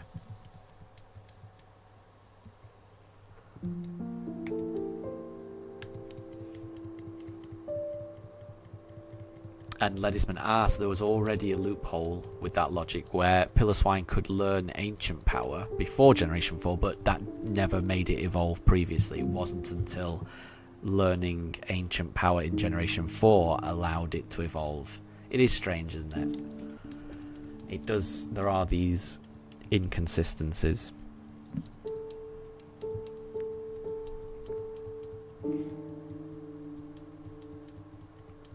It is strange.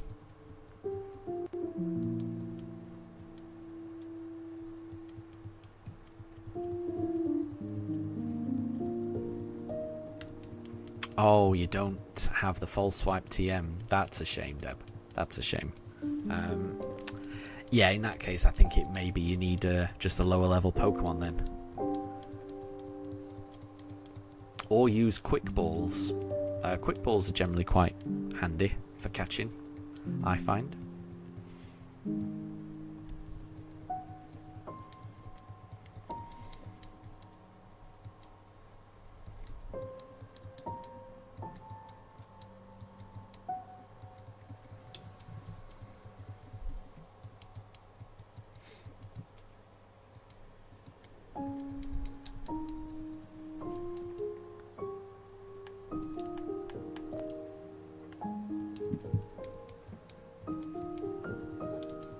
So Raiden, Feebas evolves by maxing its beauty in Generation 3. Yeah.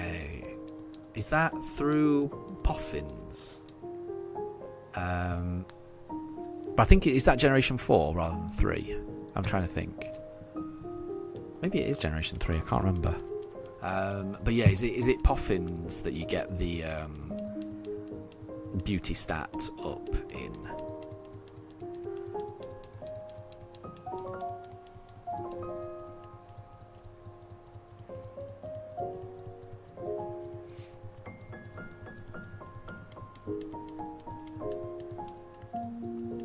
Yeah, I don't think I've ever managed to evolve a Feebas through maxing out its beauty stat. I know that's a thing, but I don't think I ever managed it.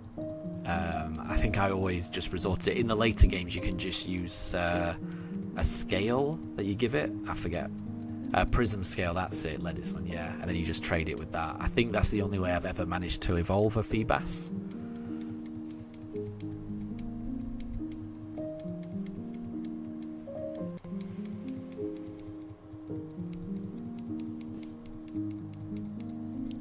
I think it was more difficult in those older generations, I think. They made it a little bit easier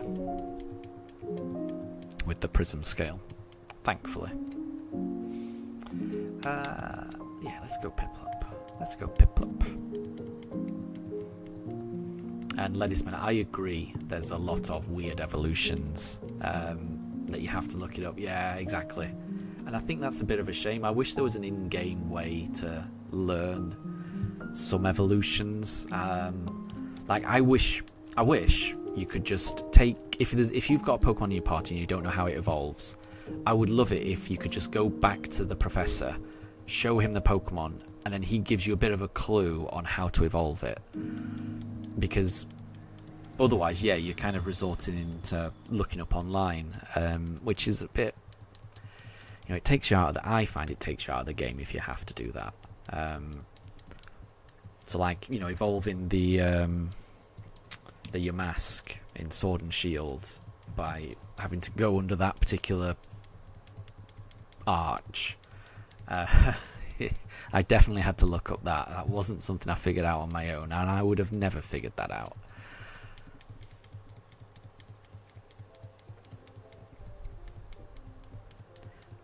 And Raiden, yes, Feebas has a very low spawn point, yeah.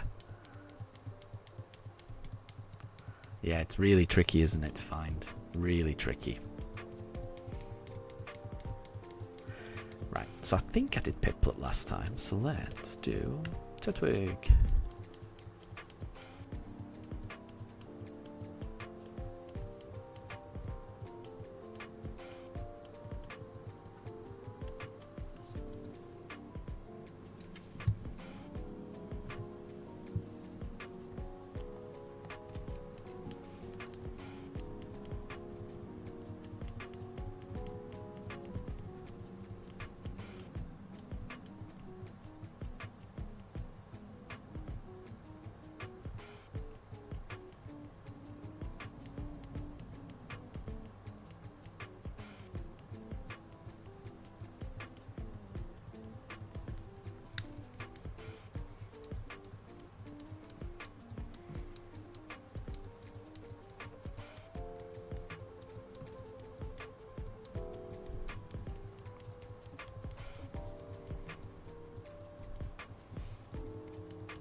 And Ledisman, yeah, so for any given Pokemon, the way it evolves could be level, friendship, trade, stone, spin on the spot. Yeah. Is that Alcremie, spin on the spot? Hold the console upside down. Yeah, that's a weird one, isn't it?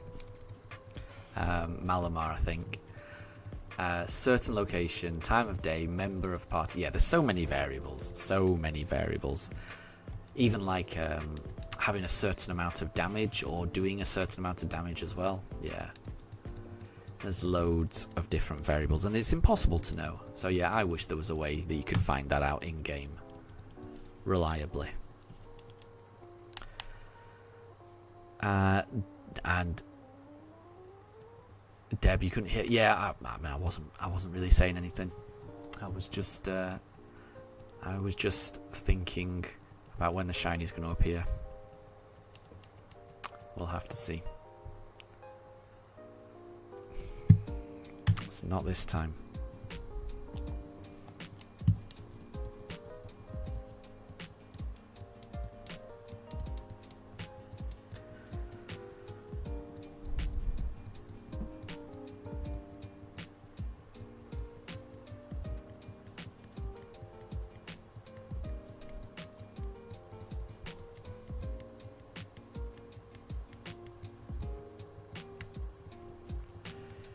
Whew, it is starting to get warm up here.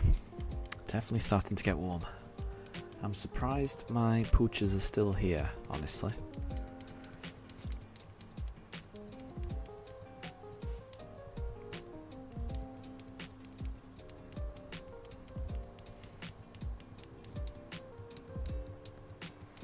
So Deb has got a new Who's That Pokemon. We've got either the generation or the type. Let's go type. Let's go type this time. We went generation last time. So let's know the type, then we'll guess.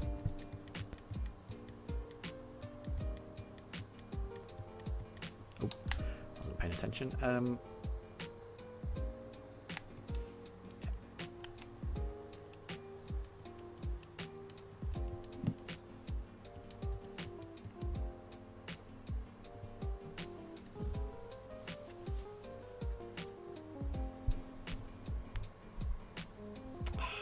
Nope. No. Maybe it's the next one.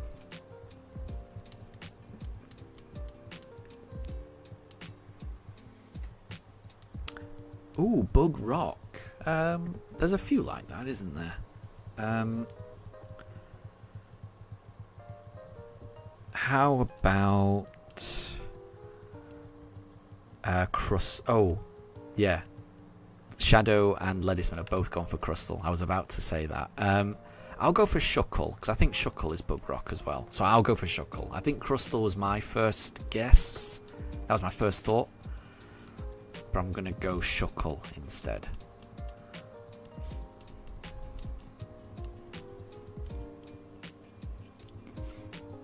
Ooh, Ledisman saying it could also be Armaldo. Yeah, that's a good point. I had not thought of Armaldo. So it's not Crustle. Sounds like it's not Shuckle either. Could it be Armaldo? Because I think Ledisman's guess came in around the time when you were typing. So it could, I think it could it be Armaldo? It's not Shuckle. Yeah, so it's not Crustle. It's not Shuckle.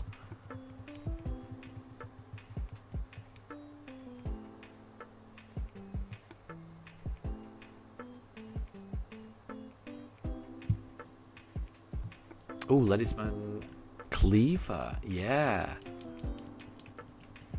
Yeah, that's a good one. That is a good one. I hadn't thought of that.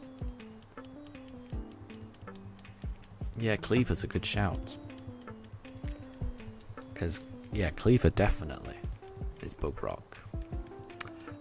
Shadow is guessing Dwebble. Yeah. Oh, it was Cleaver. Well done, Ledisman. Well done. That was a good shout. I hadn't thought of Cleaver until you said it.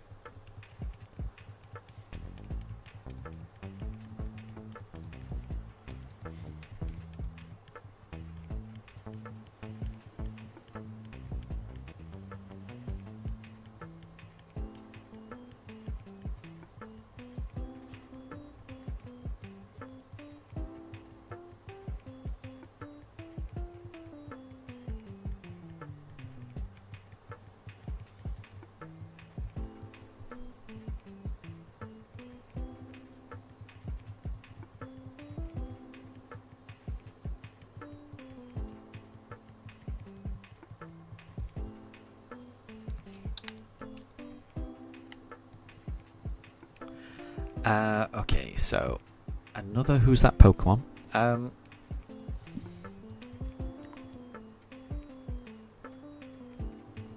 How about... We went for type last time, so let's go for generation this time. Let's find out what the generation is.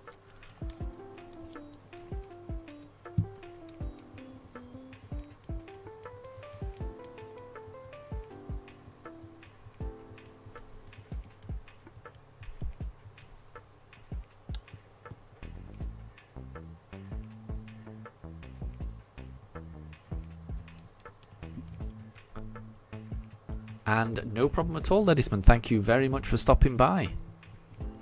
Good night. I'll catch you later.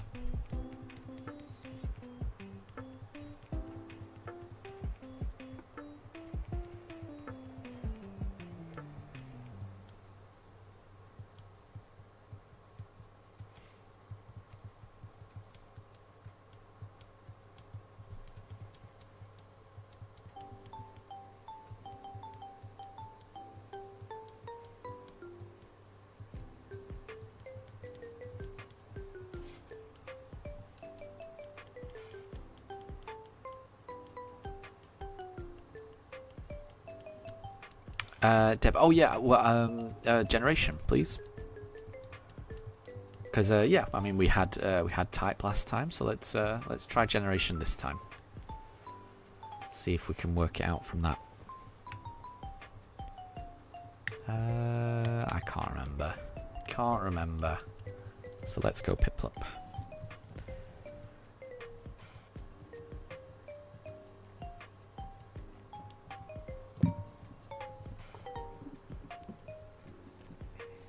Nope.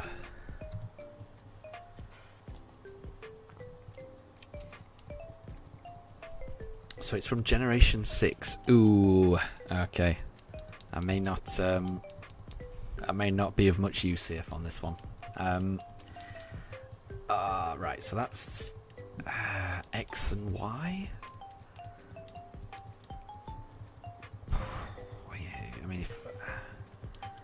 I'd struggle to even name a Pokemon from X and Y. Let's try and figure this out, so I can at least guess. Well, actually, okay, let's go for the box legendary. Why not? Okay, let's go for Xerneas. That's got to be from that generation. I'm gonna guess Xerneas.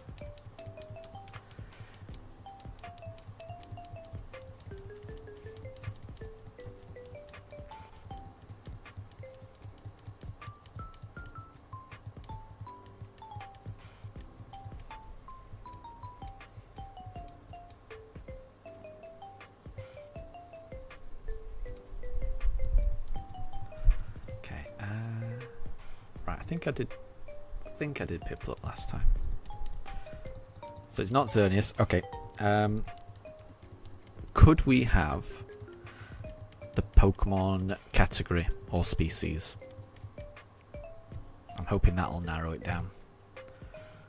Because I do know the Pokemon from that generation. I just don't know that they are from that generation, if that makes sense. Like, I'm sure I will have heard of all of the Pokemon. It's just I wouldn't know that that is from Generation 6 or from Generation 5 or Generation 7.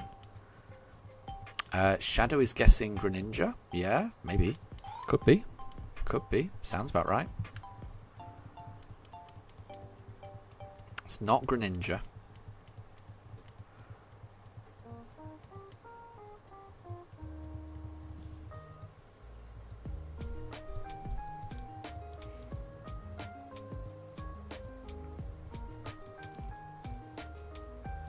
The restraint Pokemon.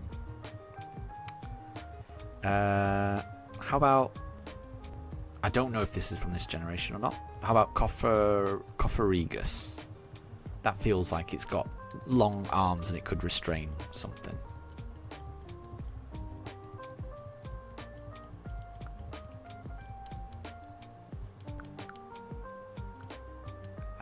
Right, I think I did Turtwig last time, so let's pick Chimchar.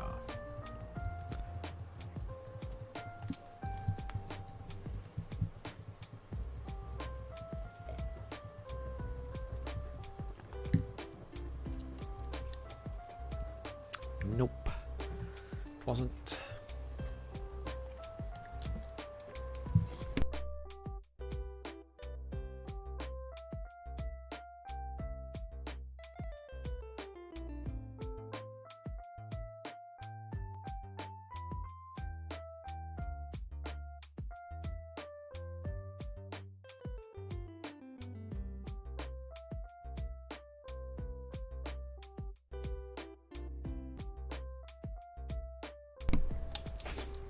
That's fine.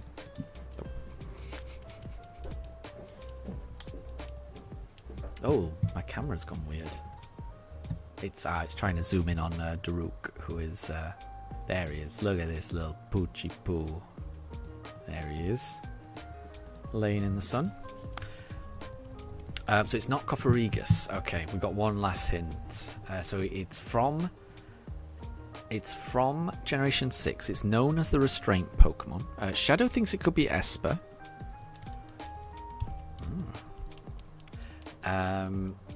I would like to know one of its abilities. Could you tell me one of its abilities?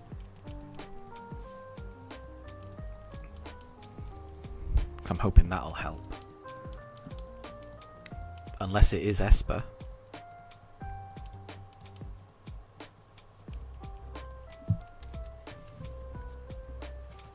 Oh. Daruk's heard something. Oh, he's moved. He's moved. Oh. Okay, right, so let's go Piplup. Let's go Piplup.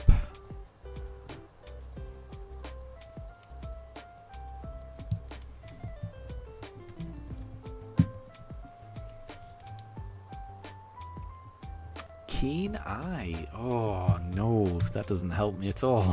Oh no. Okay, I really hope it is Esper because I'm out of ideas. I'm out of ideas.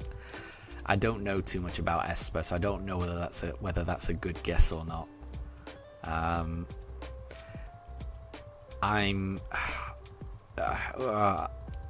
mean, yeah. I don't even think I could take a guess because I don't know. I don't know. The generations 5, 6, and 7, I just don't know enough about them. I wouldn't even know how to take a guess. Yeah, I'm gonna have to pass on this.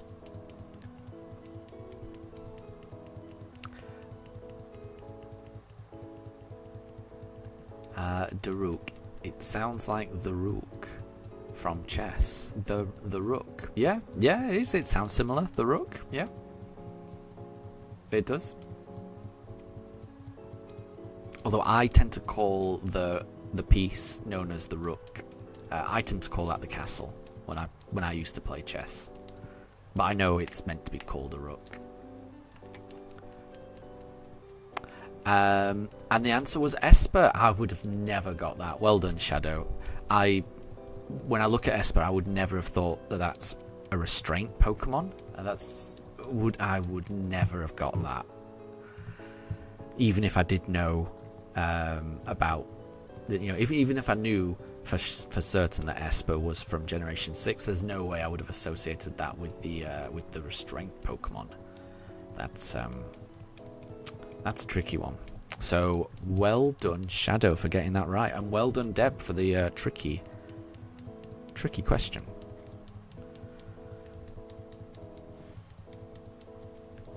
And Draven, good to see you. I hope you're doing well. Everything's all good with me. It's a little bit warm in the UK, a little bit warm. So we're in the attic as always, hanging out. We've got all the windows open, fans going. The pugs are with me for now. I don't know how much longer the pugs want to stay up here because it is warmer up here than the rest of the house. But yeah, we're just searching for the shiny. Not found it yet. There is still hope. I'm really hoping I can find it today. But I hope everything's good with you, Draven.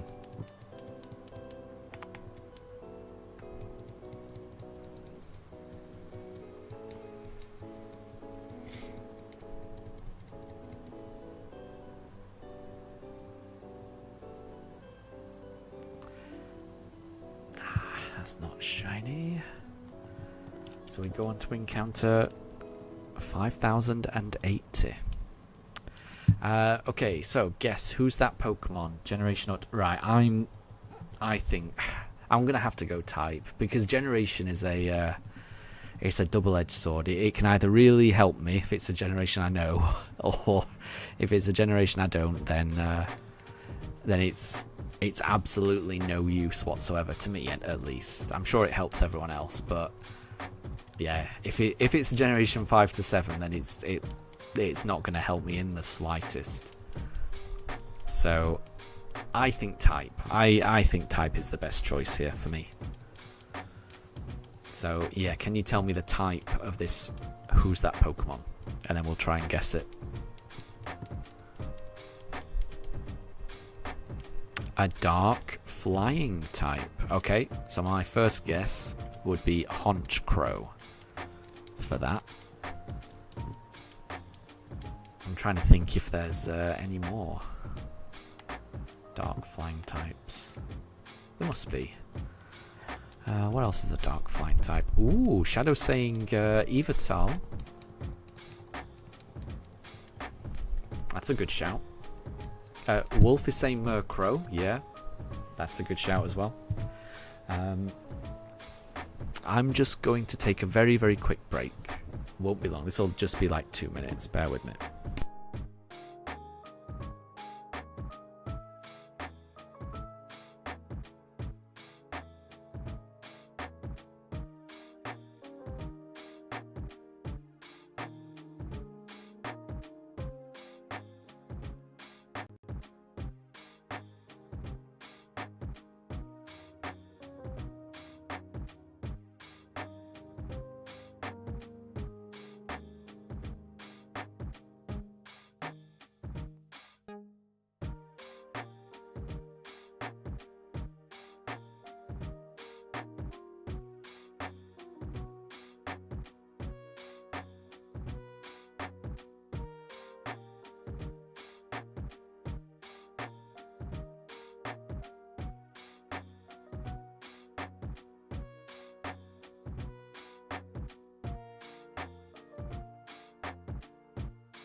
Okay, I'm back. Sorry about that.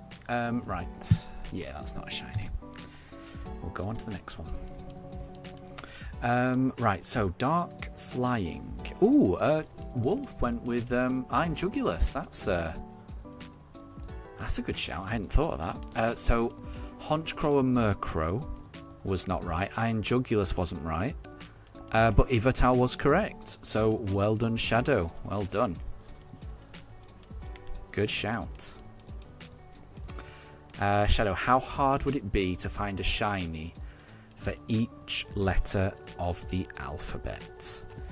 Well, yeah, I think the Y and the X entries would be pretty tricky. It would be pretty tricky for me because I think you'd have to get them in. Can you get them in Dynamax? I think you can, but it would take quite a while. And then the rest, I don't think it'd be too bad. Because I think you'd have options for all the others. But for... Oh, mind you could get Sartu. You wouldn't have to necessarily get Xerneas.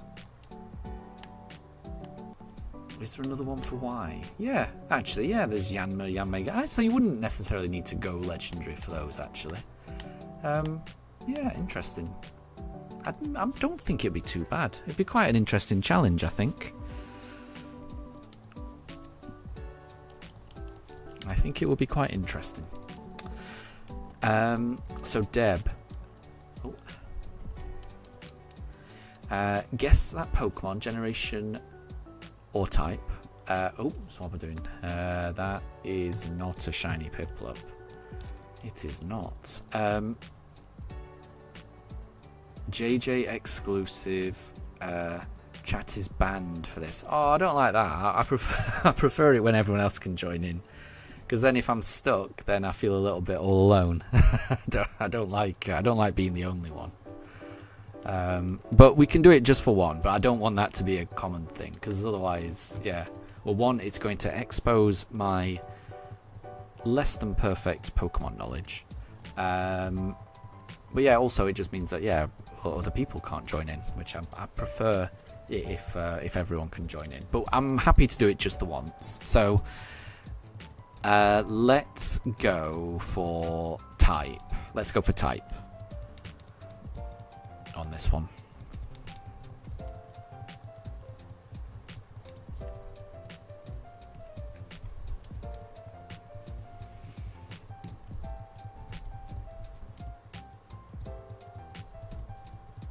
Yeah, we'll only do it for this one. I think after that, then, yeah, everyone can join in. I think I prefer it, everyone joining in. So we'll just do this the one time.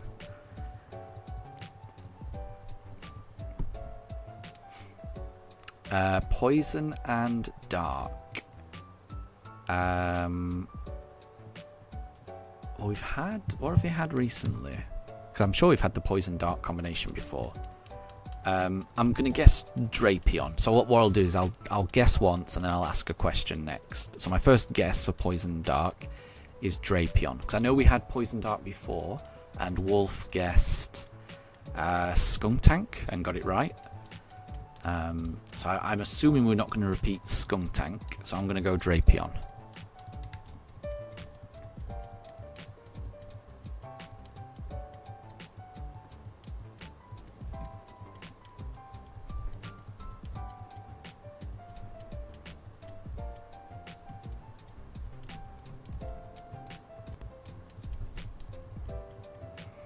And Shadow, you're probably going to know it. I think you're probably going to know it. I think everyone's going to probably know it. It's not Drapion. Okay. So my question is, could you tell us the species or category name?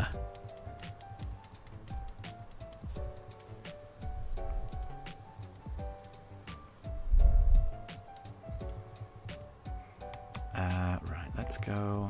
Can't remember. We'll do Piplup.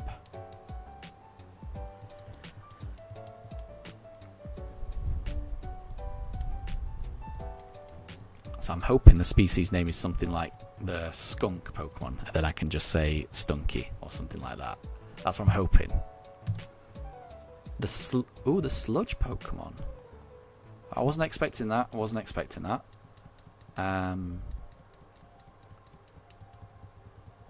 So I automatically think of Grimer, but that's Poison. Oh no! What about Alolan? What about Alolan Muck? I know that because I've had a shiny Alolan Muck use a Memento move on me and get away. I'll always remember that. Yeah, Alolan Muck. How about that? Oh, and Wolf, you can open a booster pack. Good luck. I hope you you can have all of the shiny luck for this one. So good luck. I hope you get a evolution as well, a full art evolution.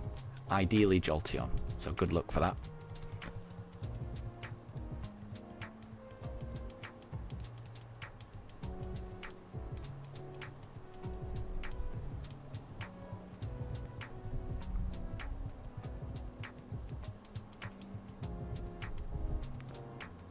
Let's go Turtwig.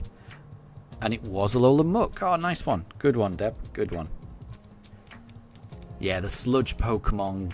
That's a big giveaway, isn't it? It's gotta be, you know, it's gotta be Grimer or Muck for the sludge Pokemon. That's what I think of anyway. Nice one.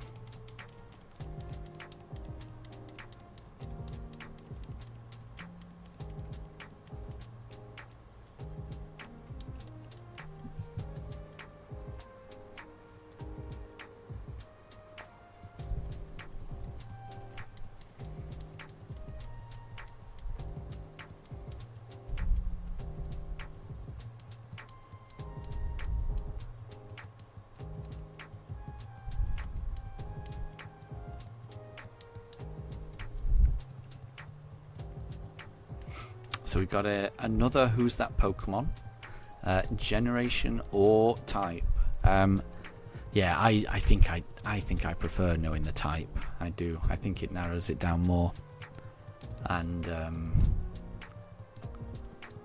yeah, I'd like to know the type, please. So this is something that everyone can guess.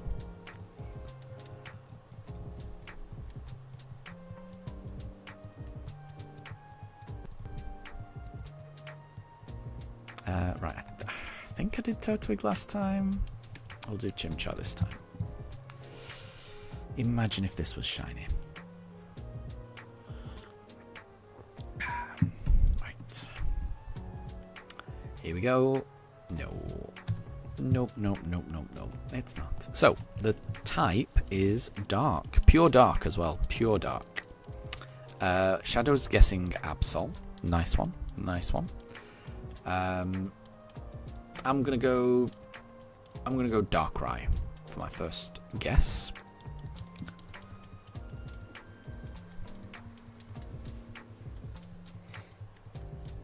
So it's not Absol. That's a good shout, though. It's a good shout.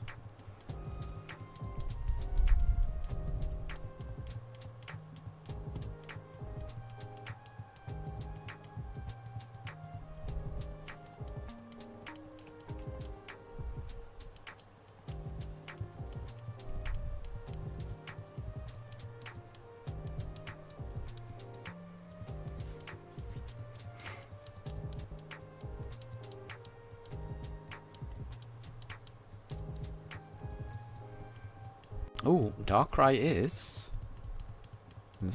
Is it right? Sounds like it could be. Right, let's go for Piplup. Could we get it? Oh, you didn't get an Evolution Wolf. I'm sorry. But you did get a Mimikyu and a Brioni. And a Sableye. And a card of Penny from Scarlet and Violet. I didn't realise that Penny was in that. Very cool. No, you're not shiny. Piplup's not shiny. So Darkrai's not right. Okay, so... and exactly Wolf, hopefully next time. And that's the thing. You know, you can always just open a couple tomorrow. So it's something to look forward to tomorrow.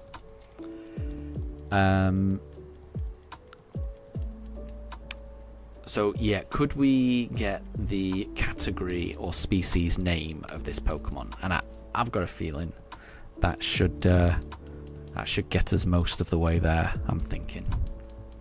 That's what usually happens.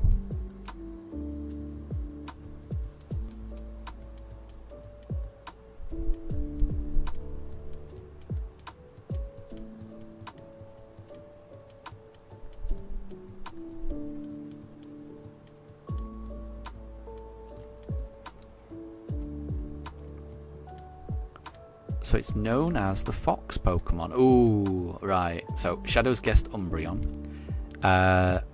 Is it Nickit? I feel like it's got to be. Yeah, it's got to be either Nickit or it's Evolution Thievul. But I'm going Nickit. Shadow's going Nickit as well. It's got to be one of those, surely.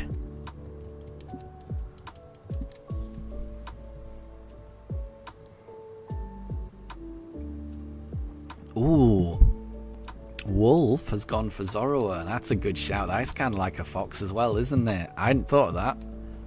That's a really good shout, Wolf. But it was Nickit. Ah, well done, Shadow. And that was a good guess, Wolf. That was a good guess. That was a good guess. Because I think that would work as well. But it's all about what is the Pokemon category. And Zorro is known as the Illusion Pokemon. Good question. Good question, Deb.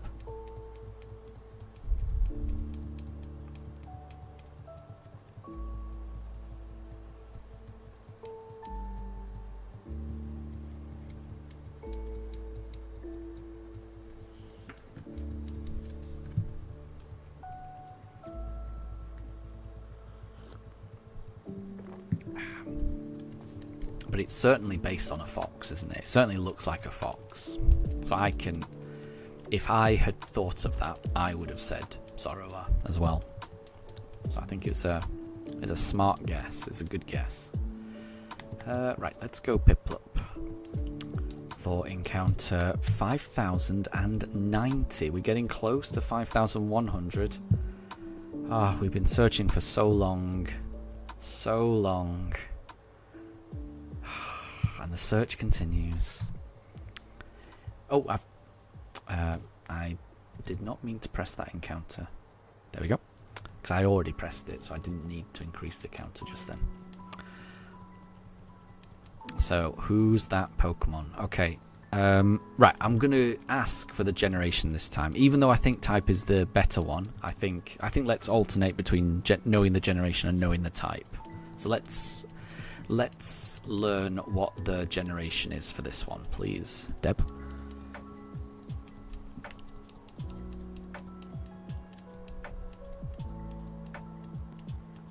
And then I'll take a guess. See if we can get it.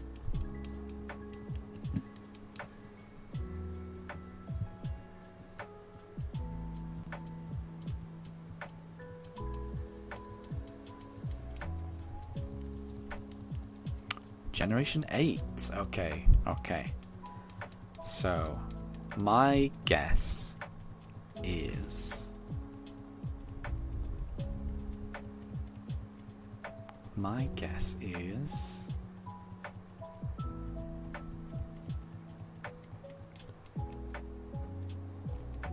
Copperaja. That's my guess. Not much to go on other than the generation, but I'm going to guess Copperaja. I think I did Piplup last time, so I think we've done Piplup twice in a row, but I don't mind. Come on. How about this? Could this be a shiny? One of these days it's gonna be. But it wasn't that encounter.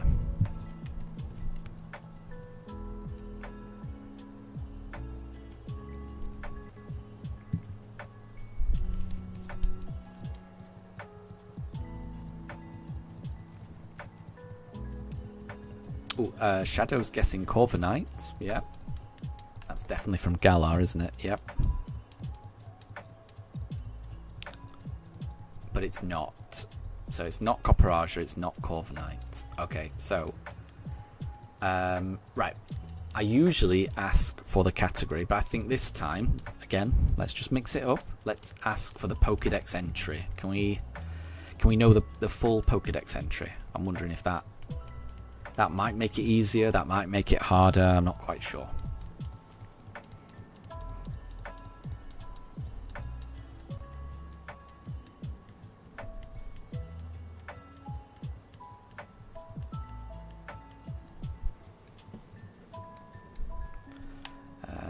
Right, I'm pretty sure I did Piplup last time. Pretty sure.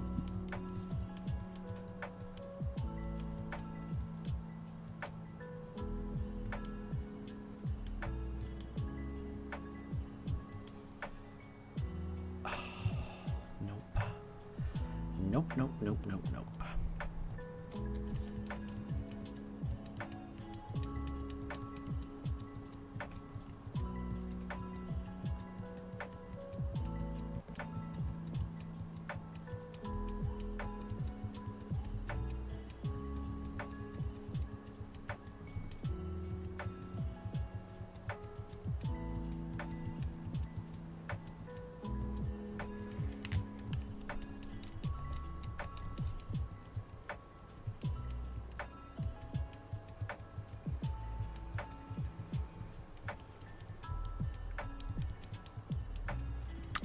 So, the Pokédex entry for this Generation 8 Galar Pokemon is: this Pokemon never leaves its trainer's side. It predicts their actions with its power and takes care of their day-to-day needs. Interesting. Okay. So it's quite a loyal Pokemon, and it predicts things with its power. Interesting. I'm gonna go Orbeetle. Because it's that sound with it, like predicting things, that makes me think psychic. So I'm gonna go Orbeetle on that one. But I'm not sure. I'm gonna be honest, I'm not sure on this one. I'm not sure. Don't know if anyone else has any guesses. But yeah, my guess would be Orbeetle, because I've got a feeling this feels psychic. This feels psychic to me. If it's predicting actions, I think of future sight. That's my thoughts. It's not Orbeetle. Okay. Right, so the last clue, could we know one of the Pokemon's abilities? Let's see if that helps. And this will be the last clue.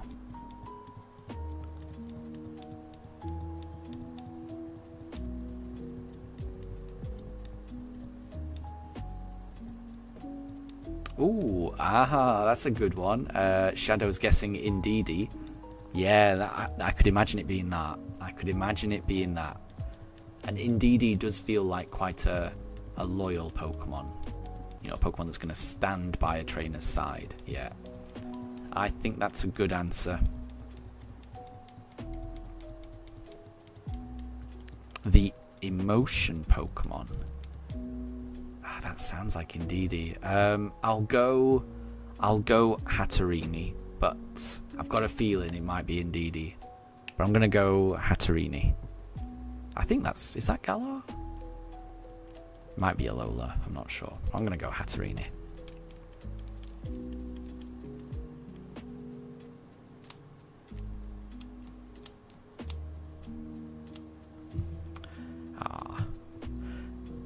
Wasn't Turtwig, so we'll go Chimchar.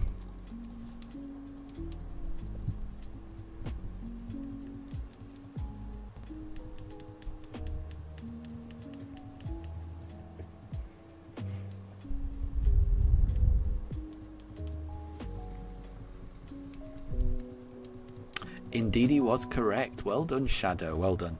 And well done, Deb. That was a good one. Can I not see your comment, Wolf? No. The last comment I can see from you, Wolf, was "oh right." So I didn't see your comment there, Wolf. Sometimes YouTube doesn't always work. So you may need to put the comment in again, because I don't think I saw it. The last comment I can see in chat from you, Wolf, is the "oh right."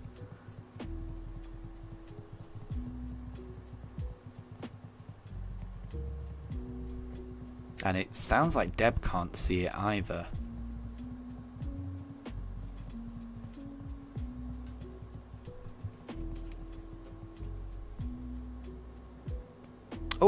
So Wolf, you posted your recent new video on your TikTok. Very cool. I will try and check that out.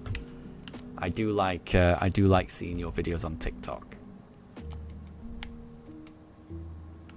So is this your team of evolutions getting through Pokemon Sword and Shield, the post game?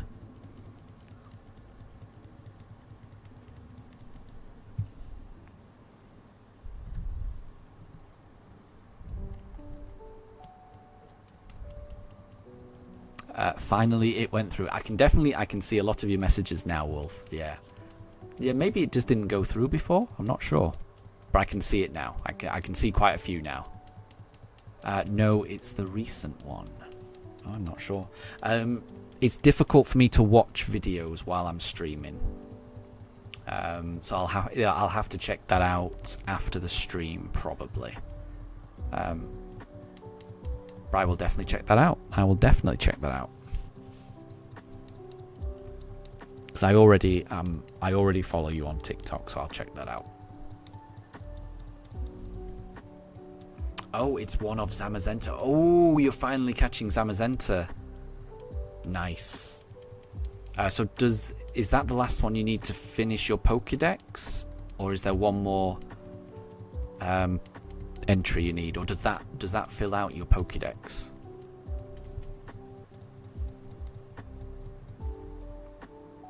And we're getting very close to encounter 5,100. Very close. Yeah, so it sounds like it does. Well, congrats on filling out the Pokédex. Well done.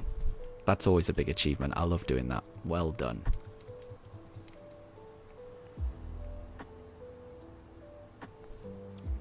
And you saved the best for last. Absolutely. That's the best way of doing it, I think. Couldn't agree more.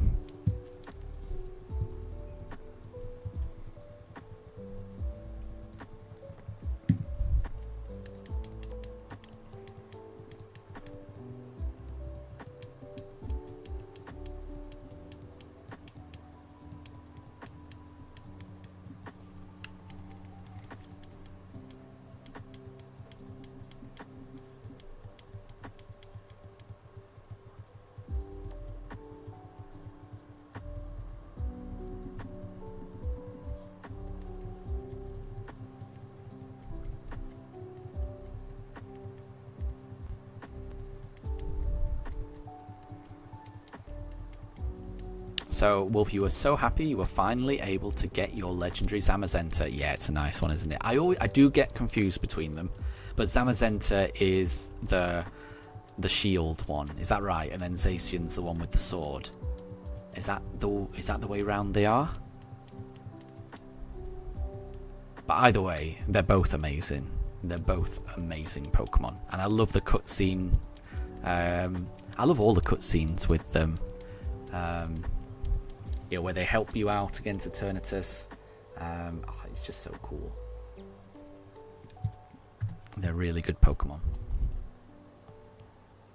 Nope, that didn't work. That should be 97, not 98. Pressed it too many times. There we go. Sometimes my counter glitches like that. It did 2 rather than 1. I have to keep an eye on it. But we are 3 encounters away from being up to 5,100 encounters. It's the shield. I thought so. Yeah, and Zacian is the one with the sword. Yeah, I thought that's the way around it was. Yeah. Very cool Pokemon. I love them.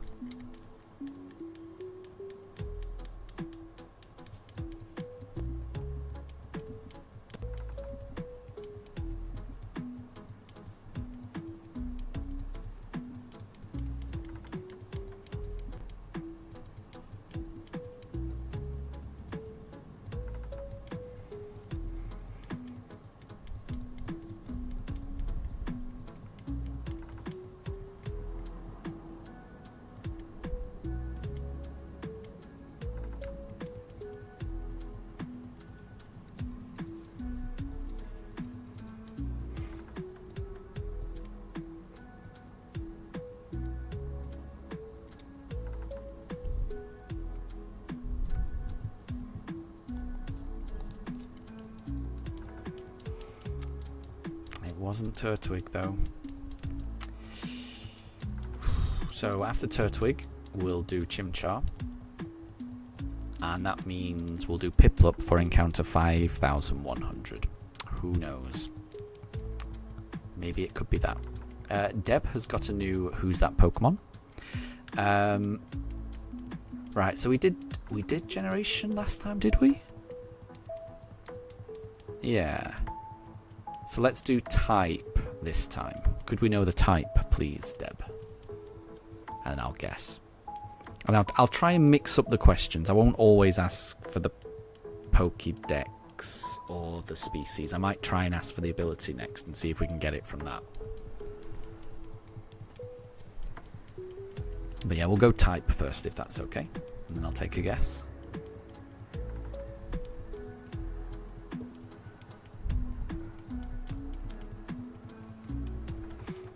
Right, so we did Turtwig, we're going to do Chimchar, and we'll do encounter 5,100 with Piplup.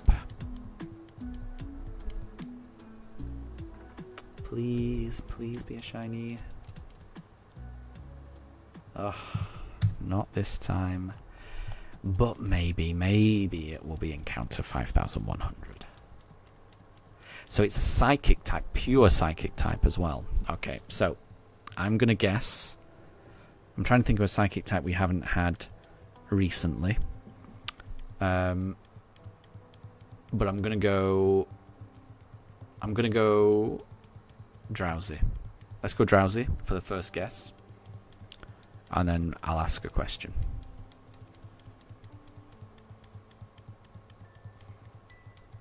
Anyone else can guess as well? Throw some guesses for pure psychics out there.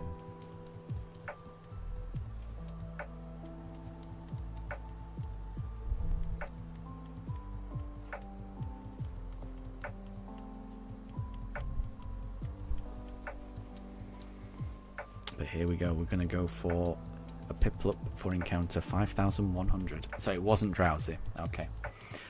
Could we have one of this Pokemon's abilities as the next clue? Let's see if we can get it from this, because I think that would be impressive. If we could get it from an ability and a type, that would be impressive.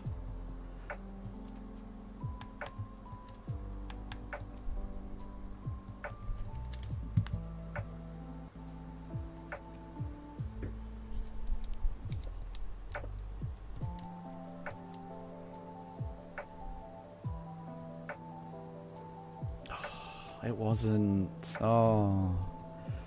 Okay, now we're into the 5100s. So we've gone 1,000 encounters over odds. So it has the ability Levitate. Interesting, and it's pure psychic. Interesting. Very interesting. Very interesting. I feel like I should be able to get it from this.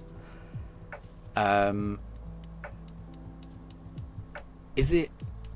I don't know for certain whether it has this ability or not, but this look to me, it feels like a type of Pokemon that would have it. Is it Elgium? Wolf is guessing Bronzor.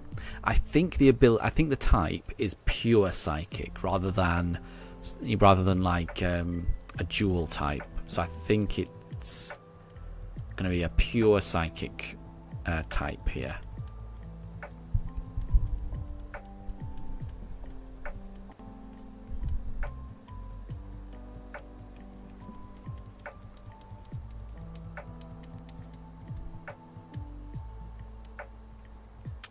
So it's not Elgium, it's not Bronzor. Okay, so the final clue. Can you tell us the species or category name? Right, we've just done Piplup, so we'll do Turtwig this time. So it's a pure psychic type with Levitate.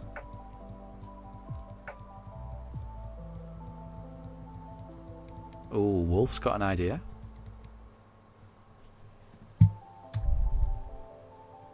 Ooh, Wolf is guessing Latios or Latias, possibly. Although I think they're a dual type dragon psychic, so I don't think it'll be them. Oh, it's known as the Lunar Pokemon. Okay, in that case, I'm thinking, is it Cresselia? Because I kind of think that Cresselia looks like it would levitate, and it's shaped like a crescent moon.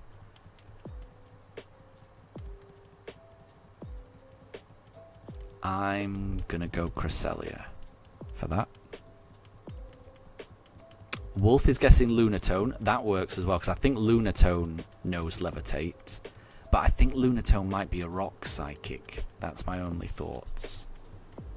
But I might be wrong. And it was Cresselia. Nice one. Lunatone made sense, though. I'm pretty sure Lunatone is at least part psychic, and it knows Levitate. And it's very much connected with the moon, isn't it, Lunatone? So that was a good guess, Wolf. And it was Cresselia. Nice one. That was a good one, Deb. That was a good one. Tricky one. Very tricky one.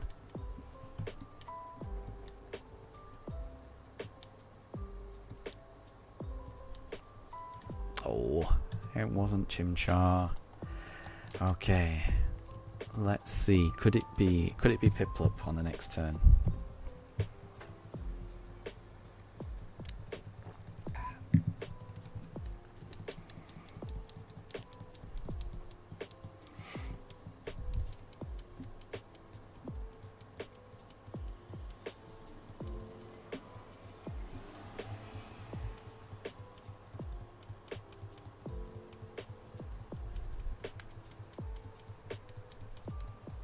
Oh, Mifa's looking up at the footstool.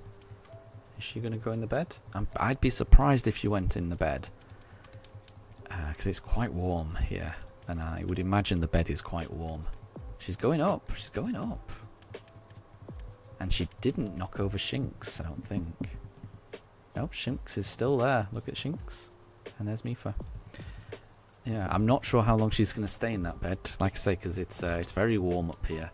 And usually that bed is quite warm. So I'm surprised she's got in it. But there she is. Right, so...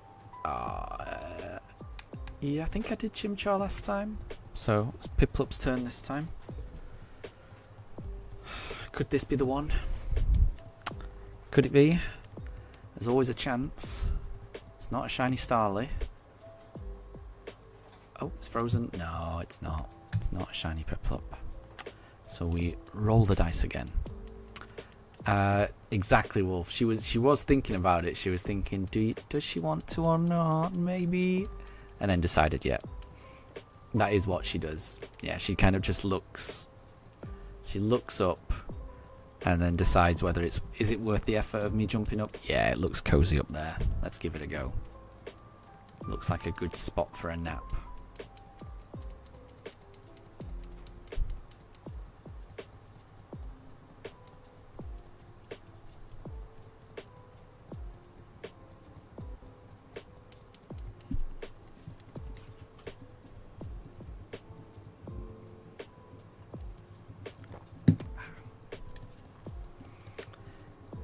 Yeah, so I think I did Piplup last time, so let's go for Turtwig this time. Who knows? You never know. You never know.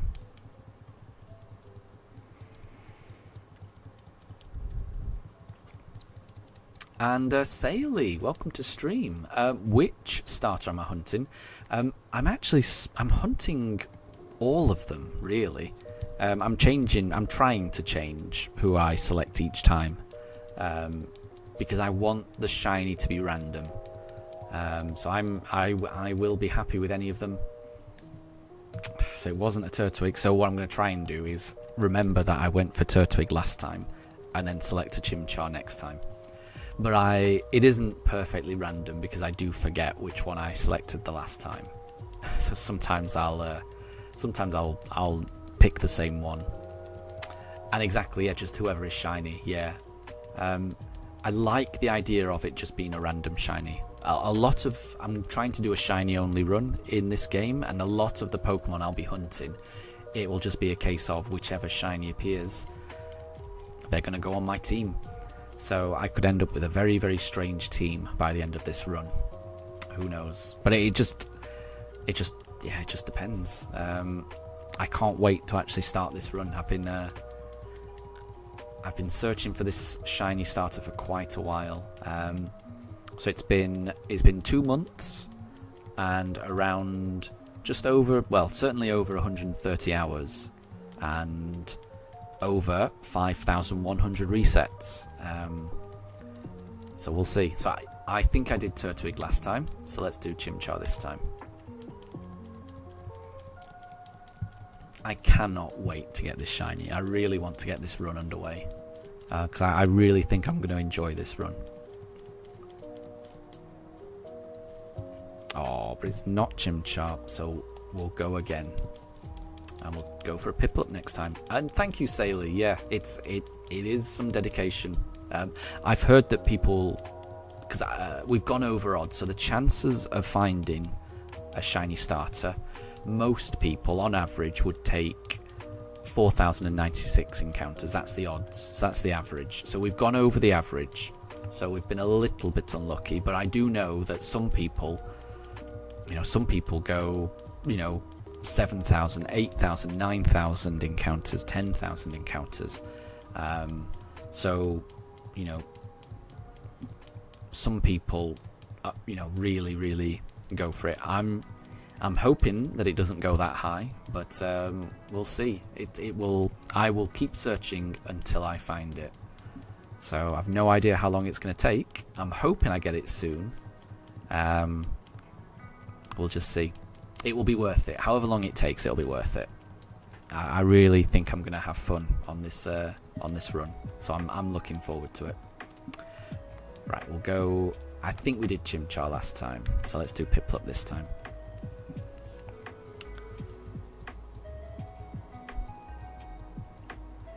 So Wolf, I'm more dedicated than you were, because you were like, you don't want this to take forever when you were first playing Brilliant Diamond. Yeah, I can understand that. Oh, I wasn't paying attention. Let me have a look at this Piplup. No, you're not shiny. You're not shiny. And my pooch cam is going a bit crazy. It's zooming in on my plushies. I don't know why it's doing that. Zooming in on Vivillon and then back to Mifa. Yeah. Oh, again. Pooch cams are going crazy. Yeah, I don't control the zooming of the pooch cam. It just does that on its own. Sailor, you tried shiny hunting Cobalion in Black 2. Very cool. And after just 21 resets, you gave up. But shiny hunting in Violet and Legends Arceus is more bearable. Exactly. It is more fun in those games. I really do like shiny hunting in Arceus in particular. Hearing the shiny noise go off, you know, when you hear that there's a shiny nearby, that's a wonderful feeling, isn't it? I love that. I think Arceus might be one of my favourite games to shiny hunting. Absolutely. Wolf, you're more dedicated to Masuda egg hatching. Yep, that is a good way. I've done that a couple of times and I've enjoyed it, and I will be doing a Masuda egg hunt on this run. I'll be doing one of them. We haven't decided exactly which Pokemon it'll be, but I will be doing that, and I'm looking forward to that. Soft resetting isn't your method, and that's fair. Yeah, not every shiny hunting method is going to be for everyone, which is why on this run I'm going to try and do quite a few different ways of hunting. So I'm going to be hunting in Eterna Forest, encountering 2 Pokemon at once. I'll be doing a Pokeradar hunt, a Great Marsh hunt, an Underground hunt, a Masuda hunt, I will be doing a Palkia hunt, soft resetting for that. So I'm going to try and mix it up, and hopefully that helps.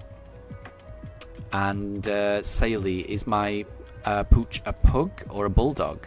Or is it a different breed? I have 2 pooches, and they are both pugs.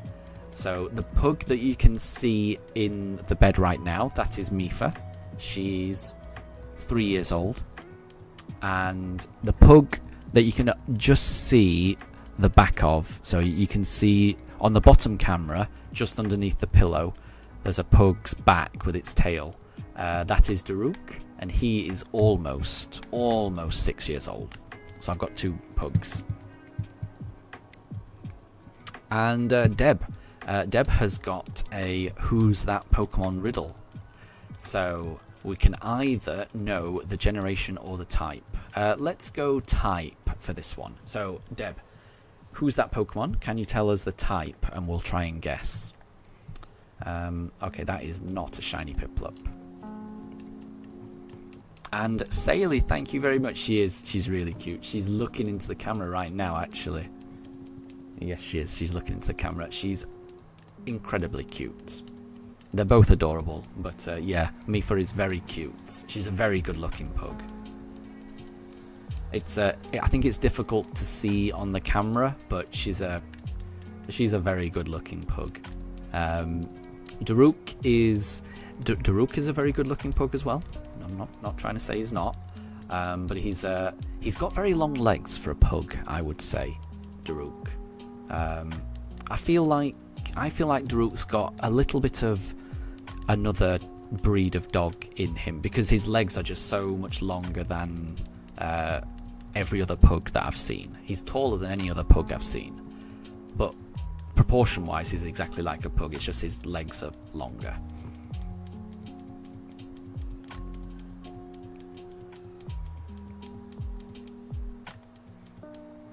Right, so I've forgotten which one I went for last time, so let's go Piplup this time. Right, so for the Who's That Pokemon quiz, the type is a pure ghost type. So not ghost something, pure ghost type. So I will guess Shuppet. And anyone can guess in these ones, Saley. So if you've got a suggestion, if you want to take a guess, please do. Yeah, these quizzes are open to everyone to take a guess at.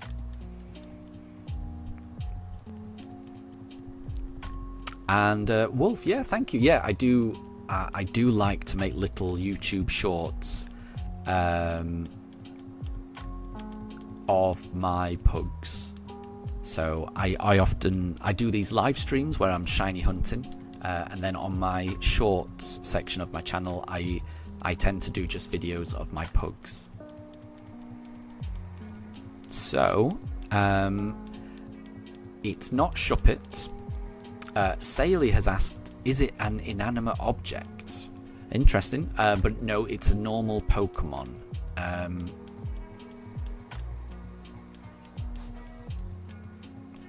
And Wolf, yeah, I think Ghastly is out of the question, because yeah, I think Ghastly is or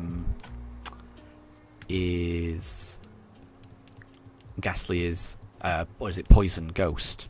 So what Saley means is it based on an object like a sword or a chandelier, or maybe like a teacup or something like that, like a Sinistea or something.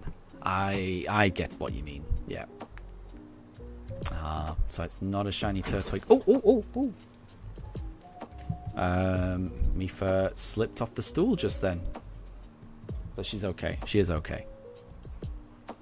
And Shinx is okay as well. Shinx survived that.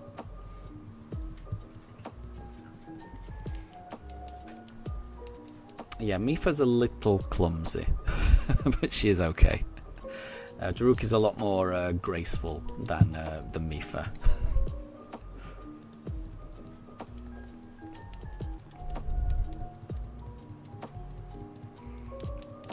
Right, so can we have another clue? And don't worry, she's not hurt. She's fine. She's fine. I think maybe she was just a little sleepy. Could we know the species or category name, please, Deb? So the species or category name is like, if you've ever watched the anime, when Ash points his Pokédex at a Pokemon he sees for the first time, his Pokédex will say the name of the Pokemon, and then it'll say a couple of lines to describe the Pokemon, and it'll say, for example, if he was pointing it at Nidoran, it would say the Poison Pin Pokemon. And so Wolf is saying Shuppet. Yeah, I think I already said Shuppet, so I don't think it's Shuppet. So the species or category name is the Coin Chest Pokemon. Ooh, that sounds like it could be Gimmighoul, which is exactly what Wolf has said. Yeah, I think Wolf might be right. Gimmighoul sounds right. There surely can only be one Coin Chest Pokemon.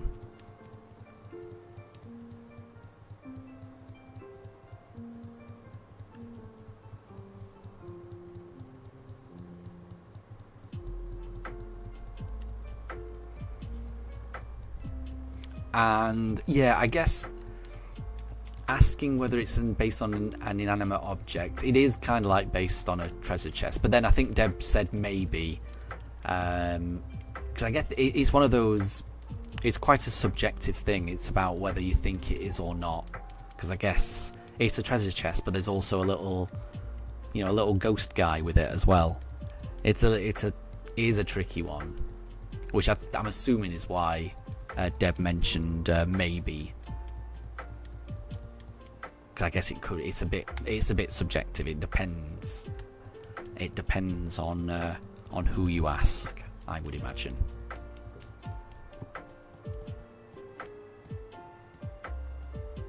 But it was Gimmighoul, so well done, Wolf.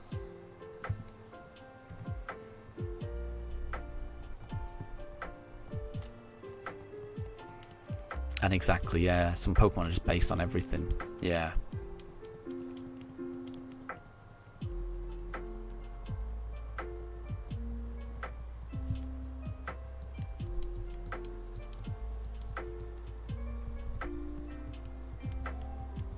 Oh yeah, it's starting to get warm here. It's starting to get warm in the UK.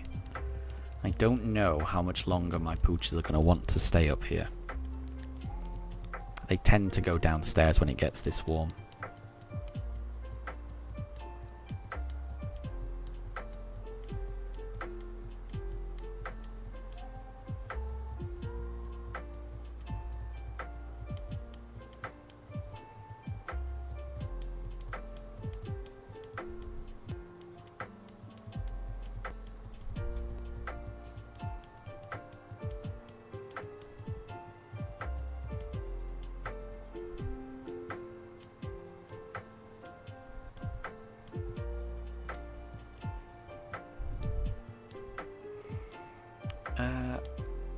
Yeah, let's go Turtwig this time. Let's see. Please be shiny. Please, please, please. Who knows? Could it be? No. Not yet, anyway.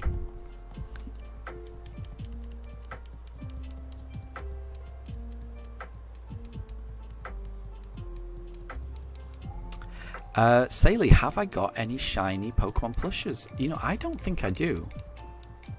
I'm thinking about it now, but I don't think I do. I've got a lot of Pokemon plushies, but none of them are shiny. They're all normal ones.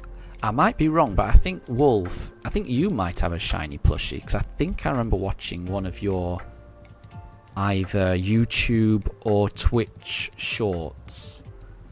And I think I remember you getting a shiny Lycanroc as a birthday present. I might be wrong about that. But I do not have any shiny plushies. I wish I did, but I don't. They're difficult to come by. They don't make many shiny plushies.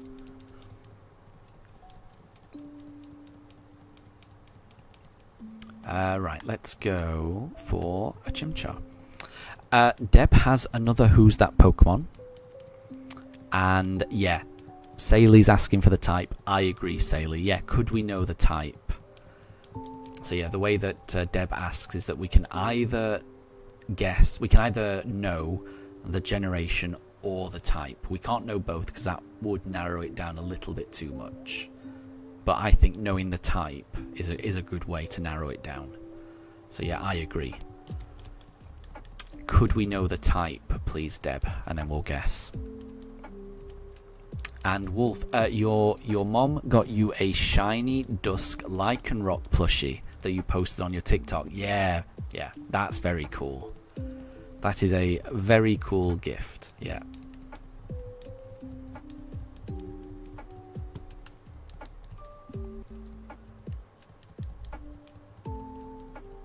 Oh, and that's nice. Yeah.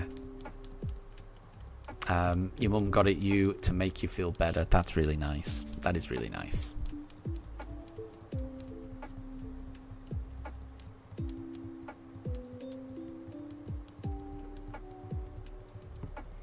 And yeah, let's find out the type, Deb, and then we can guess. And I'll do what I always do. I'll take a guess, and then if it's wrong, then I'll ask for a clue. Right, I can't remember what I went for last time. I'll go Chimchar. I feel like I don't go for Chimchar enough. Let's go Chimchar.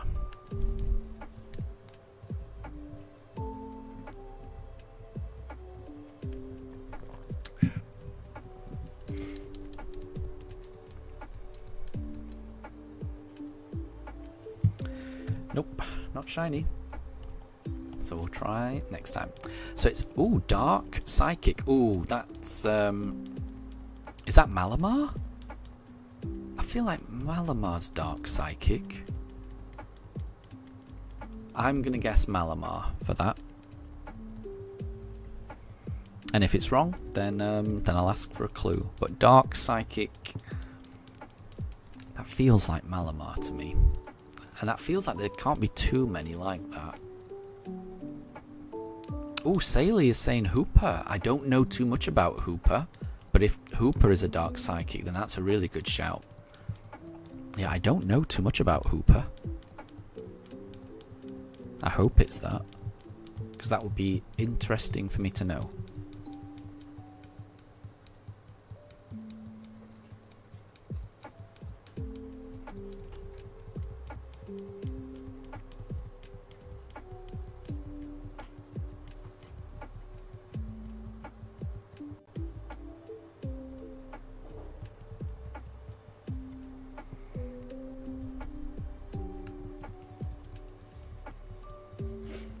Ooh, Hooper is wrong and Malamar is close. Usually when Deb says something is close, that means it's within the same evolutionary line. So if it's not Malamar, then it's got to be Malamar's evolution, which will come to me. I can picture it. I can't remember Malamar's evolution. Oh no. Oh, this is embarrassing. I can picture it. I can picture it. And I know how to evolve it, because you turn your console upside down and it evolves into a...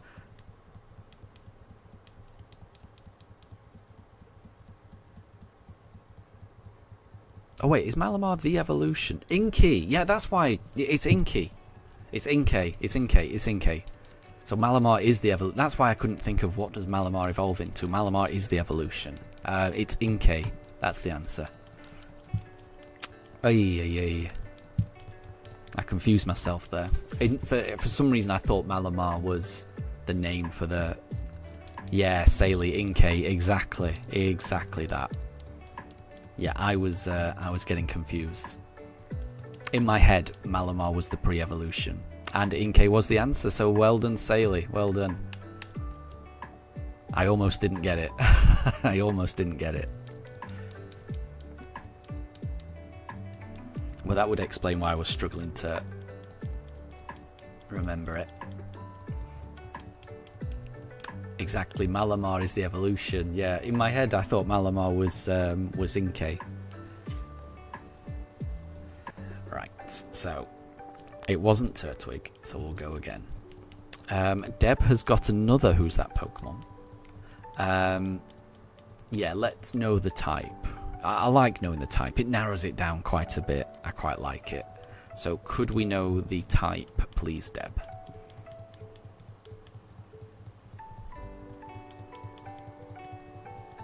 And in the UK, the time is... around about 3:43 p.m.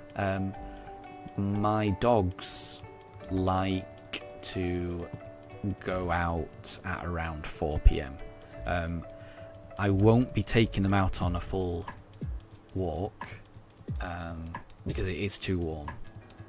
I don't know if you noticed, Daruk's turning his head because he just heard that word. He's trying to figure out what it means and whether something's happening. But yeah, what I'm trying to say is that we're getting very close to the time of day when the dogs like to do something. But yeah, I won't be able to take them for a... I'm not going to say that word again because that's going to get him too excited. I'm not going to take them for a WALK because it's too warm in the UK. It's really, really warm here, so the sun is really hot.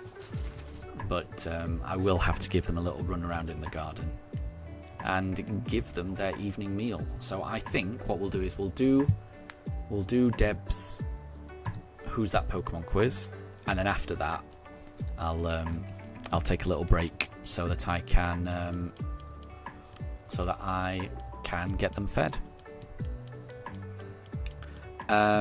So this Pokemon is the Psychic type. So it's a pure Psychic type. I'm going to guess Espeon for this one. Sailor, yeah, you feel bad for the pugs because you've heard they can have a hard time breathing. Yes, sometimes they can, and it's a bit sad. Yeah. Yeah, I don't have too much to say. Yeah, it is. Sometimes they can have trouble breathing, but I will say that our pugs are really healthy. I would say it's more likely that a pug is going to have trouble breathing if it's not in good shape, if it's carrying a bit too much weight or something like that, then it can really have trouble breathing. I will say that we keep our pugs in as good shape as we can, so they do get exercise. But yeah, I know what you mean. I do know what you mean, Sailor. Wolf, that's because they are. I can't pronounce that. That's because they are brassicephalic. Brassicephalic. But Wolf doesn't know how to spell it. Don't apologise for not knowing how to spell it. I'm not sure I know how to pronounce it. But it means dogs with a short muzzle. That makes sense. Oh, I can hear him. I think we're getting very close. So, it's not Espion. So, could we have the species or category name, please, Deb? Saley is guessing Solosis, which I think is a very good shout. And Wolf, you're sure the pugs are very healthy and they just try not to overheat from the sun? Yeah, exactly. That's the thing. Usually they are absolutely fine going out for walks. They love walks. They've got bags of energy.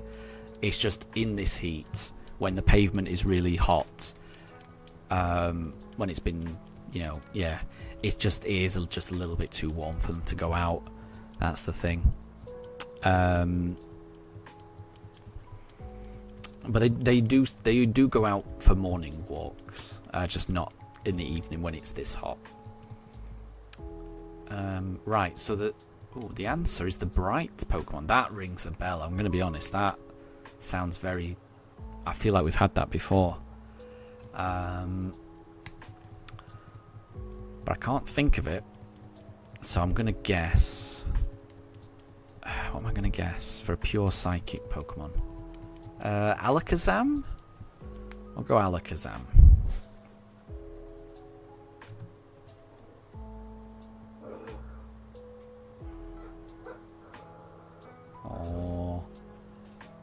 Oh, that didn't work. Can we try it again? There we go. Now the counter's working. Because dogs with a short muzzle can easily overheat. Yep. Yeah, always make sure to give them water. Yep. And exercise when needed. Exactly. Yes. It's very, very true. That's very true. Alakazam is incorrect. Okay, so can we know one of the abilities that this Pokemon has? And I'm hoping we can get it from that. Because I do need... Daruk is definitely wanting to do something. Saley is guessing why not. That's a good shout. That's a good shout.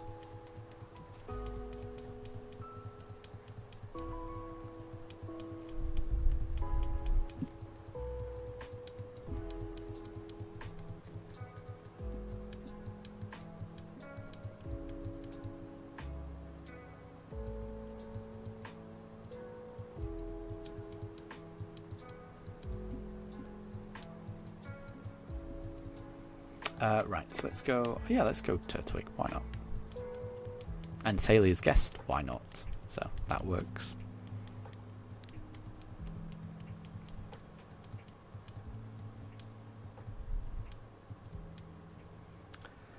But it's not. It's not. Oh. Yeah, it's definitely getting warmer up here as well. It's definitely getting warmer. Very warm up here.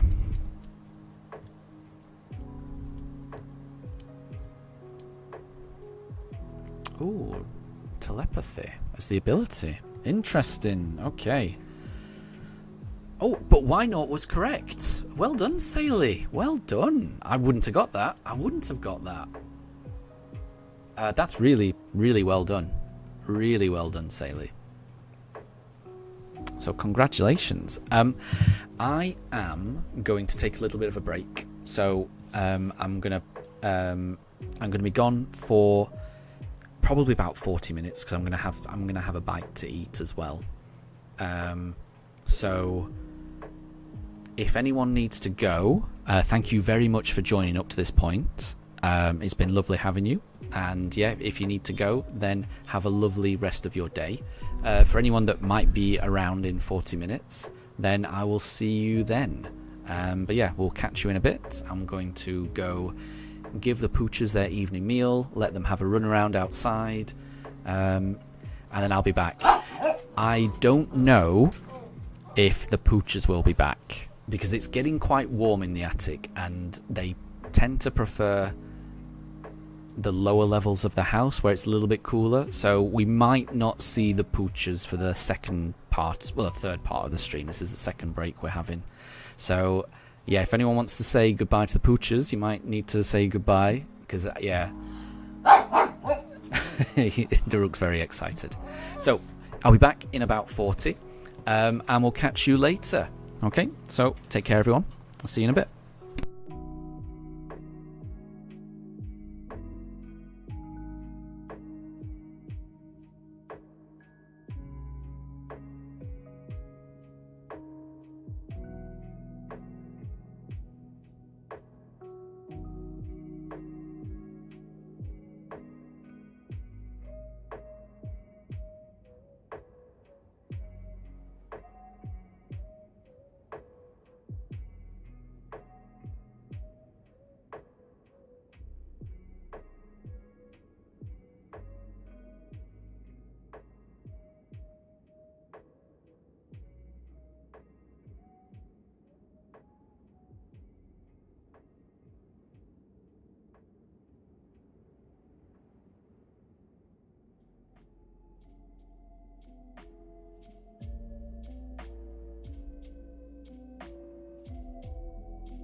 Okay, I am back.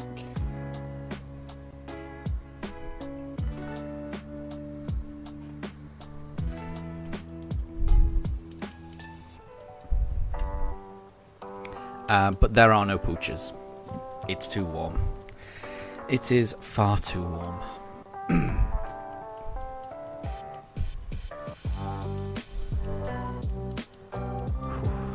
Yeah, it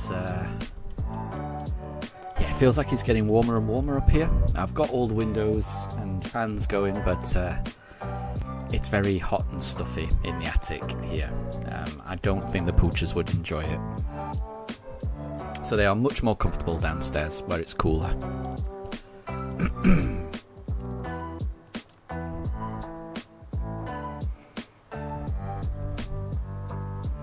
So the plan is to get through another 78 encounters so that we reach 5,200, and we'll probably end it there. So we'll probably end the stream on 5,200. That's the plan. I'm just hoping we can find the shiny before then. Fingers crossed.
Ooh, it's very warm.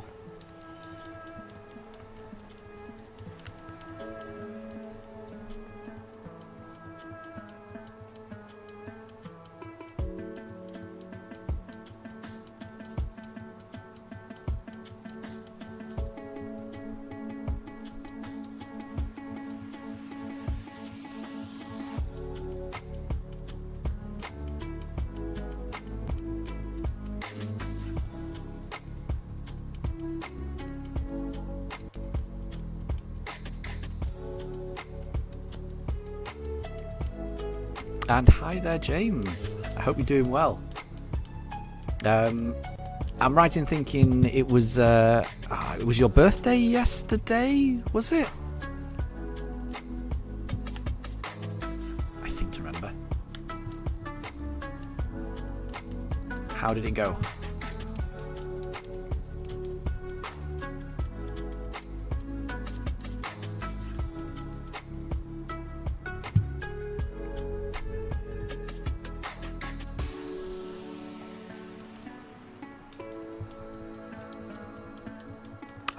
Thought so. Wanted to make sure I wasn't getting it mixed up. I thought so. But yeah, I remember you saying you had to work. But I hope you had a good birthday and it went well. I'm good. I'm glad to hear that. Good.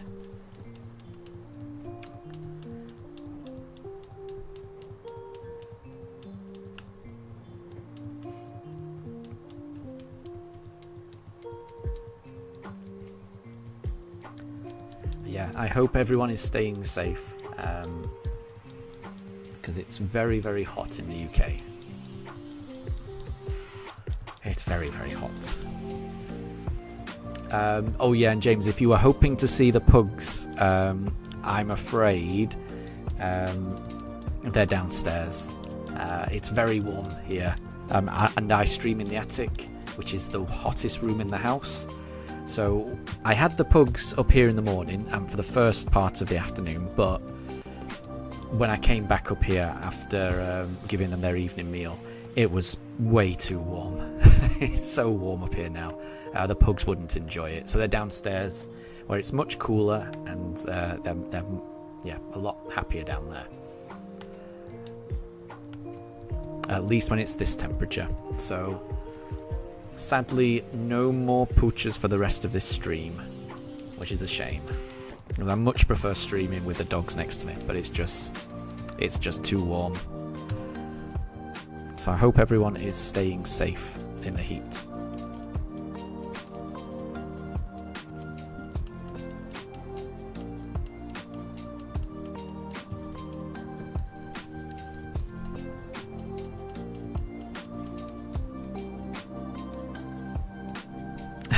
James, is it true that the UK has not discovered air conditioning yet? I mean, for the most part, yeah.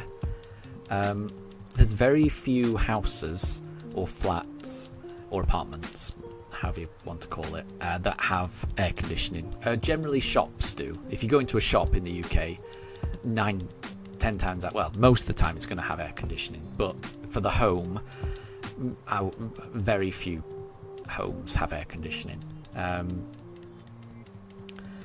I mean, for the vast majority of the days of the year, we don't need it. But then every whenever we do need it, then we just we suffer through it, and we grumble and we complain and we wish that we had air conditioning. But it really it's only for a few days of the year that you tend to need it in this country. But I would say that is true, that the UK hasn't discovered air conditioning. That's pretty much true. I would say very few houses have it. But it is something that I think we're going to have to look into at some point, because yeah, it does feel like it's too much. And James, you've got a Pichu outbreak. I can't remember what shiny Pichu looks like. If you are going for that, good luck. Let me just have a look at. I can't remember what shiny Pichu looks like. Let me remind myself. Shiny Pichu.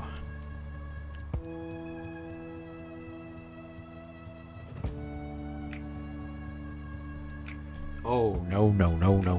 They look identical.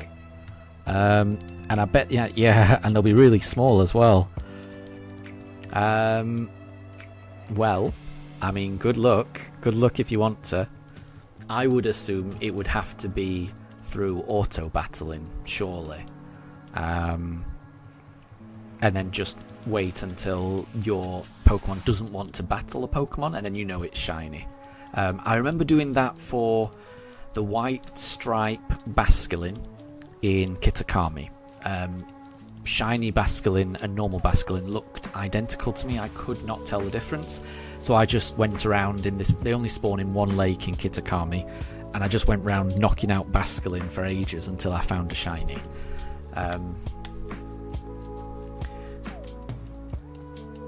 But I would also describe that as suffering. I think it wasn't fun. But you know, if you were to find one, then it would all be worth it, I would imagine. So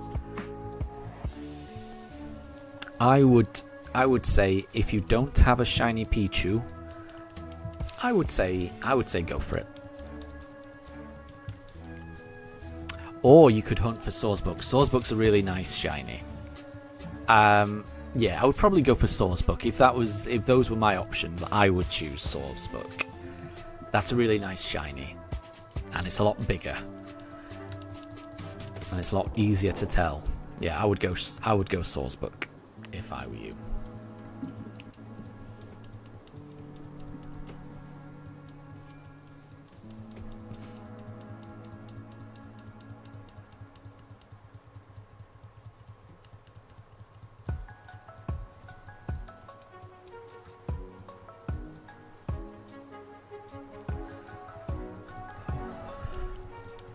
I definitely wish we had air conditioning.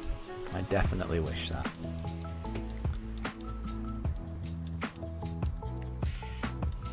One day I'll get it. Okay, I think I did Piplup last time. We'll do Turtwig this time. Fingers crossed.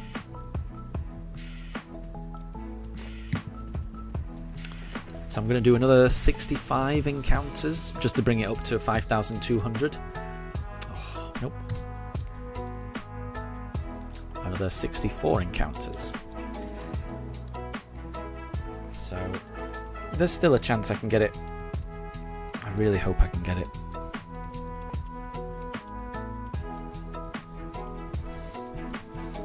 And James, if you're going for that Swordsbuck, all the best. I wish you all the shiny luck.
Oh, thanks, Branjul. You just wanted to drop a hi, but you're busy. You're a bit busy, and to see you around. No problem at all. Thank you very much for stopping by, Pranjul. I hope you have a really good day, and appreciate that. I do appreciate you stopping by.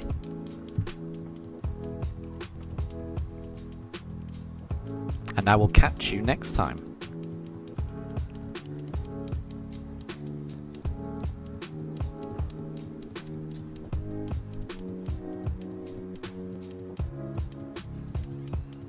And if it's your birthday, happy birthday. So I think it was James's birthday yesterday. It's not quite my birthday just yet.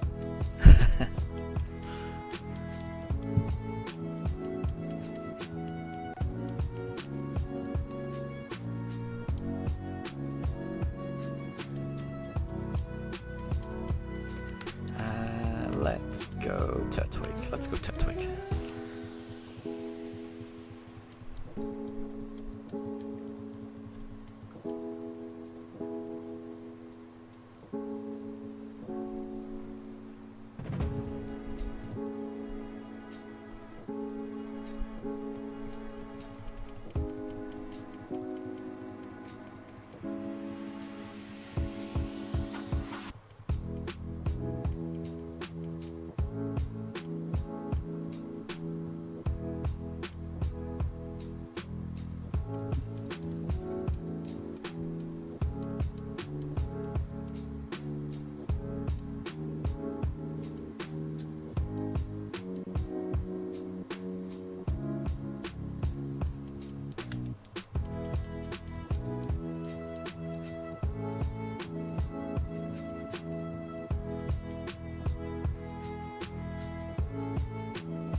Nope.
And hi there, Saley, welcome back. I did feed the pugs, so they've had their evening meal. They've had a little run around. I did bring them upstairs for a little while. But as soon as I came upstairs, I was just hit with a big blast of hot air. It's so warm up here. I had to send them back down again. They would not have enjoyed it up here at the moment. It's really warm. It's so warm. So the pugs are very happy. They're downstairs, just chilling out in the cooler areas of the house. So yeah, I think they are enjoying it more down there than they would have done up here. James, a normal or a grass sandwich? Interesting. I would say it depends where the outbreak is. Do you have an outbreak for Sourcebook? Is that how you're searching for them? Or is it just the Sourcebook in their natural environment? Because for me, I would want to give a sandwich that gave me as many Sourcebook and as fewer other types of Pokemon as possible. And yeah, pretty much what Saley's put there. So Saley says depends. Is the area you want to hunt in inhabited with more grass or normal types? Yeah. So the canyon biome.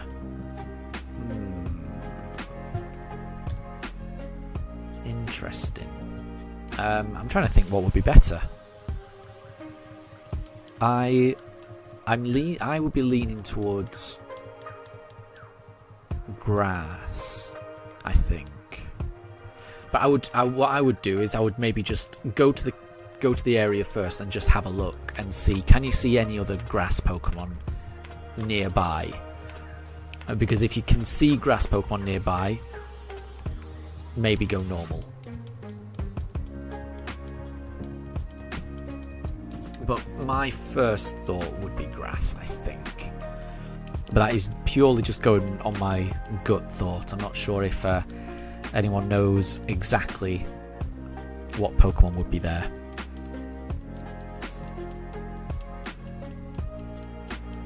But yeah, I would head to the area you're going to search in, have a look. If you can see, I would gauge it on how many normal Pokemon you can see and how many grass Pokemon you can see. And whichever you can see the least of, I would do that sandwich.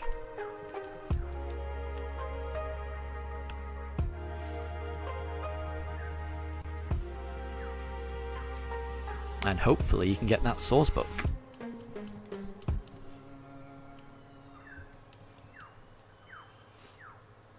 Oh, no Chimchar for me just yet. So I'm going to do another 58 encounters, so to get the encounters all the way up to 5,200, and then I'll end the stream there, I'm thinking. So I don't know how long that's going to take me. At least an hour, probably a bit longer than an hour, maybe an hour and a half. And I'm hoping I can make it that far. It's very warm here. If it gets too warm, I may have to just end the stream, because I wish we had air conditioning.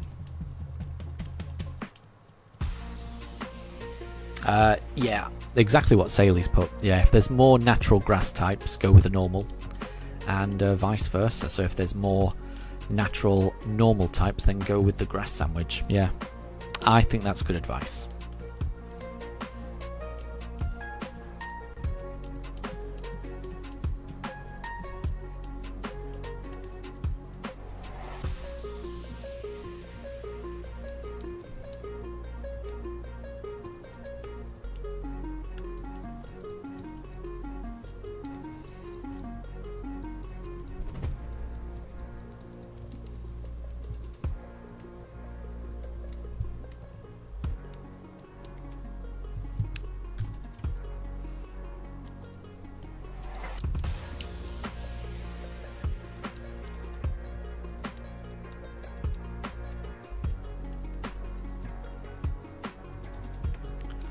Oh, hi there, Albert. Lovely to see you. Welcome to stream. Thank you for stopping by. What is the probability of a shiny starter? So in these games, the probability of a shiny is 1 in 4,096. So we are over odds. We've been a little bit unlucky so far. I don't know how unlucky I've been until I actually do find it. So we have gone over odds here.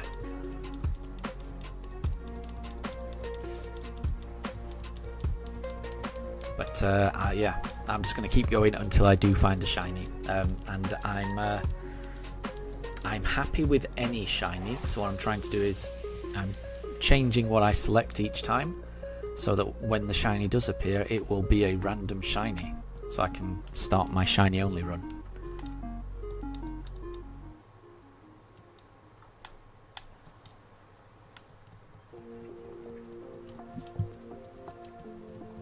Which I am very eager to do. I've been searching for over 130 hours so far, over 2 months, but it's not been constant over 2 months. I have taken breaks here and there, and thank you very much. Yeah, I appreciate it. I will keep going, definitely. I don't know how long it's going to take, but however long it takes, it's going to be worth it.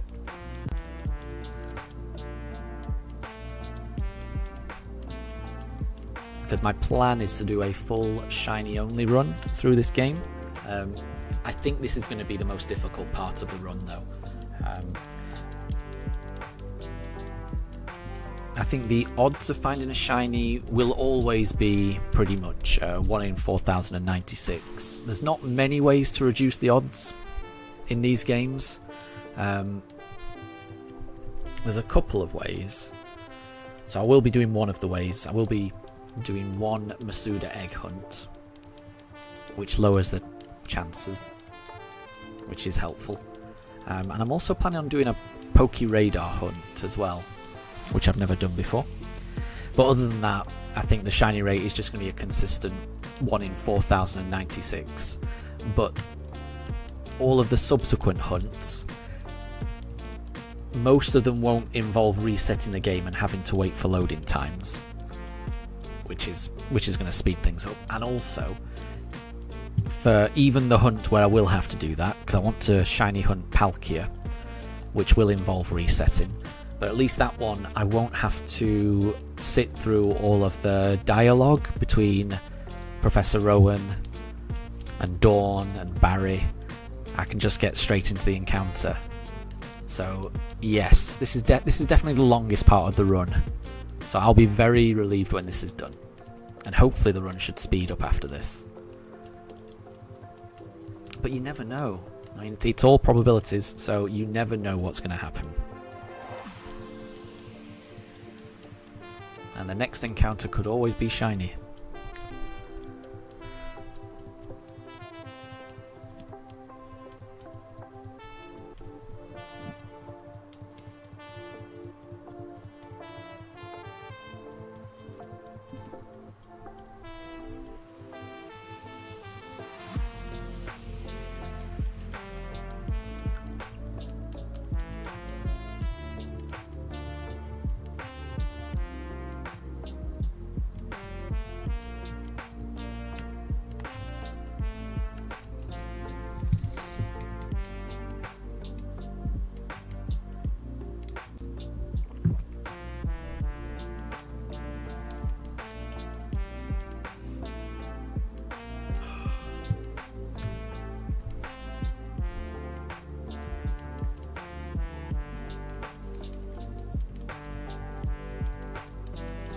But yeah, I'm going to do another 54 encounters on today's stream, so there is still a chance. There's still a chance I get it this stream.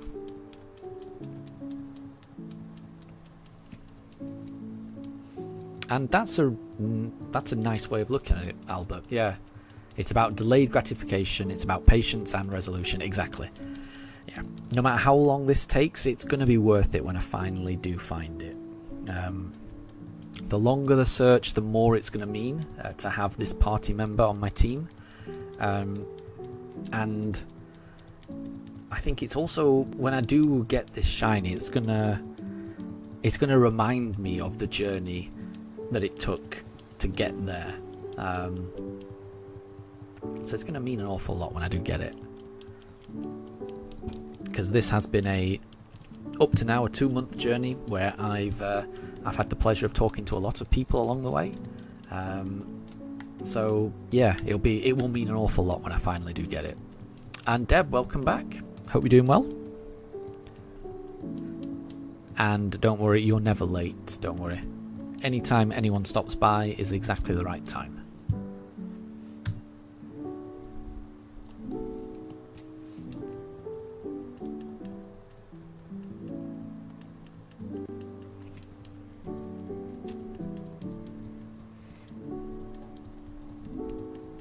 And Deb, you were still playing Minecraft? That sounds fun. That sounds fun. I hope you were able to get lots of diamonds? Apologies, I don't know too much about Minecraft. I remember you saying you were trying to get some diamonds yesterday, I think. I think you said that.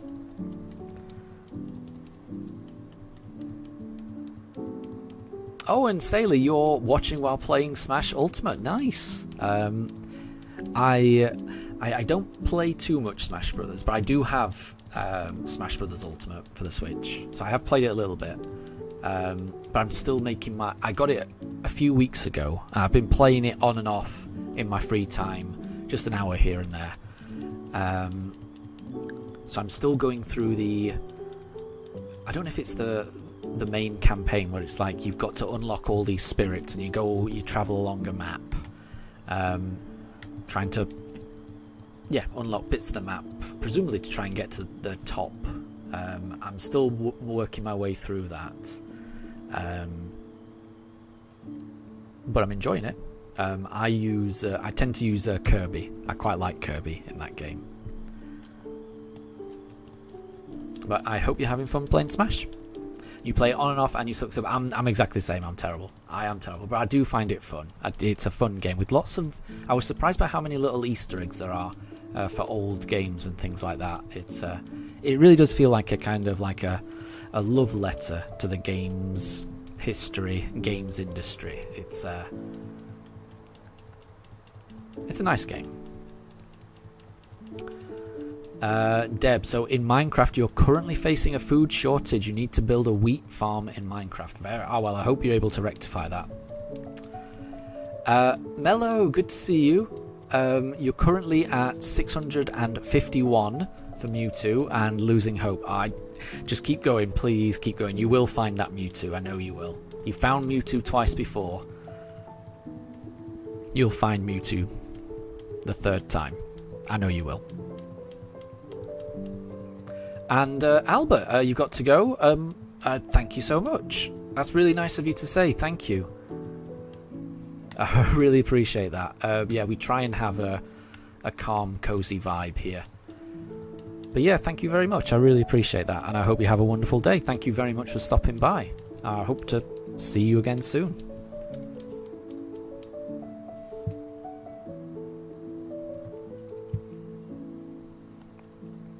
And hopefully the next time you join, there should be some Pugs on stream.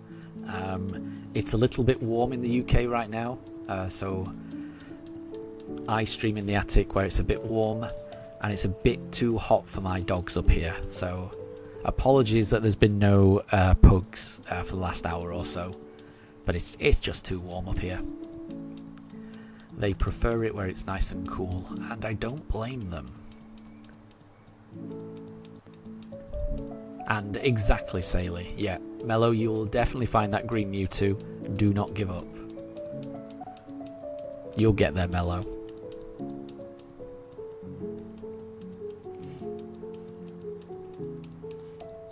So, Deb, you're making a 50 square by 50 square farm. That sounds big. I don't know if it is, but it sounds big. By removing dirt with a shovel, 10 iron shovels have already broken. Oy, that sounds harsh. I do feel like Minecraft, it reminds me of Stardew. A lot of what you're saying does remind me of Stardew. Like, you know, building a particular size farm, having to... Yeah. But yeah, good luck with that. Mello, when do we get the face reveal? I don't think there's going to be a face reveal. I do prefer just having it about the Pugs, which is a bit strange given I've just said there's no Pugs on stream. But yeah, I'm a little too self-conscious. I was self-conscious about even having the voice reveal, because obviously I started this channel without a microphone, so it was all done via just in-game chat. Yeah, I don't. I'm a little too self-conscious to do a face reveal, I think. I'm happy with this being a faceless, pooch-centered channel.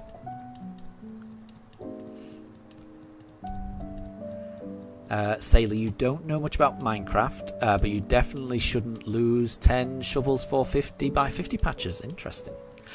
James says, well, that was fast. I'm hoping, James, that means you found a shiny Swords book. I'm hoping that's the case. And thank you, Saley. Yeah, I'm hoping that there's no need for a face reveal. I'm hoping that. And thank you very much, Mello. Yeah, no, I appreciate it. I do appreciate it. And I definitely do prefer talking to you all rather than just typing, which is how it used to be in the old days of these streams. when James was around. I remember when one of the very first streams I did, I remember James joining, where, yeah, it took me a very long time before I got a microphone. A very long time. Oh, that was encounter 5151. But sadly, it wasn't a shiny encounter. Yeah, for the majority of the time, it was just the music, my dogs on camera, and me typing in chat to talk to people. But that was a little awkward because I had to keep putting my controller down every time I wanted to talk to people. So it's a lot easier for me to just talk into a microphone, and then I don't need to put my controller down.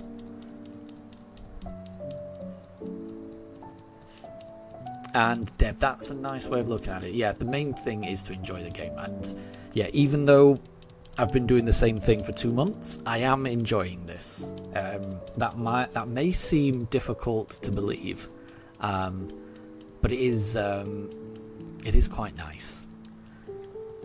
Because, like I say, I'm really looking forward to getting this shiny, and I'm so looking forward to actually building a team of Pokemon that I don't really know which Pokemon it's going to be. I don't know what this run is going to end up being like, because it all depends on which shiny Pokemon appear for me. So I'm excited about not knowing what's going to happen on this run, and yeah, I'm really looking forward to it. And thank you, James. Yeah, it's a very steady growth, but it does feel like the channel is growing very, very slowly. And I'm okay with that. There's no rush. And I would imagine as long as everyone's having fun, that's the main thing. That's the main thing about Pokemon, is to just play the game in the way that makes you happy, in the way that you enjoy. That's the main thing, I think.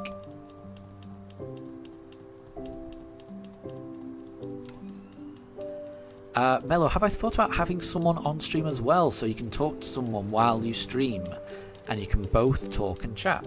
I haven't thought of that. That does sound really good, actually. But I'm not sure who that person would be. That's the problem. My first thought would be, that would be my wife, but I'm not sure. So with my wife and I are very different people. My wife really loves Pokemon, and well, I've got her into a lot of the same things that I'm interested in. So my wife will play Pokemon. She'll play Stardew and Zelda and all these other games. But I'm not sure she'd want to sit for 9 hours streaming. I think we might be different people in that regard. I'm not sure that that's something my wife would be up for. I can ask her, we'll see. But I suspect that's something that only I would find fun.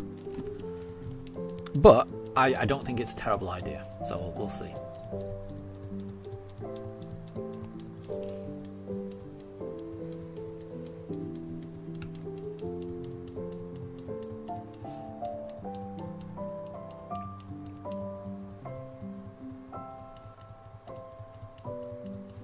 But yeah, for me, there's something nice and calming about playing Pokemon, trying to find shinies, listening to lo-fi music, and ideally I would say just hanging out with my dogs as well, but I can't really say that right now because I don't have any dogs with me.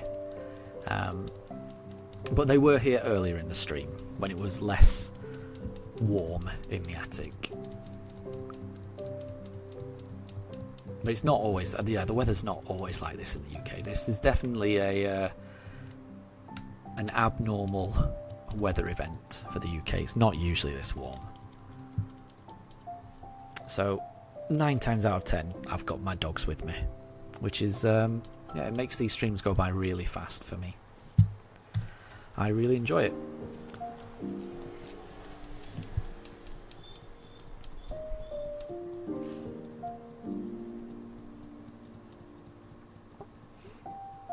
And it's also...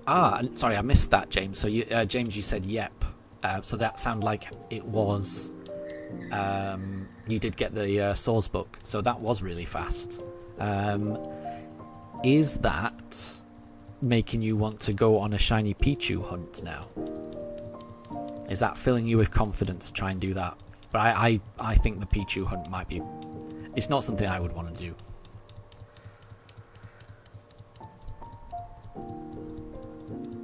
And Deb, an 11th shovel has broken in Minecraft. I'm sorry to hear that. I hope they're not too expensive to create.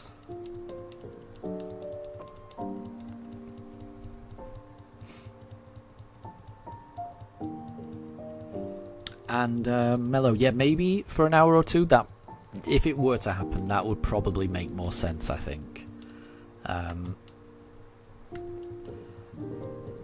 Or if we were going to do a different game as a break, you could have like a Nuzlocke race or a solo thing and do it that way.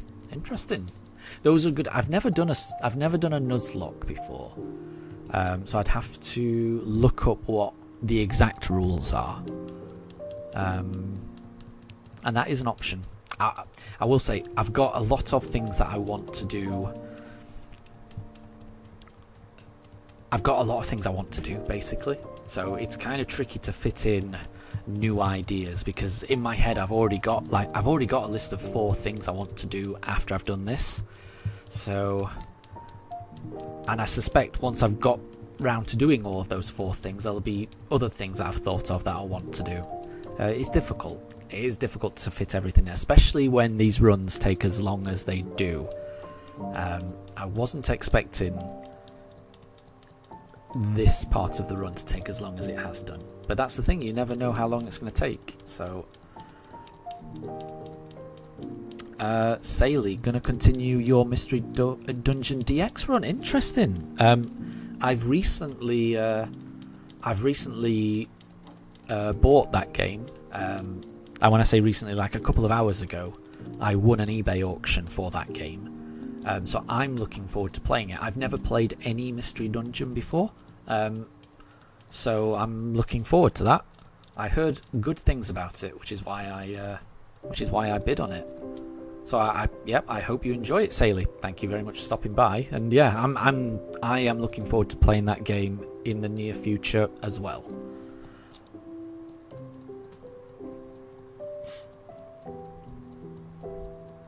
So Mello, you want to try some Nuzlocks, but you're too bad at Pokemon and always lose them.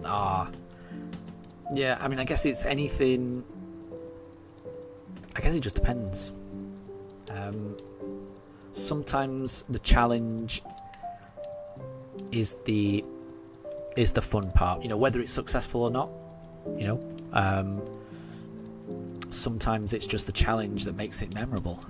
So it just depends. Everyone plays Pokemon in a different way, and everyone plays it for different reasons. So I would say I would always just play it in the way that you think is fun.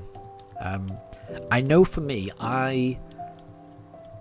the thing that appeals most to me about a new playthrough of Pokemon is just using a team of Pokemon that I've never used before, ideally with 6 brand new Pokemon that I've never played with before.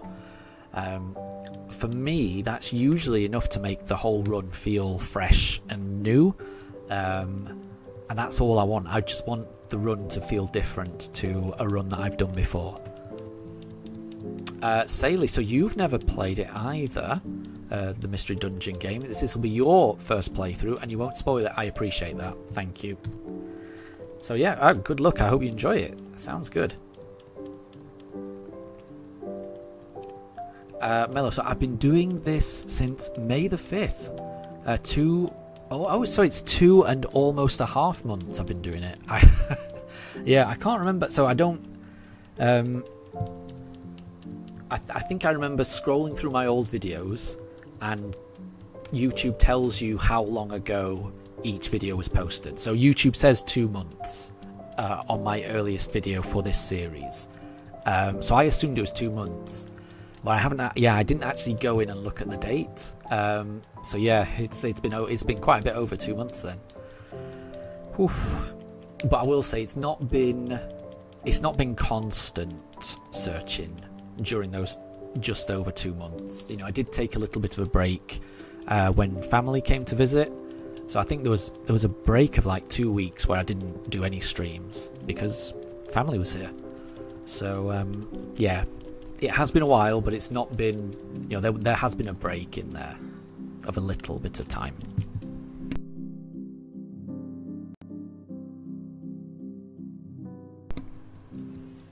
And Saley, I'm glad that Mystery Dungeon is fun so far for you. Like I say, I've heard good things about it. I've heard very good things about it. But it's a game series that I had missed up till now. So, yeah, I'm looking forward to playing it.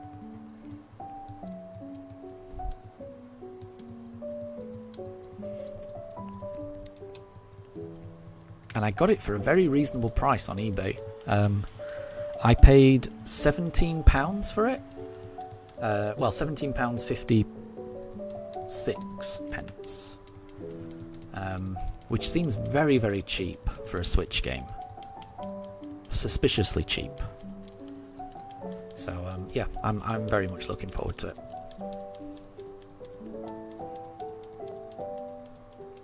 And thank you very much, Saley. I hope I find a shiny Piplup today as well. Piplup is my secret favourite. I will be happy with whichever starter I get. I really will. You know, if it's a Chimchar, I'll be really happy. If it's a Turtwig, I'll be really happy. If it's a Piplup, I'll be ecstatic. So we'll see. But yeah, Piplup is secretly my favourite as well. I'm trying to say it could be, you know, I'm happy with anything, but yeah, I do hope it's Piplup. I'm a big fan of its final evolution, Empoleon. Water Steel is a really good type combination. I think I've shown this off before. I'll show it off again, bear with me.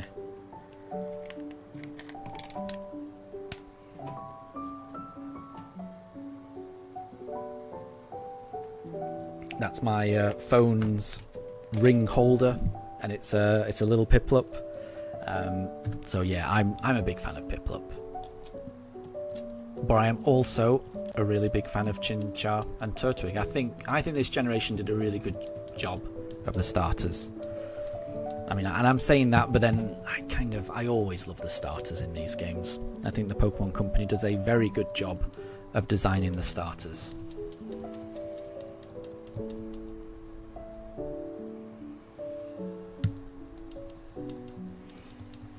But yeah, because I have a slight Piplup bias, I'm trying to do it random. So I'm trying to go in order so that, you know, after I've done Piplup, I'll do Turtwig. After I do Turtwig, I do Chimchar.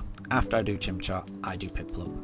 But I'm also cursed with a very poor memory. So when it comes to actually opening the briefcase and selecting a Pokemon, I do often forget what I selected the previous time. And whenever that happens, I just say, if I'm ever unsure, I'll just pick Piplup.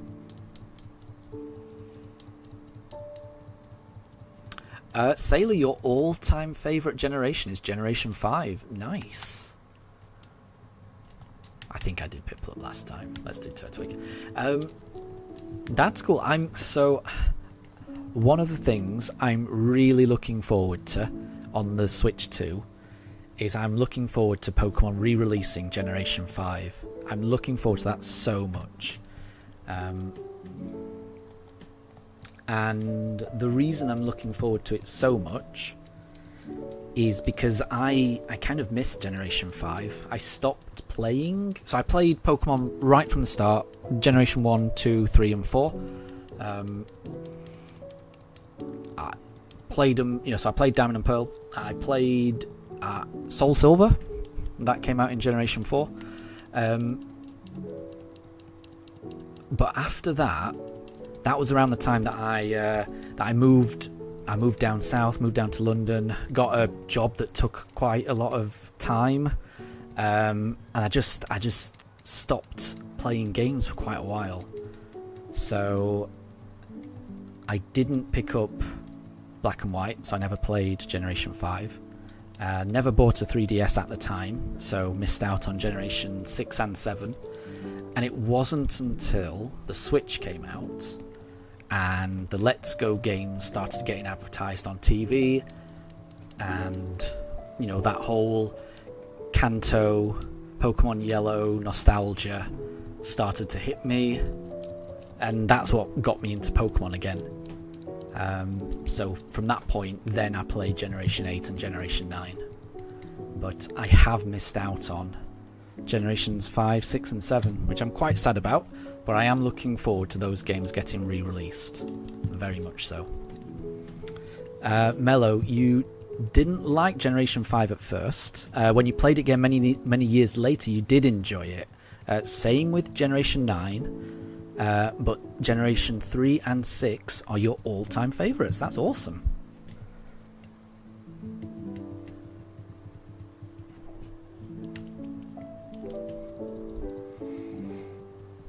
And Miller, you're currently on 666 resets for Mewtwo. I mean, really, all the best luck. I really hope you're able to get it. I really do.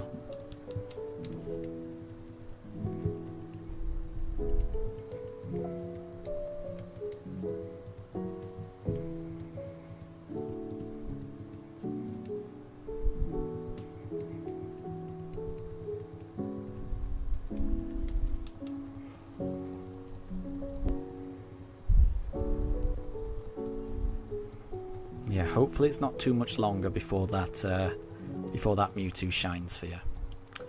Right, I think I did Turtwig last time. Do Chimchar.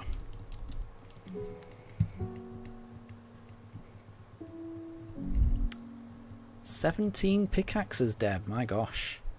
Sounds like you're being very productive in Minecraft."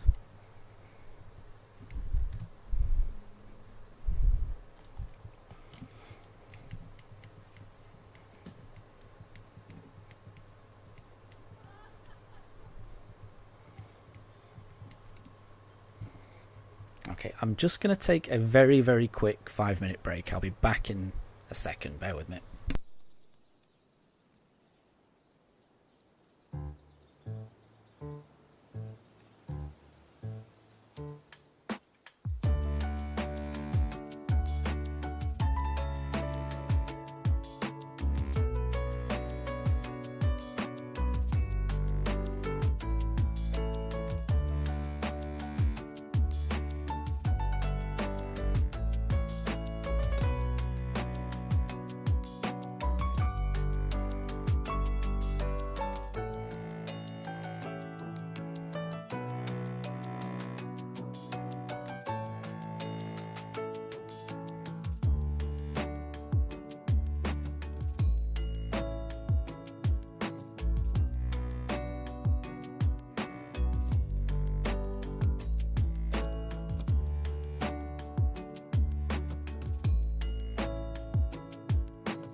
Okay, sorry about that. Because it's so warm, I'm having to drink quite a lot to stay cool, which is having predictable consequences. So, Mello, if you could get Regilecki on 69, you'd love another one on a funny number. That would be good. So, Saley, what will appear first, the shiny starter or the shiny Mewtwo? Mello thinks the starter. I think the Mewtwo. I hope it's the Mewtwo. Because, well, Mello, you've been looking for the Mewtwo for a while. And the Mewtwo has kind of eluded you a couple of times, even though you've caught it at least once, and then it disappeared. So I feel like you deserve the Mewtwo, and the odds of getting the Mewtwo are a little bit better. So you really should get it before me. So I'm hoping you get the Mewtwo before the starter. Definitely. Saley, do I have ice water in my room? No, I've got a big bottle of water though.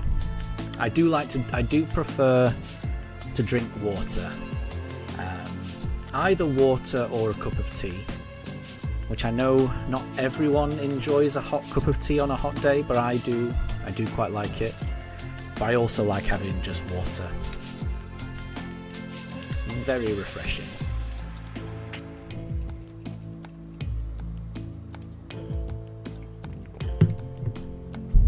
It's important to stay hydrated. If it's warm where you are, I think it's very important to stay hydrated, definitely.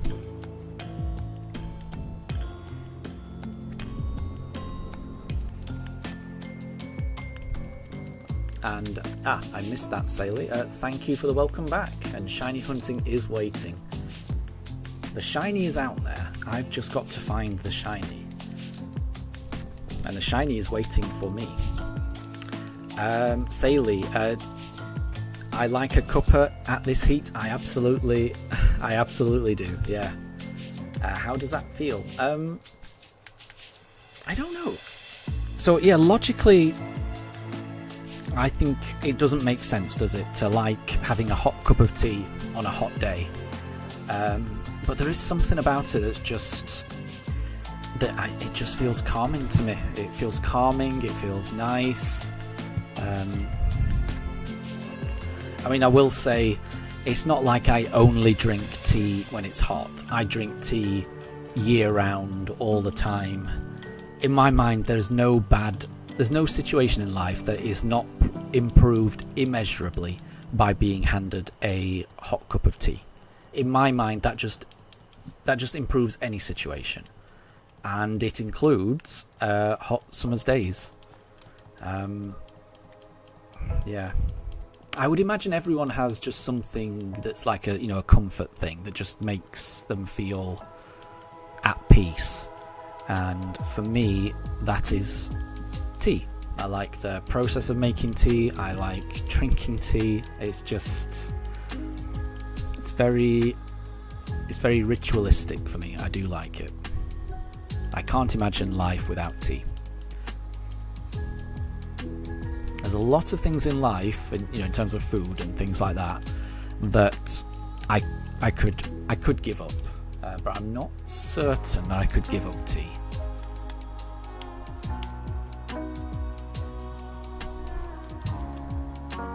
But I will say, I don't think I could just have tea on a day like this. I think I do need some water as well. Ooh, Saley, have I ever had Moroccan mint tea? No, I haven't. I've tried. I've had just. So I do grow some mint in my garden, and I have just made a mint tea by just picking mint leaves and making a tea out of that. But I can't imagine that's. I mean, that must be different to Moroccan mint tea. But I mean, I have made I would say just pouring boiling hot water over mint leaves. I would describe that as a mint tea. But I've never had a Moroccan mint tea. and that sounds quite nice, if I'm honest, because I do find mint tea to be quite refreshing, very much so. In fact, now that we're talking about it, now I really would like a mint tea. Deb, you like ginger tea? Ginger tea is nice as well. Yeah, definitely. I think ginger works very well in tea. Very much so.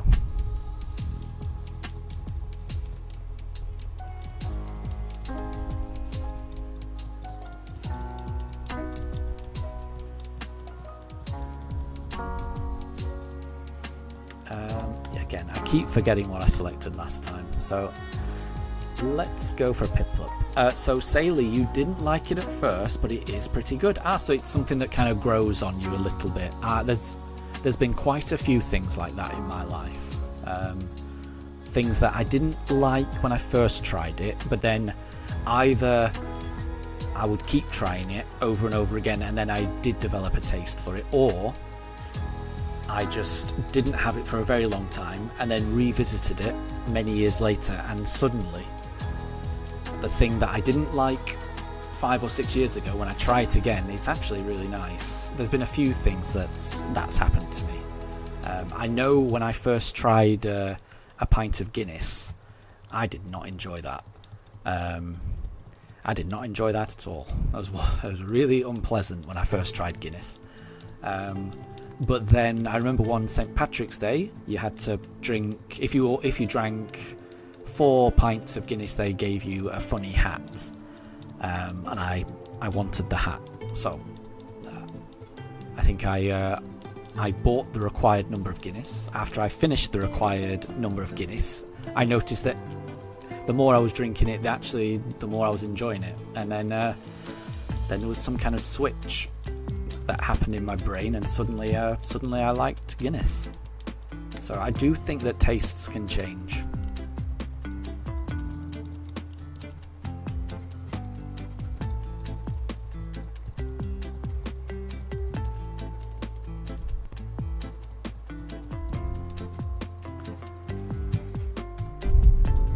So we're going to do another 33 encounters, and that'll bring us up to 5,200 encounters, and I think at that point I'll be ending the stream. I've been streaming at the moment for about 7.5 hours,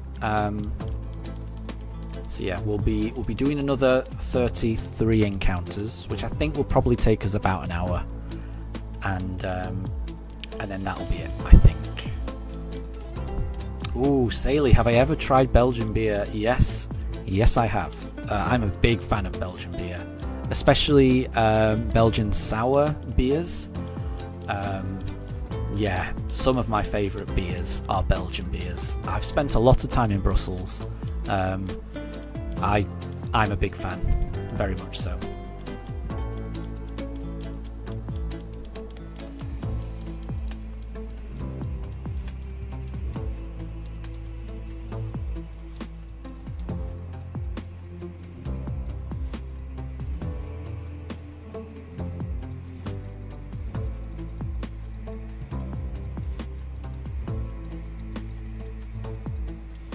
Oh, sorry, wasn't paying attention there. But yeah, I do like Belgian sour beers. I like their wheat beers as well.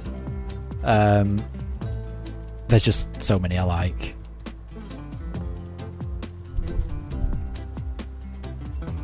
How was my stay in Brussels? Yeah, I really enjoyed Brussels. I had family that used to live there, so I would visit a couple of times a year for a very long time.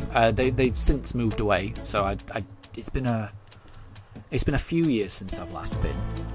But yeah, it's a lovely city. It really is. I can remember going to see Union Saint-Gilloise play, and this was back when they were in. Cause they've since grown into quite a big football team. Like they've qualified for the Champions League fairly recently. But when I used to go in like the late 90s, early noughts. They were a very, very small football club on the edge of Brussels. But it's a lovely city. Really, really nice. Going to the Atomium. I remember going to just next to the Atomium exhibit, which is like an expo centre, shaped in, I think it's designed to look like an atom or something like that, but you can actually walk through all the, I don't know how to describe it. It's really cool to look at, and it's like a museum inside it. But next to the Atomium, there's like a mini Europe thing where you can just walk around tiny versions of monuments of Europe. It's hard to describe. It was fun as a kid to go around that. So yeah, I've had good times in Brussels. It's a lovely city, loads of things to do, and absolutely amazing beer, absolutely amazing waffles, absolutely amazing chocolates. There's a lot to like in Brussels. Very cosmopolitan city. I've got nothing but good things to say about Brussels. Lovely place.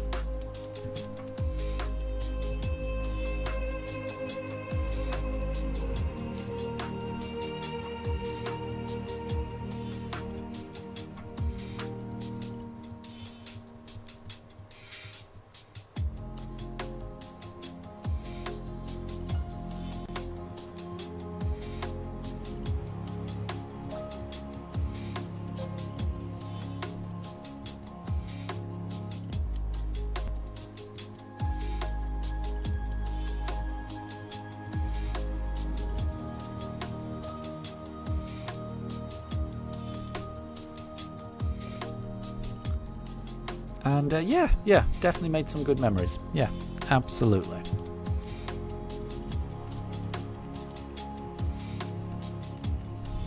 And there was one brewery I went to in Brussels, and I can't remember the name of the brewery, but it was really nice. It was really nice stuff, and it's really difficult for me to find that beer outside of Brussels.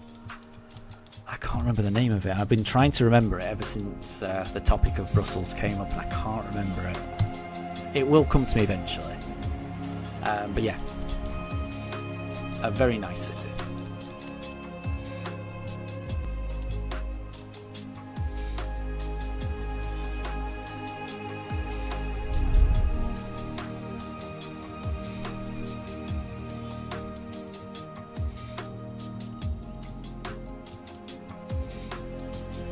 Have I tried Stella Artois? Yeah.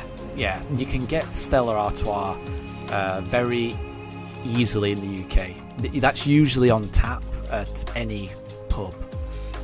So there's some Belgian beers that are very, very easy to get in the UK, like Stella, like Hoegaarden, which, I mean, I do like Hoegaarden. That's a really nice wheat beer. But you can get those very, very easily, and you can often get them on tap. In places in the UK, but there's some Belgian beers that you can only get in bottles, and those are more difficult to get. And it's this one Belgian company that specialise in like sour beer, and I'm desperately trying to remember the name because it was really nice. And it's not coming to me. I've got a terrible memory. I really do. But it's a fairly obscure Belgian beer brand, like Duvel, Trap, and Triple Danvers. I don't know Triple Danvers. I have heard of Duvel. Yeah. And yeah, I think it's similar to that, but yeah, it is gonna bother me until I remember exactly what it is. But they are quite a niche brewery that I'm trying to think of.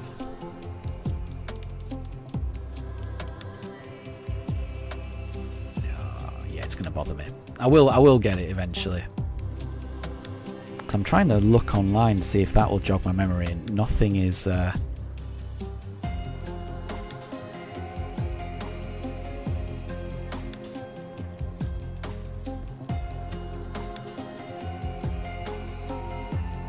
Nothing's coming up because I can't remember it.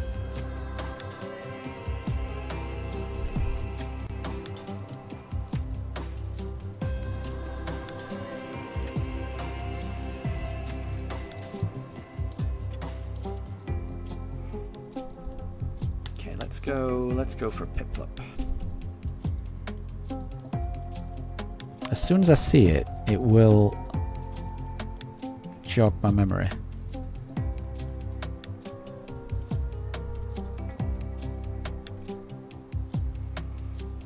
So, Sailor, you would have got Shining Pearl too, but you feel bad about missing the mystery gifts. Yeah, it's a shame, isn't it?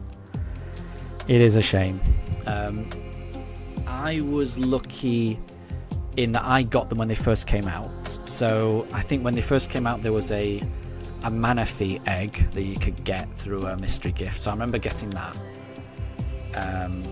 But then I only played it the once when these games first came out, and then I think I stopped to play maybe Arceus or Sword and Shield, something like that. And I didn't go back, and I've never really been back to them since. Well, since this run, really, 2 months ago.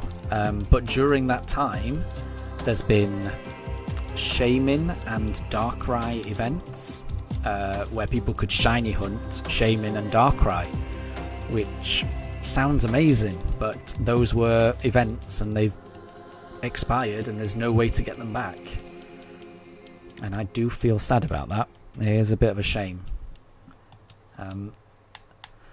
I do wish Pokemon would just re-release those events. You know, I'm not saying they should always be available, but maybe just release them on the game's anniversary, just to celebrate the game. To me, that just feels like a nice way to celebrate the game's birthday. But it would also encourage people who were maybe on the fence about picking up the game to maybe pick it up. You know, in my mind, it's a win-win. You know, it would encourage sales, and it would just also keep the event special. You know, once a year is pretty rare, and it would allow people access to them. But they don't want to do that. I don't know why, but yeah. Sailor, yeah, so the Manaphy egg, the member card, and Oak's letter. I didn't know the name of those items, but yeah, they're all unobtainable now. Yeah, it's a shame. I think it's a shame. So Sailor, you think they should put the mystery gifts into the games itself instead of putting it online for 1 week? Yep, I can't argue with that. I cannot argue with that. Yeah.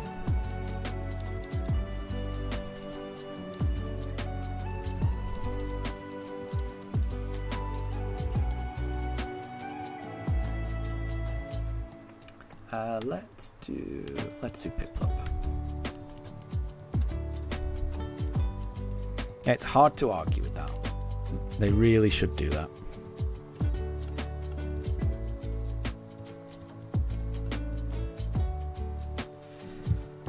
But it's not a shiny Piplup. So we've got 26 more goes.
Right, let's do Turtwig.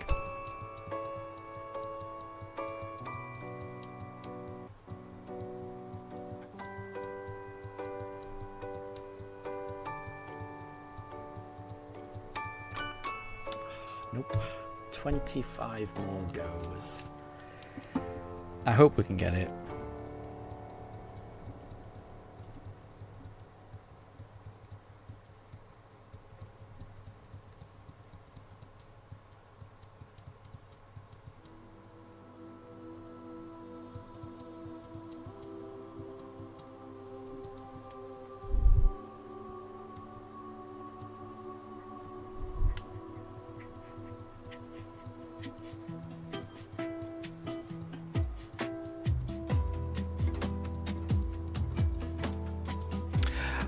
Okay, I found the Belgian beer that I like.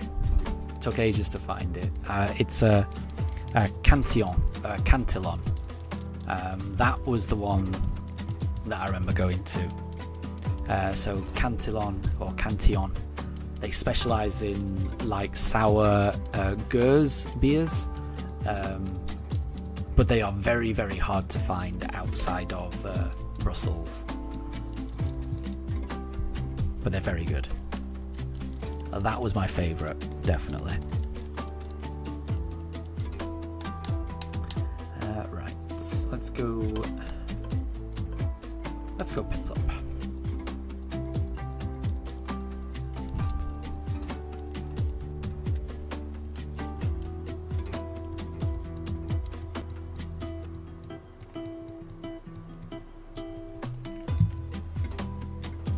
And Saley, that was, yeah, it's quite an obscure one, yeah, definitely. In fact, I'm trying to think, I think I've only ever seen it once outside of Brussels, and it's a very, very small brewery.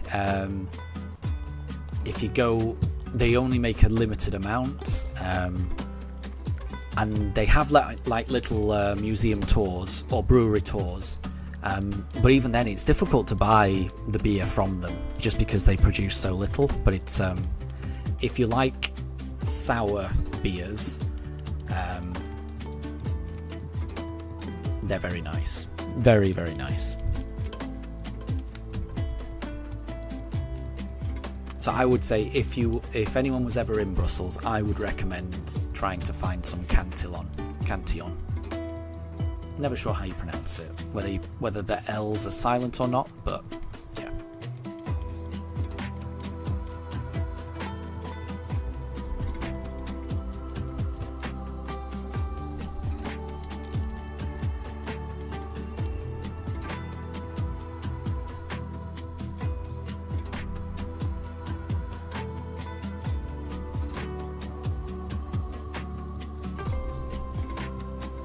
And thank you very much, Wolf. Thank you for the shiny look. Oh, it's got to happen at some point. We've got 24 more goes. It would be amazing to get it on this stream. But then I say that every single stream. So, who knows? Oh, nope. That's not shiny. We've got 23 more goes. Fingers crossed.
Right, let's do Chimchar this time.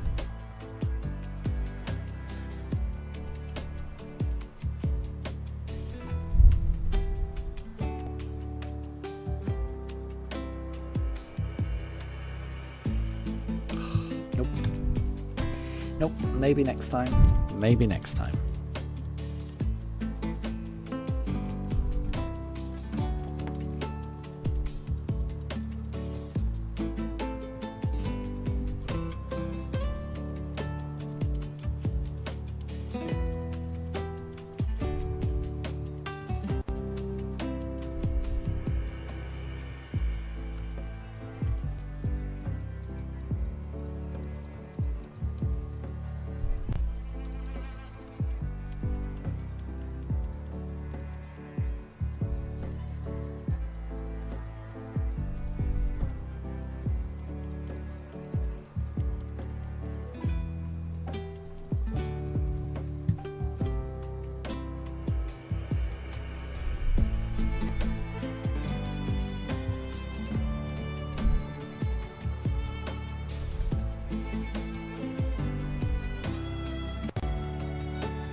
No, we did Chimchar last time.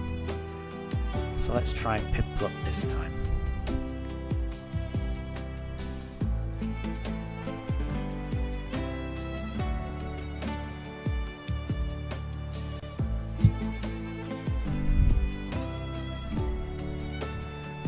So Saley, do I multitask during these types of shiny hunting? Sometimes I try.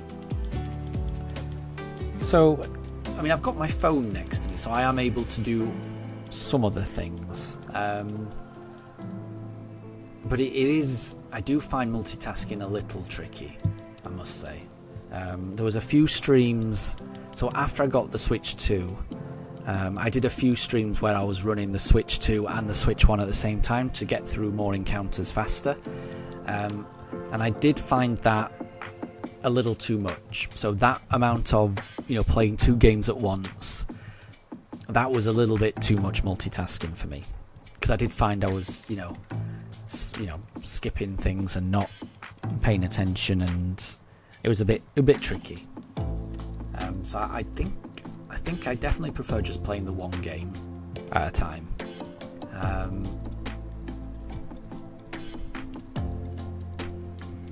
That's pretty much all I can do. But yeah, I do have my phone next to me, so I can kind of browse things, I guess. I mean, I won an eBay auction earlier this stream, so I was able to do a bit of eBay shopping while I was shiny hunting, which is kind of cool.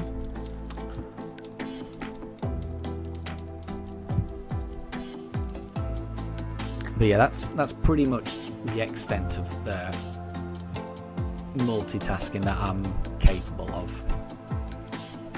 Because I really don't want to miss a shiny or anything like that. So I do try to pay attention.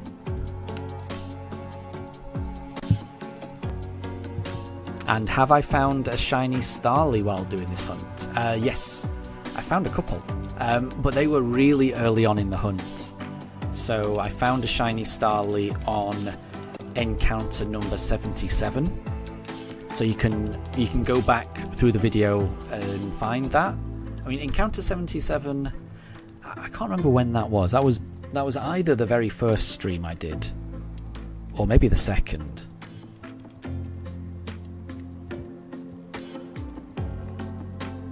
Let me have a look. What did I get up to on encounter?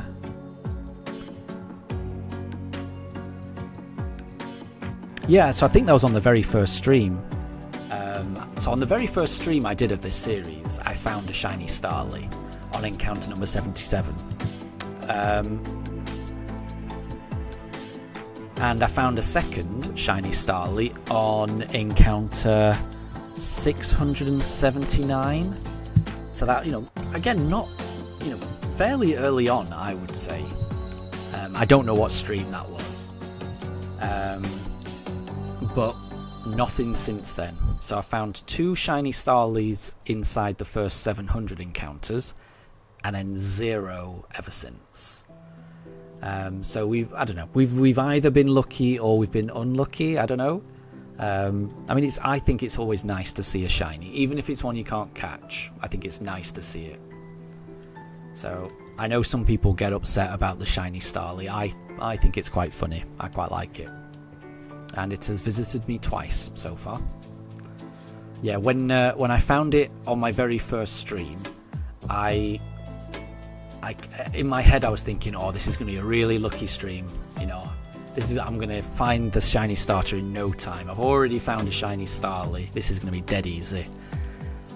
It's not proved to be easy, sadly. But we'll see. The shiny starter will turn up when it means to, and that's fine. Okay, what we got? I can't remember, so we'll do Piplup.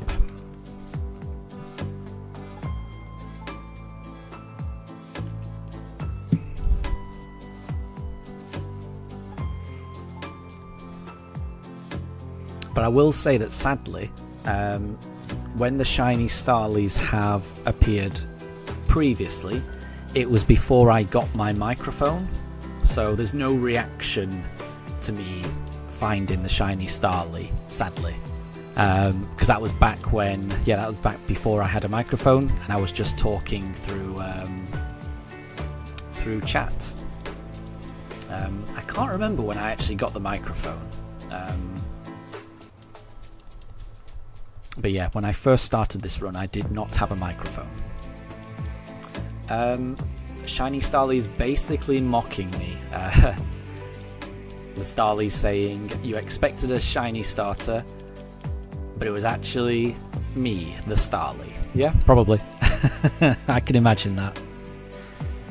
I mean, it's the Starlies that attack you, right? So, yeah, they're certainly very forthcoming, those Starlies. I could imagine them saying that.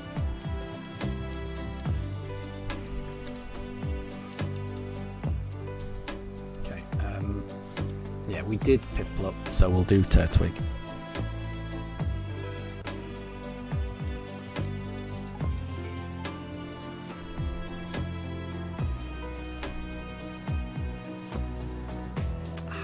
Nope.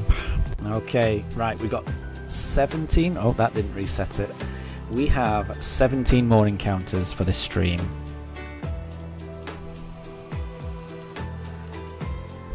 It's not looking likely, so it's looking more like it's going to be maybe another stream, but you never know. 17 goes, you never know. The next encounter has just as much chance as being a shiny as any other, so there's no way of knowing. Just have to keep on opening that briefcase. And Deb, welcome back. Welcome back. We've got 17 more encounters left of the stream, and you finished your Minecraft. I hope it went well. I hope it went well. You broke 25 shovels. I hope that means that you had a productive session.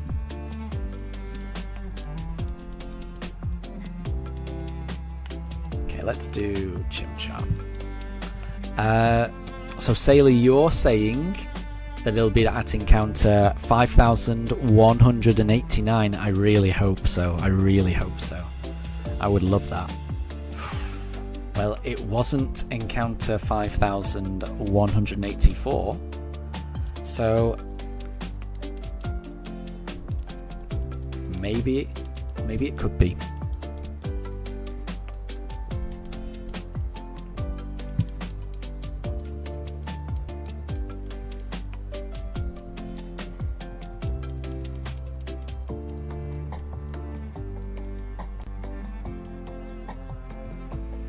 Yeah, I can remember when I was just starting this run, and I remember just thinking, I'll be really happy so long as it's under odds. Anything under odds I'll be really happy with.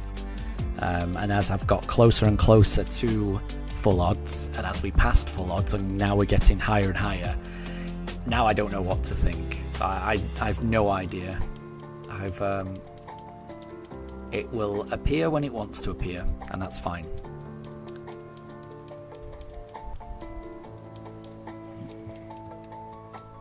But it could be anything. It could be anything.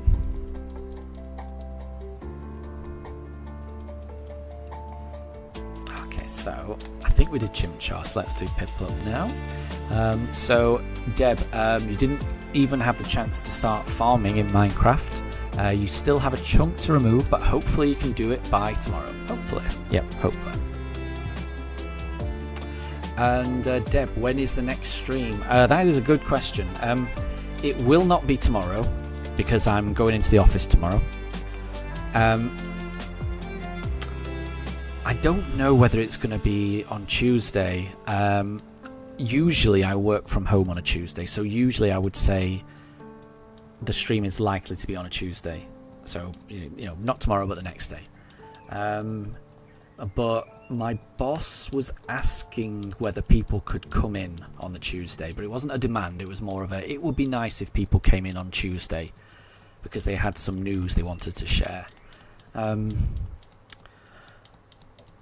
I'm just not sure whether I actually want to, because I much prefer going in on a Monday and Friday, so I haven't decided. It's basically the next stream will either be on Tuesday or it will be on Wednesday, so we'll see.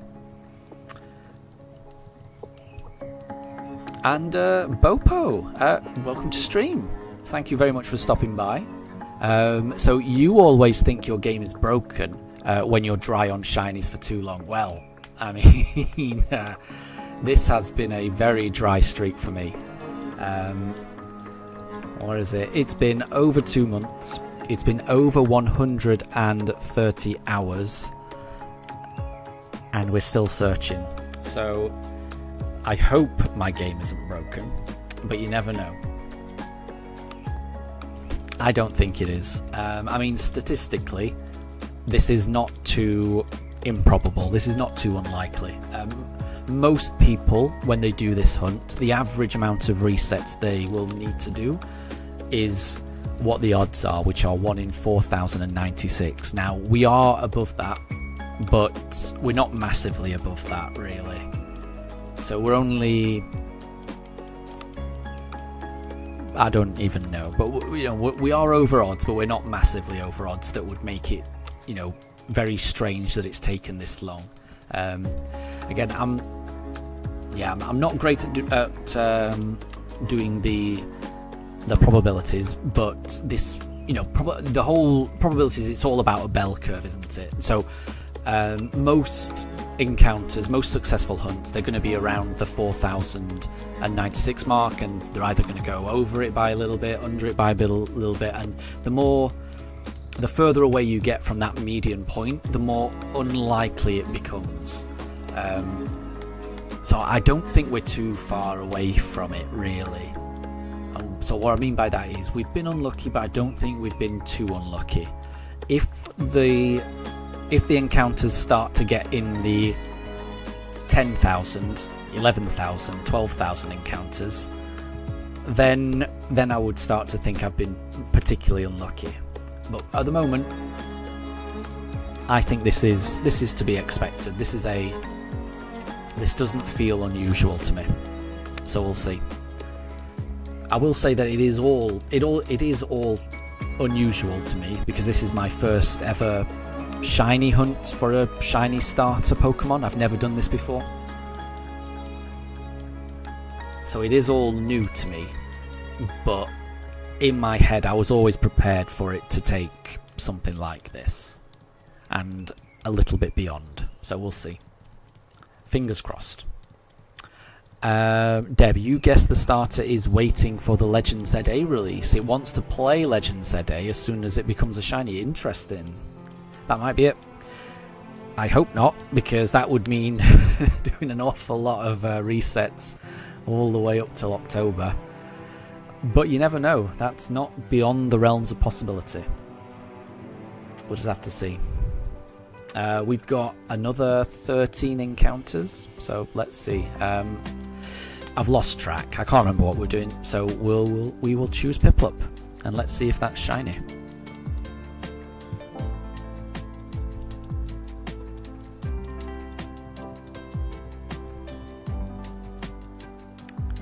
Nope, that is not shiny. So we've got 12 more goes. So I will be streaming up until encounter 5200, and then I'll end the stream there, I think. I like ending the stream on a nice round number, and it's very warm here. It's very warm here. Deb, I'm streaming less today. Is that due to the weather? Yeah, pretty much. Yeah.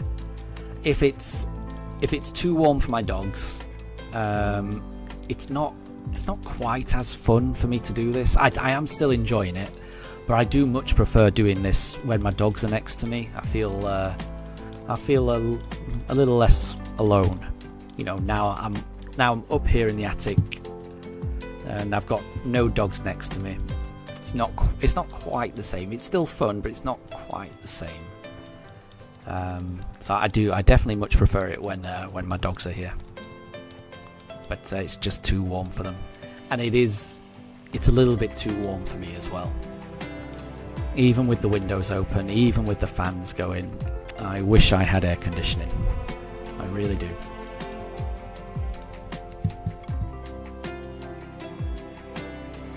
Because you're right, Deb, I would usually stream for a little bit longer on a weekend.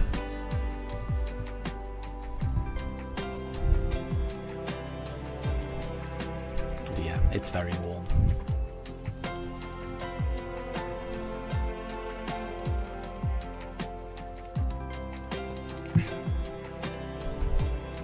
So, 11 more encounters.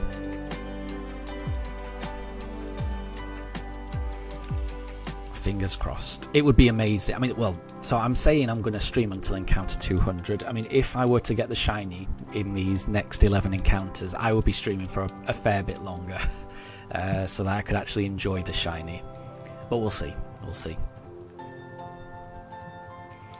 A shiny changes everything and alters all plans before it. So we will see. And you never know. The next encounter could always be shiny. Deb, your guess is that we get it on encounter 5316. That's very exact. Very exact. I like the sound of it. I definitely like the sound of it. I would be very happy with that. I keep forgetting what we did last time. I feel like we haven't chosen a Chimchar recently, so let's go Chimchar.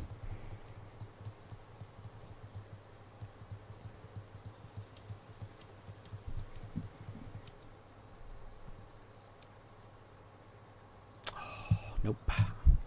So we're into the last 10 encounters for the stream.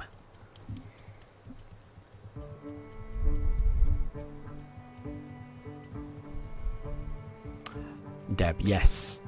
If the shiny starter were to appear, yeah, I would be freaking out and enjoying the shiny.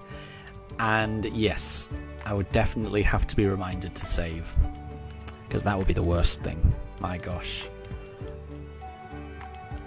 I don't know how I would react if I were to find the shiny and then lost it somehow. That would be hard to take. I'm not sure I could recover from that.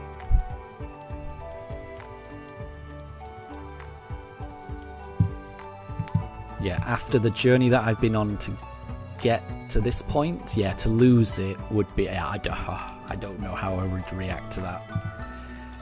So, yeah, absolutely. As soon as I do get it, I will be saving it immediately. Immediately. Okay, so I'm pretty sure we did Chimchar last time. Piplup this time. 10 more encounters. So when I do finally get this shiny starter, I will be getting a plushie of it to celebrate. I do like my Pokemon plushies, so whichever starter we end up with, I will be getting a plushie. It won't be a shiny plushie because the Pokemon Center doesn't do those, unfortunately, but I will be getting the plushie to celebrate once I finally do get it.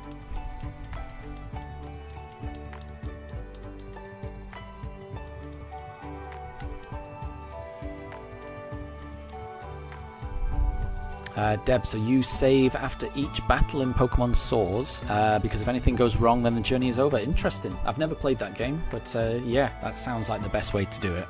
Definitely. Play it safe. Don't take any risks. Yeah. Or at least don't take any unnecessary risks, I should say.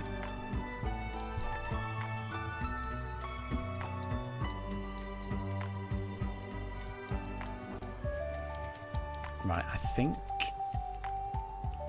I did Piplup last time, so we'll do Turtwig this time.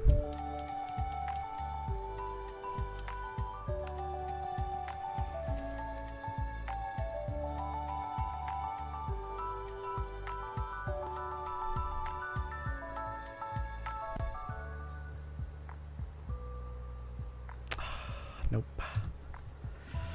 8 more attempts.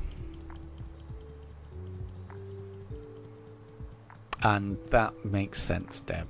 Yeah, so you once forgot to save and had to redo 7 events. Yeah. Regular saving is a good idea, definitely.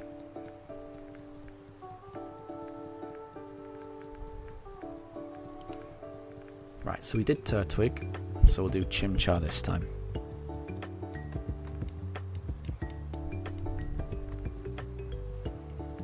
Deb, you think we should end the stream with a Piplup and give Piplup an extra shiny boost? I hope so. I'm happy to do that. I'm happy to end it on a Piplup. Especially if it gets a boost of extra shiny luck.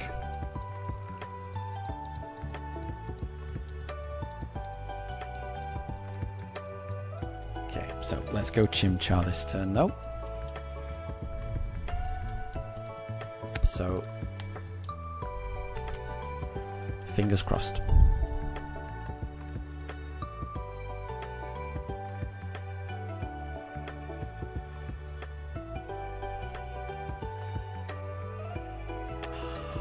Nope. 7 more attempts. Last few resets for Piplup. Yeah, I am still. I'm not just going to do 7 Piplups in a row. I do want to keep it a little bit random, but I will do the last couple as being Piplup. So, what is it? We've got 7 more. What did we just do? I've already forgotten. Well, let's do Piplup now. Let's do Piplup now. And then we'll go round. And then we'll maybe do the last 2 or 3 for Piplup.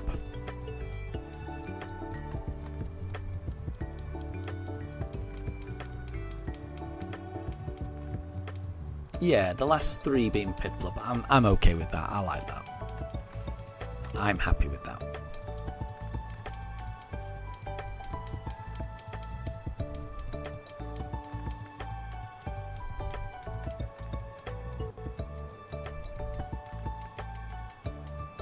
Okay, let's do Piplup for this one.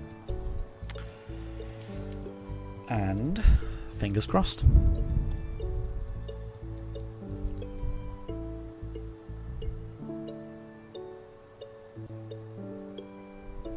No, not this time. Maybe next time. So we'll do Turtwig, then Chimchar. That'll be 95 for Turtwig, 96 for Chimchar. Wow. We may end up doing the last 4 for Piplup at this rate. And PG, welcome back. I hope you're doing well. You're just in time for the last 6 encounters of the stream. So you've just caught the very end. There's no Pugs. The Pugs have gone downstairs. It's a lot cooler downstairs. So this is currently Pokemon without Pugs, because it's really warm in the UK, and it's especially warm in my attic where I stream from.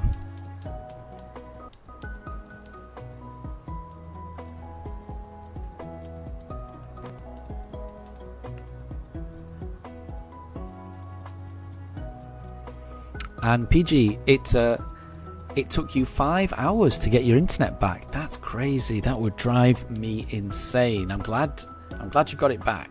But that sounds awful. So I'm glad you got it back. Okay, let's do a Turtwig. Fingers crossed.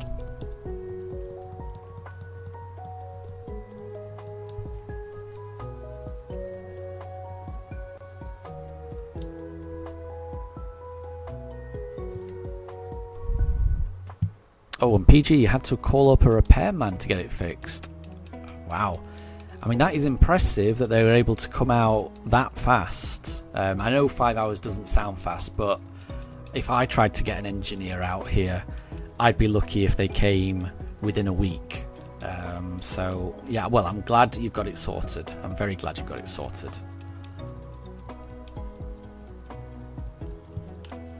Right, so I think I've just gone for Turtwig.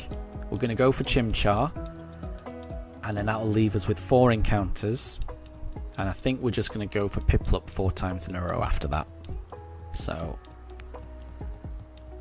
let's see if we can get the shiny.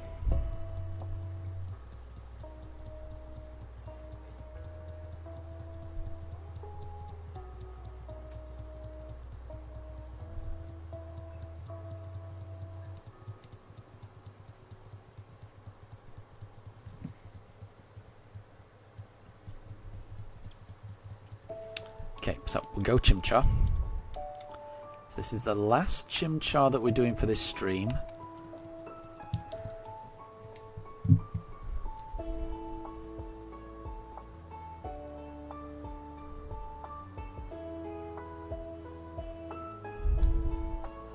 No, so we've not ended up with a shiny Chimchar or a shiny Turtwig, because for these last 4 encounters we're just going to go Piplup. Because Piplup is my secret favourite. Maybe not so secret, because I think I've said that quite a few times on stream.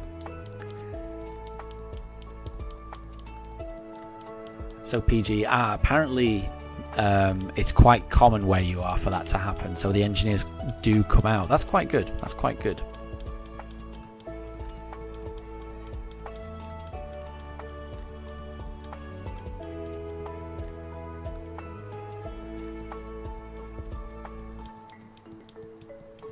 So Deb, you do like black and white, but you're not a fan of the starters. And that's a shame. I do like the starters in general. I definitely do. Right, so let's go for a Piplup.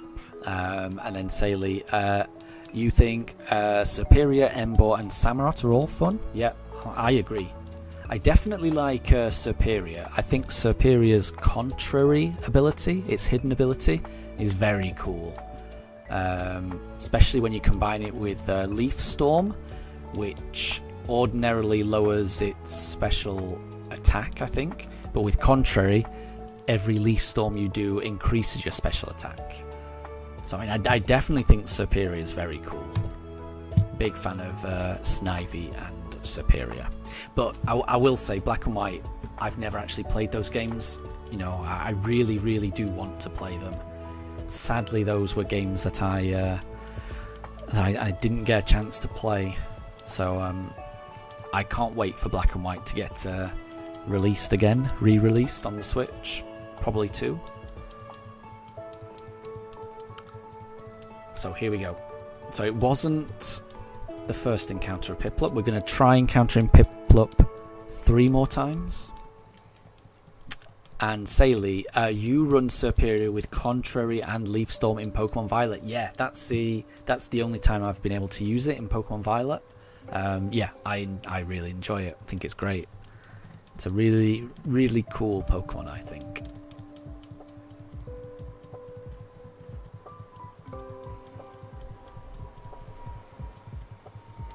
I mean, I tend to like most starter Pokemon. There's very few starter Pokemon I don't like. I do think Game Freak does a very good job of designing the starter Pokemon. Especially the first and final forms, generally they're usually really good. Sometimes I'm not always crazy about the middle form of evolutions, but the first and final forms, usually great.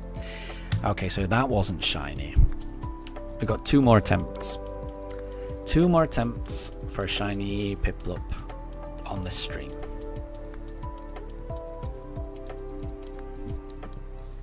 it's still possible. I'm not ruling it out. You never know.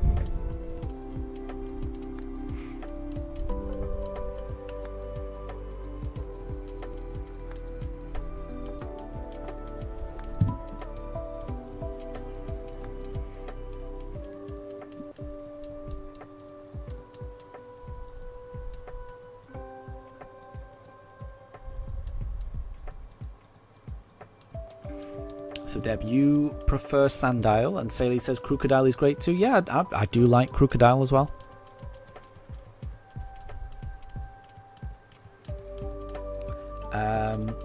And PG, wasn't 5,200 Shadow's guess?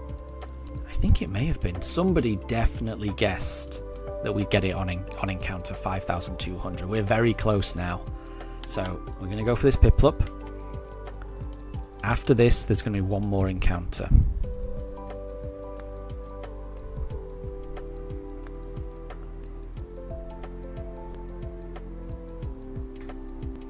And it wasn't. Okay, we got one more. We've got one more go. So PG is doing a Who's That Pokemon quiz. So the Pokemon is from Generation 8, and it has the species category, the Frog Pokemon. From Generation 8. So that's... what is that? That's Galar, isn't it?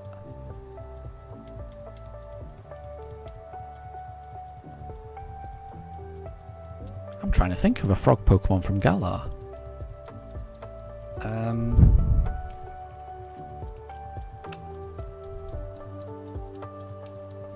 Huh.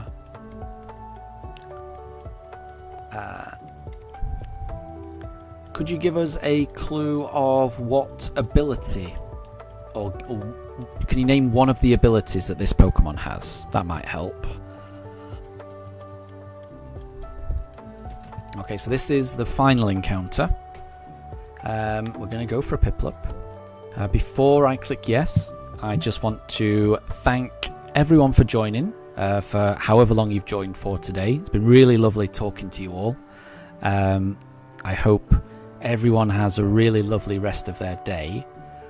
And I think I'll schedule when the next stream is, but I don't exactly know when it will be. It'll either be on Tuesday or Wednesday, so I will let everyone know by scheduling it once I do know.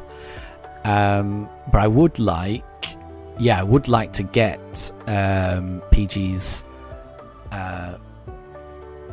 Who's That Pokemon. So the ability is Punk Rock.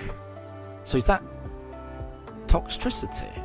I feel like Toxtricity has, it feels quite punk rocky, but I wouldn't have associated it with a frog Pokemon.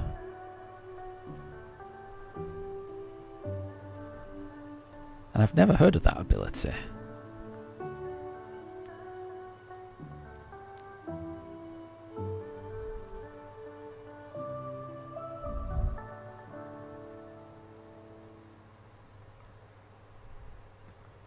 It was Toxtricity. Interesting. I would never have thought that was the frog Pokemon. That's strange. So it is Toxtricity. Excellent. Well done. I'm glad I got that. Okay, so we're going to go for the last one here. We're going to go for Piplup. I'm going to press A, and let's see if this is shiny. So if everyone's ready, I'm going to press A right now. So this is the last encounter for the stream. Once again, thank you all for joining me today, and I will let everyone know when the next stream will be. Well, the Starly isn't shiny, and neither is the Piplup. So maybe it'll be next. Oh, that is way too many encounters. Don't know what happened there. Hold on. Sorry. I want this to be accurate before I leave it. Yeah, sometimes my counter goes a bit haywire. So sadly, that was not a shiny encounter. So that just means maybe it'll be next time. So once again, thank you all for joining. You've all been lovely to talk to. You're all lovely people. And I will catch you next time. So have a wonderful rest of your day and take care, everyone.